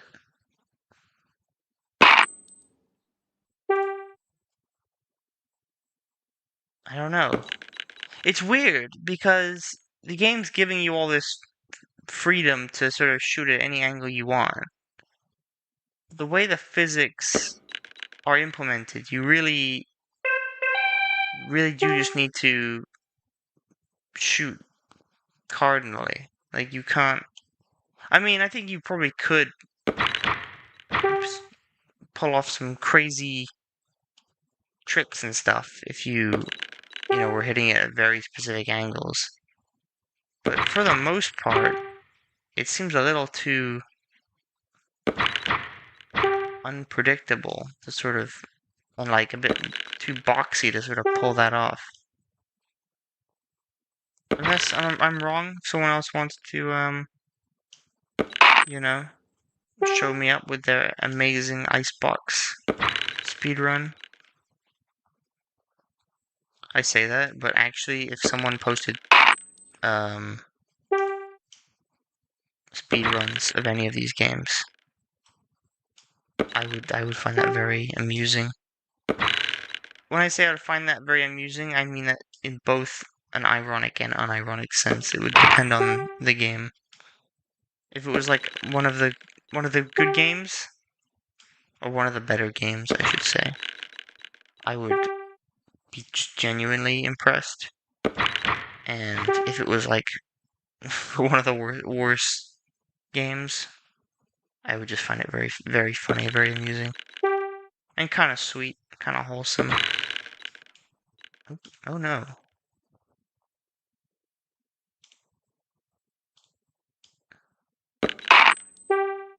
How many levels does this game have? Who in chat has beaten this game?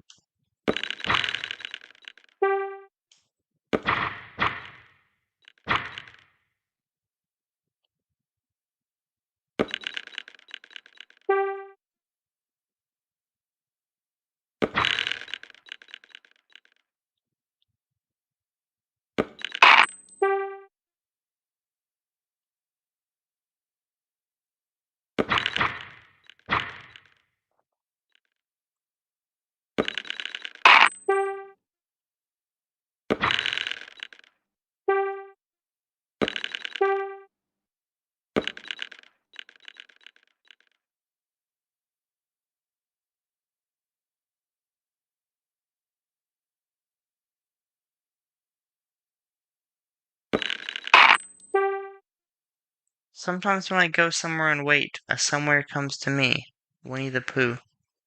That was beautiful, Matthias. I do not see how it was pertinent to this stream at all, but I appreciate it more. I appreciate it nonetheless. You found this game really nice, but could not get past this level. Yeah, I think I may be with you on that, FinFat. I was gonna say, oh wait, no, look at this, but oops.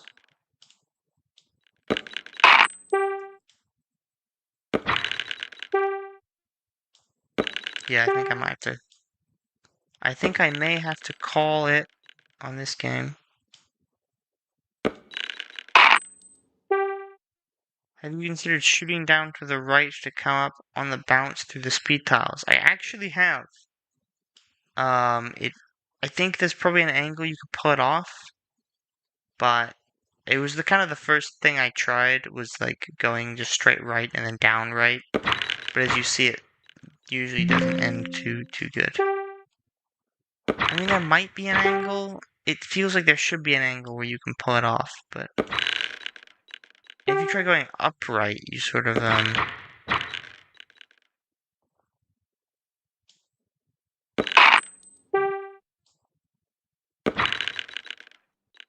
it's just, I think there's a bit too much randomness. Yeah, I agree, FinFet. I think the problem is the levels feel like puzzle levels, like they're supposed to be, you know, a sort of an intended solution. But unless you're going just cardinally, just completely cardinally, the whole thing feels just very difficult to predict. And even if you are going at cardinal angles, it just feels too random. Like I've already had several levels where I do the same thing twice and different things happen.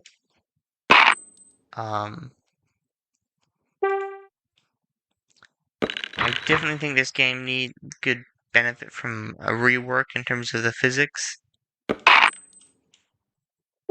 Maybe even just seeing what would happen if you were to limit the number of angles. Like if there was say 16 angles you could choose from, and the physics were just deterministic on that, maybe. Um, or maybe have it be based. Maybe so have it. Maybe have it be based. Maybe have it be based on having to beat the level with a specific power time. I know the theme is frozen, so it's like, oh, frozen and shattered.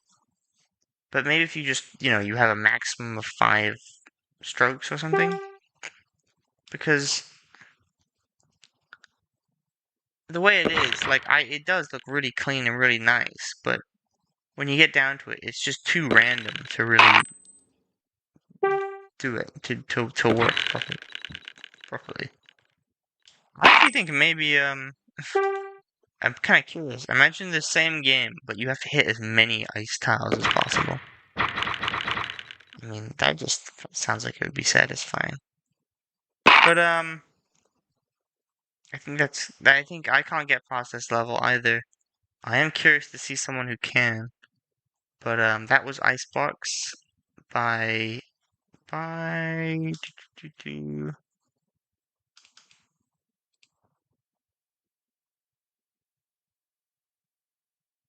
um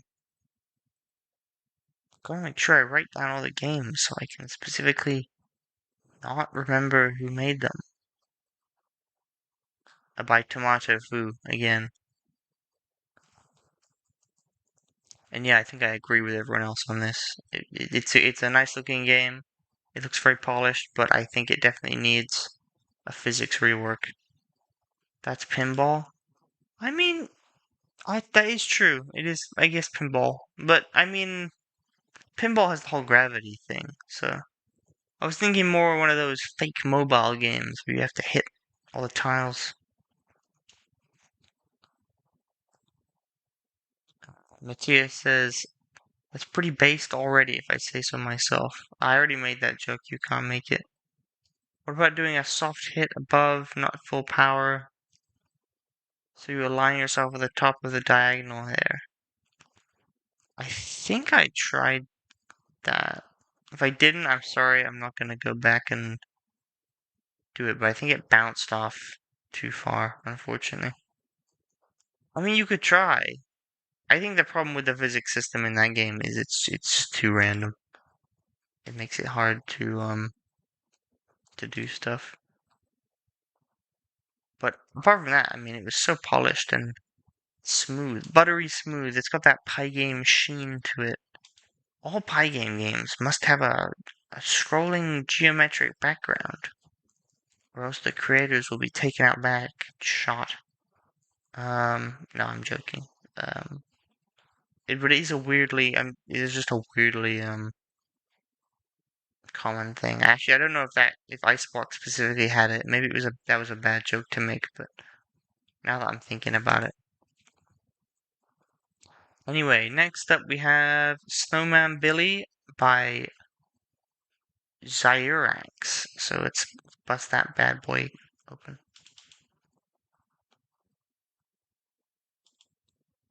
We've already got a good oscillating screen. I do like a good oscillating start screen. And I'm guessing this is you have to avoid stuff while collecting the snow. Oh shoot. Oh my goodness. Um Sorry, I feel like I should have given this game more of an introduction. Oh gosh, we've been streaming for so long. First, I feel like I haven't fully led into it. But this looks like one of those classic kind of dodge the dodge the stuff while collecting the other stuff kind of games. I mean, I was talking about survivors games, stroke arena shooters, stroke auto shooters earlier. What's the genre name for games where you have to sort of move left and right or up and down, I guess, while avoiding randomly generating obstacles and collecting randomly generated power-ups and or collectibles? What's the genre name for that?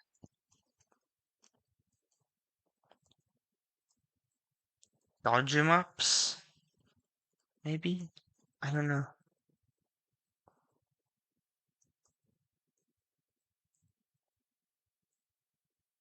I do like the kind of the MS Paint visuals on this. They're very charming.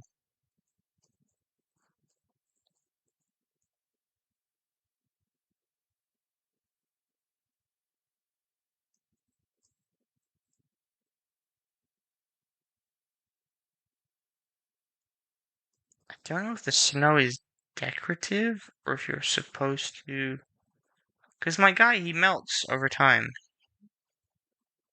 And as you pick up the ice, he comes back. But I don't know if you need to keep collecting the ice or.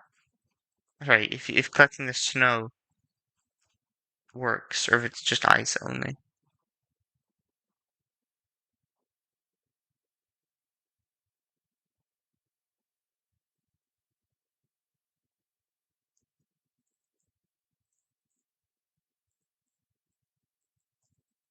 Damn. I think I've got the general gist of this game. I'll give it one more shot before we move on, because I am conscious of time, such as it were. But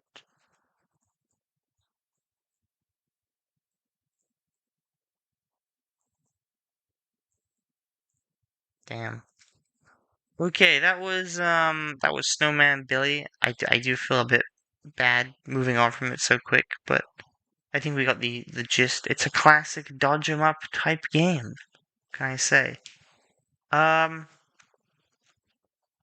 I like the snow graphical effects. I like the snowman melting sprites. That was fun. I liked how the little brick pillars came with a warning. I feel like a lot of games don't do that, which sucks. I think it just makes sense. Include a little alert, a little warning. I think my biggest issue with that game, besides the lack of sound and music, was probably the fact that the hitboxes on it were quite aggressive. Basically, it didn't seem to be based on mask collision. It was just whether your rectangle touched the brick rectangle or whatever, which made it quite hard to dodge things. So I think for a post-jam version, definitely implementing kind of more forgiving collision would probably be a priority, and then definitely adding sound and music and a bit of polish. But I think overall a solid game. Definitely not horrific or anything. But next up we have, again, assuming no recommendations, feel free to recommend anything um, that was made for this jam that was not made by me. Have we played FreezeRush? I think so.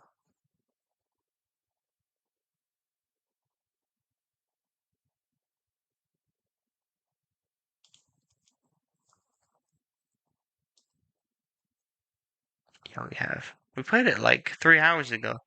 Good heavens. Next up then would be Penguin Slider by Horsehead.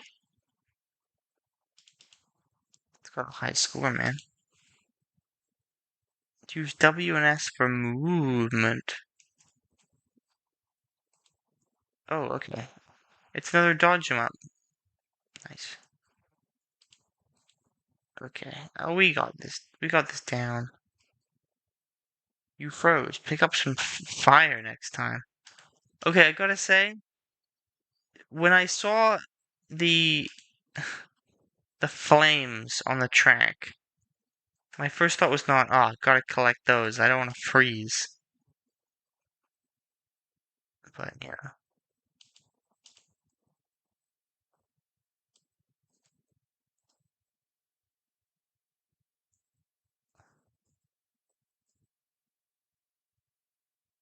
Okay, now I got this locked in. There we go. Oh, dang. At least it's gonna record my high score for posterity.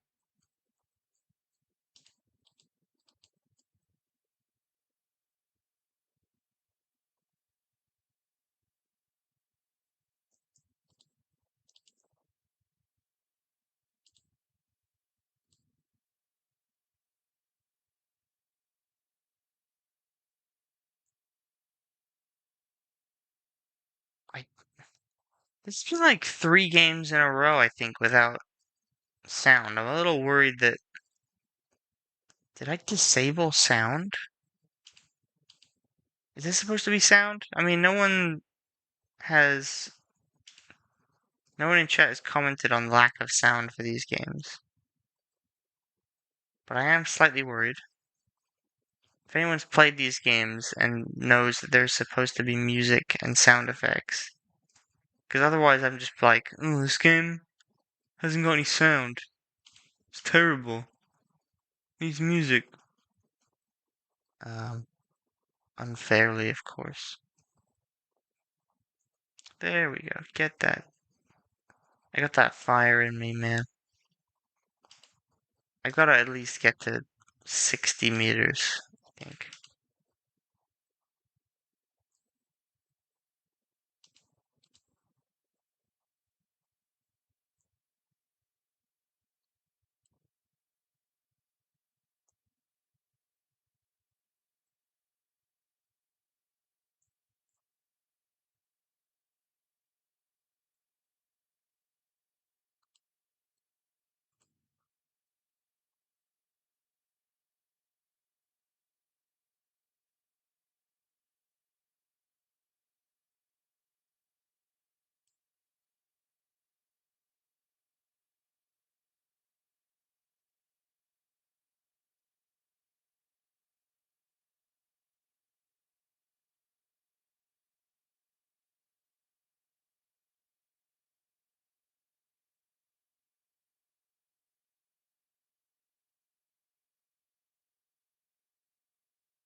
Where sound? Any sound?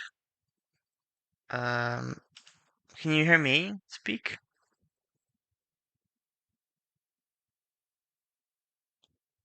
I don't hear any sound for this game. I don't know if there's supposed to be sound.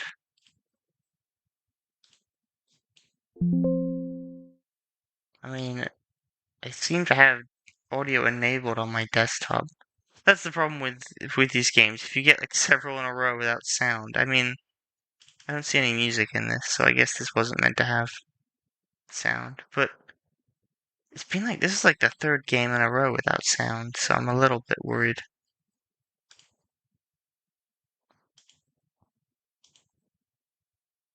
Did I just get so focused I forgot to talk? Yeah, I got too locked in on Penguin Slider. High score 64 meters. No one's beating that. But yeah, that was another dodge type game, dodge-esque game. You hear Windows sounds? Okay, that's good. I actually quite liked the temperature mechanic. I thought that was quite good. Um, a little harsh, I think. I think it sort of, I think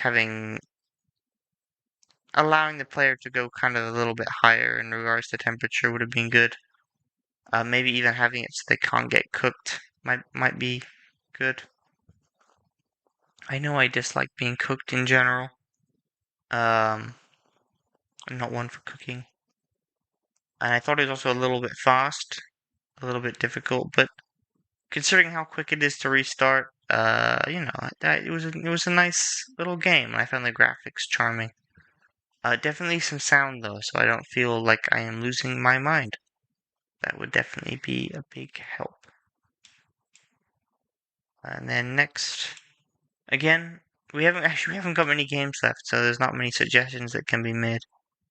But next up, we have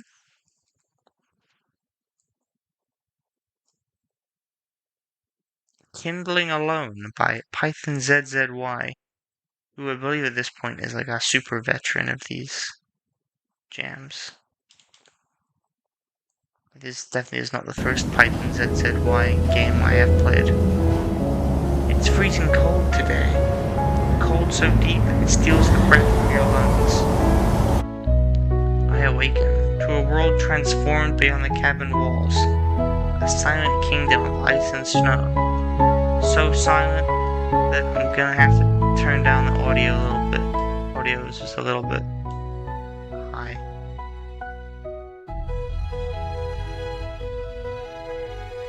Within the hearth, only ashes remain. My store of firewood is spent.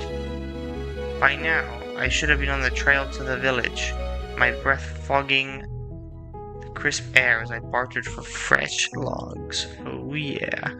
But the blizzard has other designs, weaving a white veil so thick that all paths have vanished.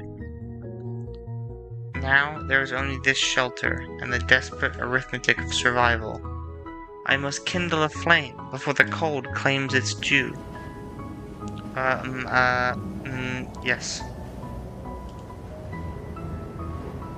It's an epic theme though, score, also peak story.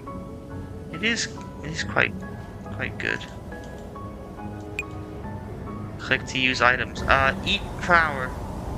Place flour on fireplace. I guess I am doing that.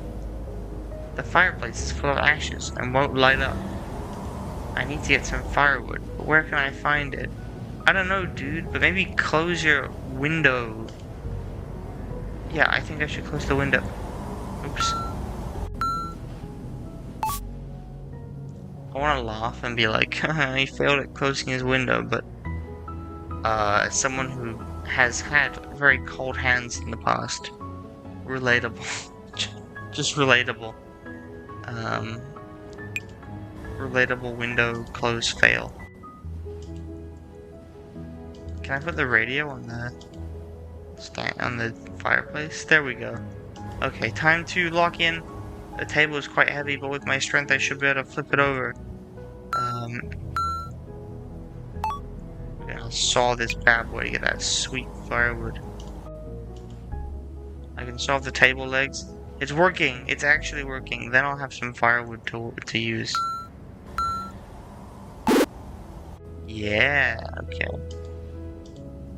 Now I have enough firewood. Let's light it. Oh, there's no item for this? Aw, yeah. Fragile flame stirs to life in the heart. As warmth fills the cabin, the howling blizzard outside becomes a force contained on a fate.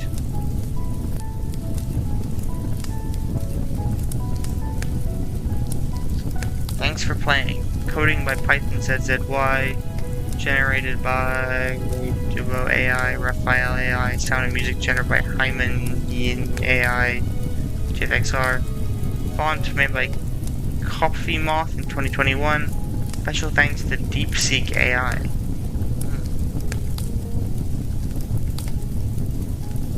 Okay, so that was Kindling Alone. It's quite a simple little game, but I did like the little puzzle elements. I like the little mini game as well. It was quite nice.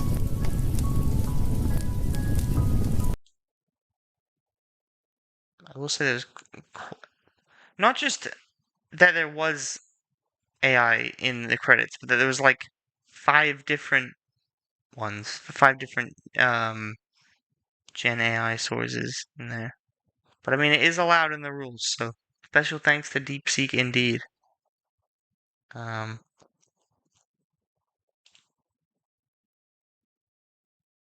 forgot to timestamp that. I just keep forgetting. Anyway, as our final game,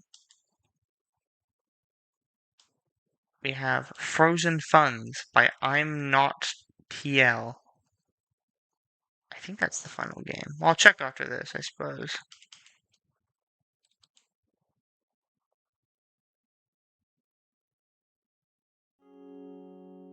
Frozen Funds. Press enter to start. Maybe I will. The funds are locked in ice. Not lost, just frozen. Out of reach until you earn them back. To thaw them, you have to take a seat at the table. Every hand you play pushes against the freeze holding your bankroll still. Win the hand, and the freeze begins to crack. Small breaks forming as your money starts to loosen. Lose, and the cold holds on a little longer, keeping your funds sealed away until you try again. Dealing cards. By the way, I don't know. Select up to 1 regular card to freeze. The card gains 1 times discard protection and +1 value when scored. I do not know if this is similar in any way to Balatro, or if it's literally just everything with cards in a, in this kind of view is now just seen as being like Balatro. I have never played Balatro. I do not know what it is about, so I do not know. Discard 3 cards. Discard 3 cards. Discarded frozen cards will fall instead. Discarded cards are not returned to the deck. Okay.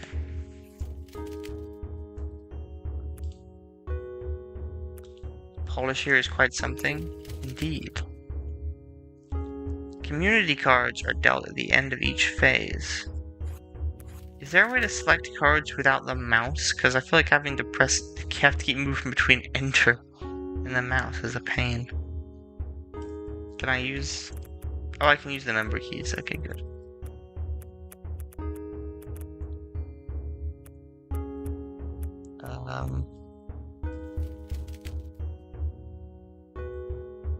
Discard 2 cards. Discarded frozen cards will thaw instead. Is it a problem that I have literally no idea what I'm doing? I like genuinely I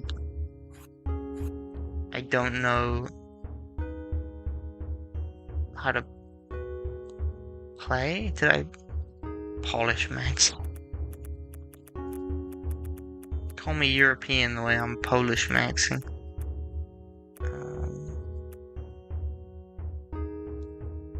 Select to one regular card to freeze. Okay, I feel like I missed something. Select up to 5 cards. The difference in hand value will respectively freeze thaw your funds that amount. Community cards are automatically applied.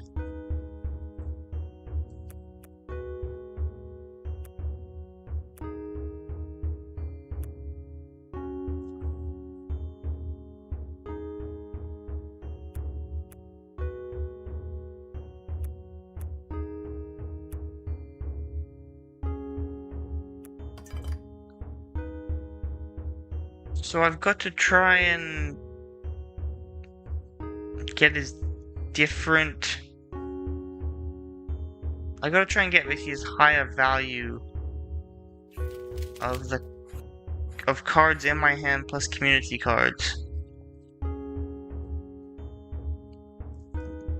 Because I need to get a higher value than my opponent. But I don't know what the rules for the cards are.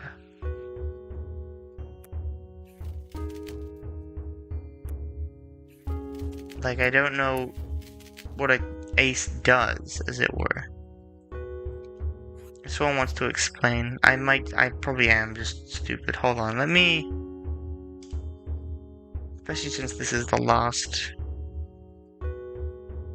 game. Try to figure out.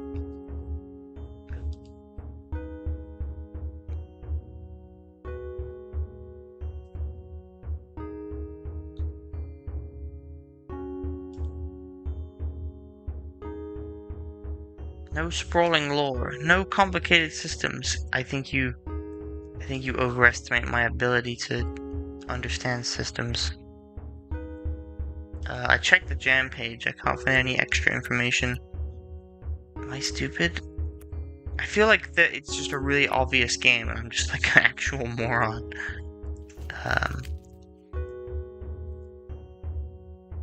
Discard 2 cards. Discard frozen cards will thaw instead.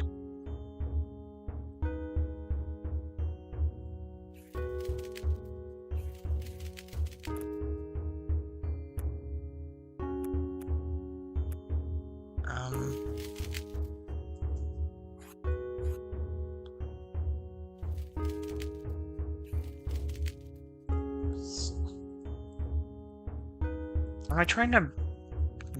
Is it like poker rules and I just don't understand because I don't play poker?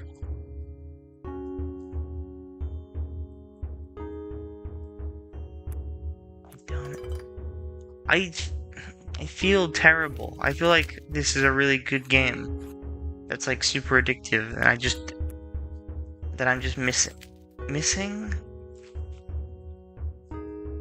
It's a good thing this is near the end of the stream, because otherwise someone might watch this.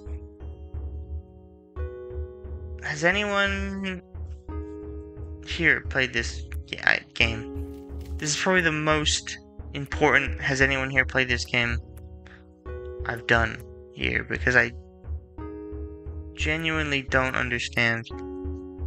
Is it that I have to try and figure it out based on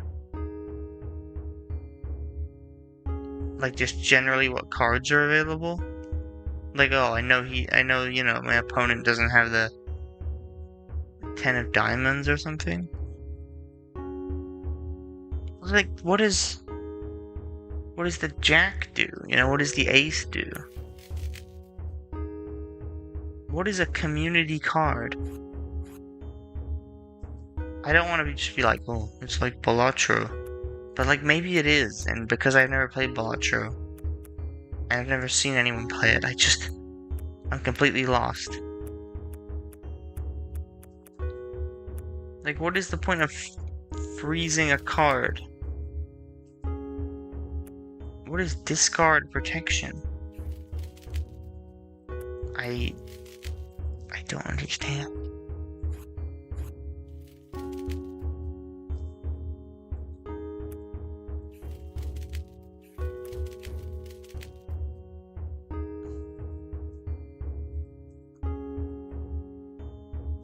Is it good to... Okay, wait, hold on. So... It's good to get matches? With the community cards? I don't know why those cards are outlined. I feel like a moron. Genuinely. I feel actually awful. Because I feel like there's some tiny thing that if I just, understood, it would all make sense.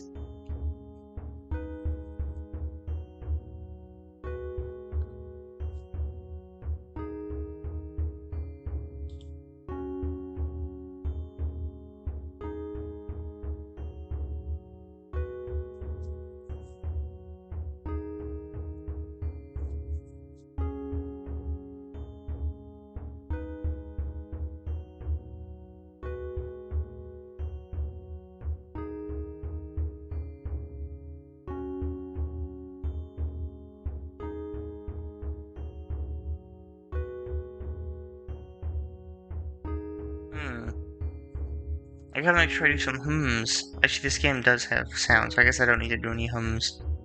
But I was gonna say, I need to do some hums so people know that the stream hasn't crashed.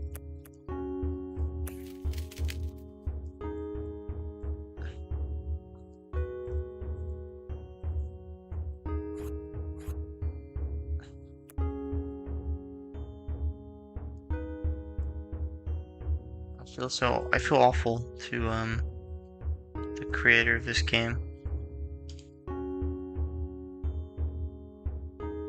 The core developer who made this. I'm Not L and Commando Reboot, who now has to see me just suffer.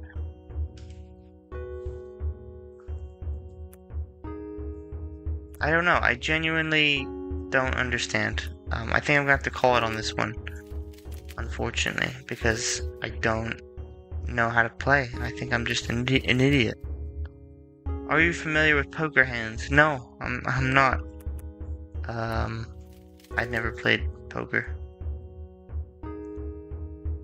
But tell a lie. I think when I was a lot younger, I used to play Poker Night at the Inventory, but like the Steam game. But that was it. But yeah, that might be it. I did suspect there was some pokerage going on.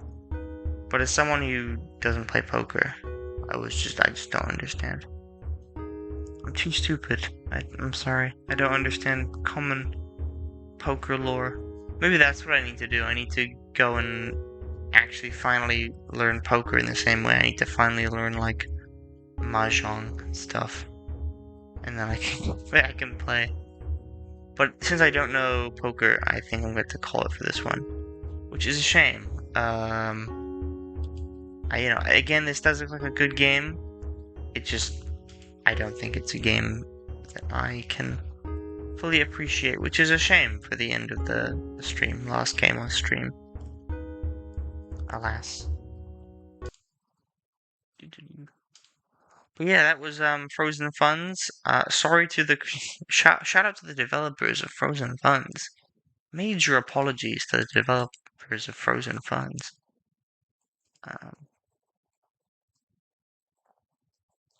But I think with that,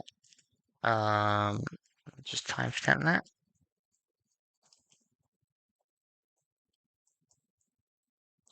I think that is every game made for the jam. So we played, are there any we missed? I think. Speak now or forever hold your peace. I say, like everyone else watching just knows every single game and has been watching the whole stream and so knows exactly which ones I have and have not played. Mine. See, I was thinking you wouldn't call me out on that, Matthias. But fine. Once I confirm, I've played all these games.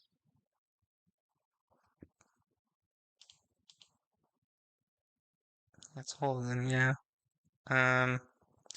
I'll play my game for like 2 seconds there, just to placate the masses. Where actually is it? Hold on. Don't know if I have it. I mean, I don't have it in this folder. Hold on a moment.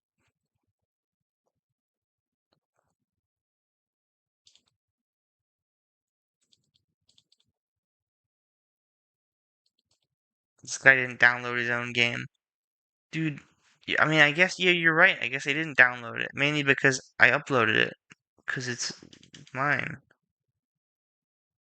And, I mean, not just mine, but... There. Are you happy?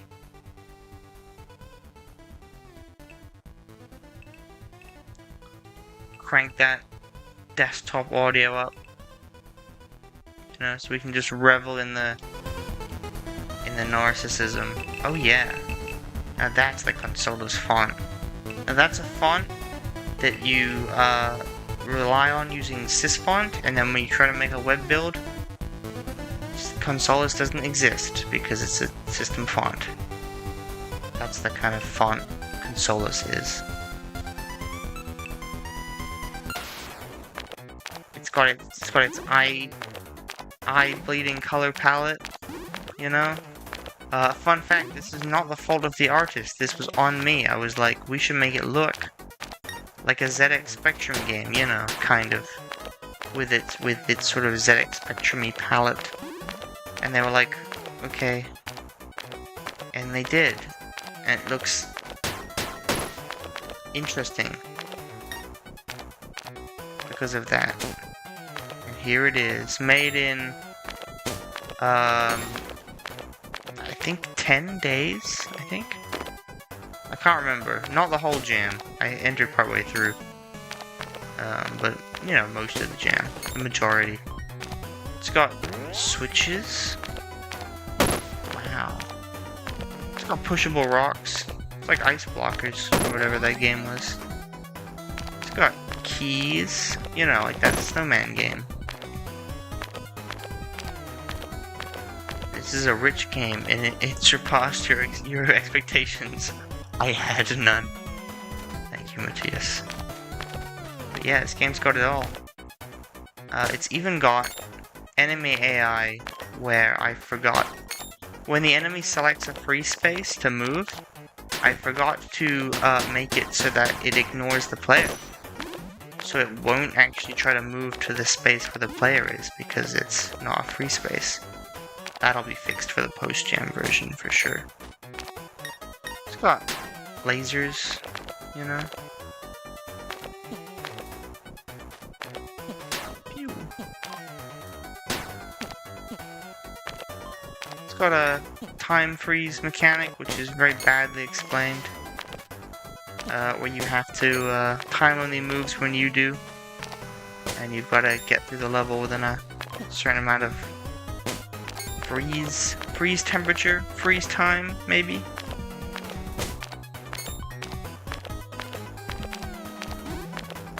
FinFet says, pretty cool. Thank you, FinFet. It's got skeleton enemies. They turn into skulls. Very good. Very cool. Pun intended.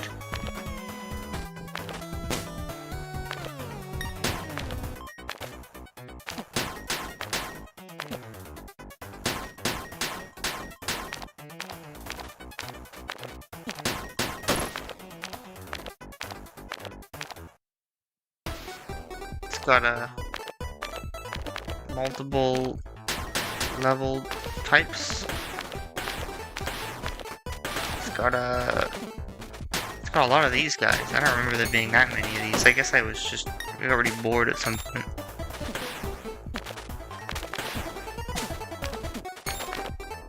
It's got a sprawling, eye-bleeding maze design. I actually can't remember how many levels there are in this area. I was thinking like I'll get to the next area and then I'll call it. But I might have to leave before that. I don't want to spend too much time on this game. This is not a stream about UltraCold. Kind of reminds me of Super Hot, but like super cold. Is that why it's called UltraCold? Yes, you are correct, Matthias. That was actually the joke of the game. I basically described it to the other team members as like, what if like 2D super hot, and someone was like, call it ultra cold, and I'm like, that sounds like ultra kill. I think people will people will think that it's an ultra kill reference, but actually it turned out that I was just really stupid, and everyone else got the joke. So.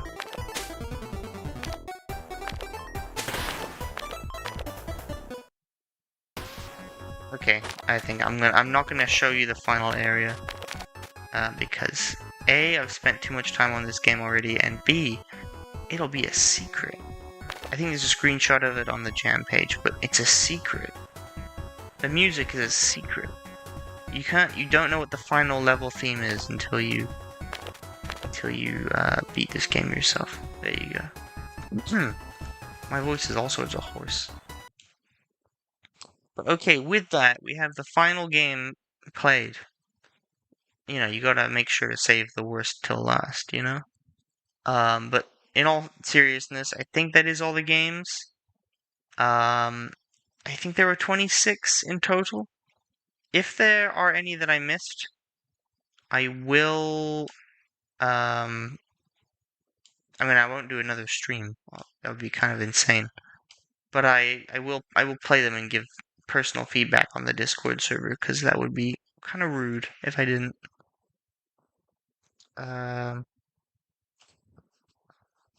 Matthias says, "Bro, how? This game is insane. Which bit of it is insane?" Good stuff. Well, thank you. I do appreciate that. I did have to do a lot of the old jam sleep deprivation to get that game out. But I do miss making games from scratch, so that was good fun. But this is not about me. This is about the other games. It's like 1/26 me. I'm like, what, 1 point something percent, 1.8% me is what this stream is about. But no, in all seriousness, if there are any games I missed, I'll gladly play them and give feedback directly in the Discord Jam channel. I look younger now. It might genuinely be, because of how swollen my face is at any given time.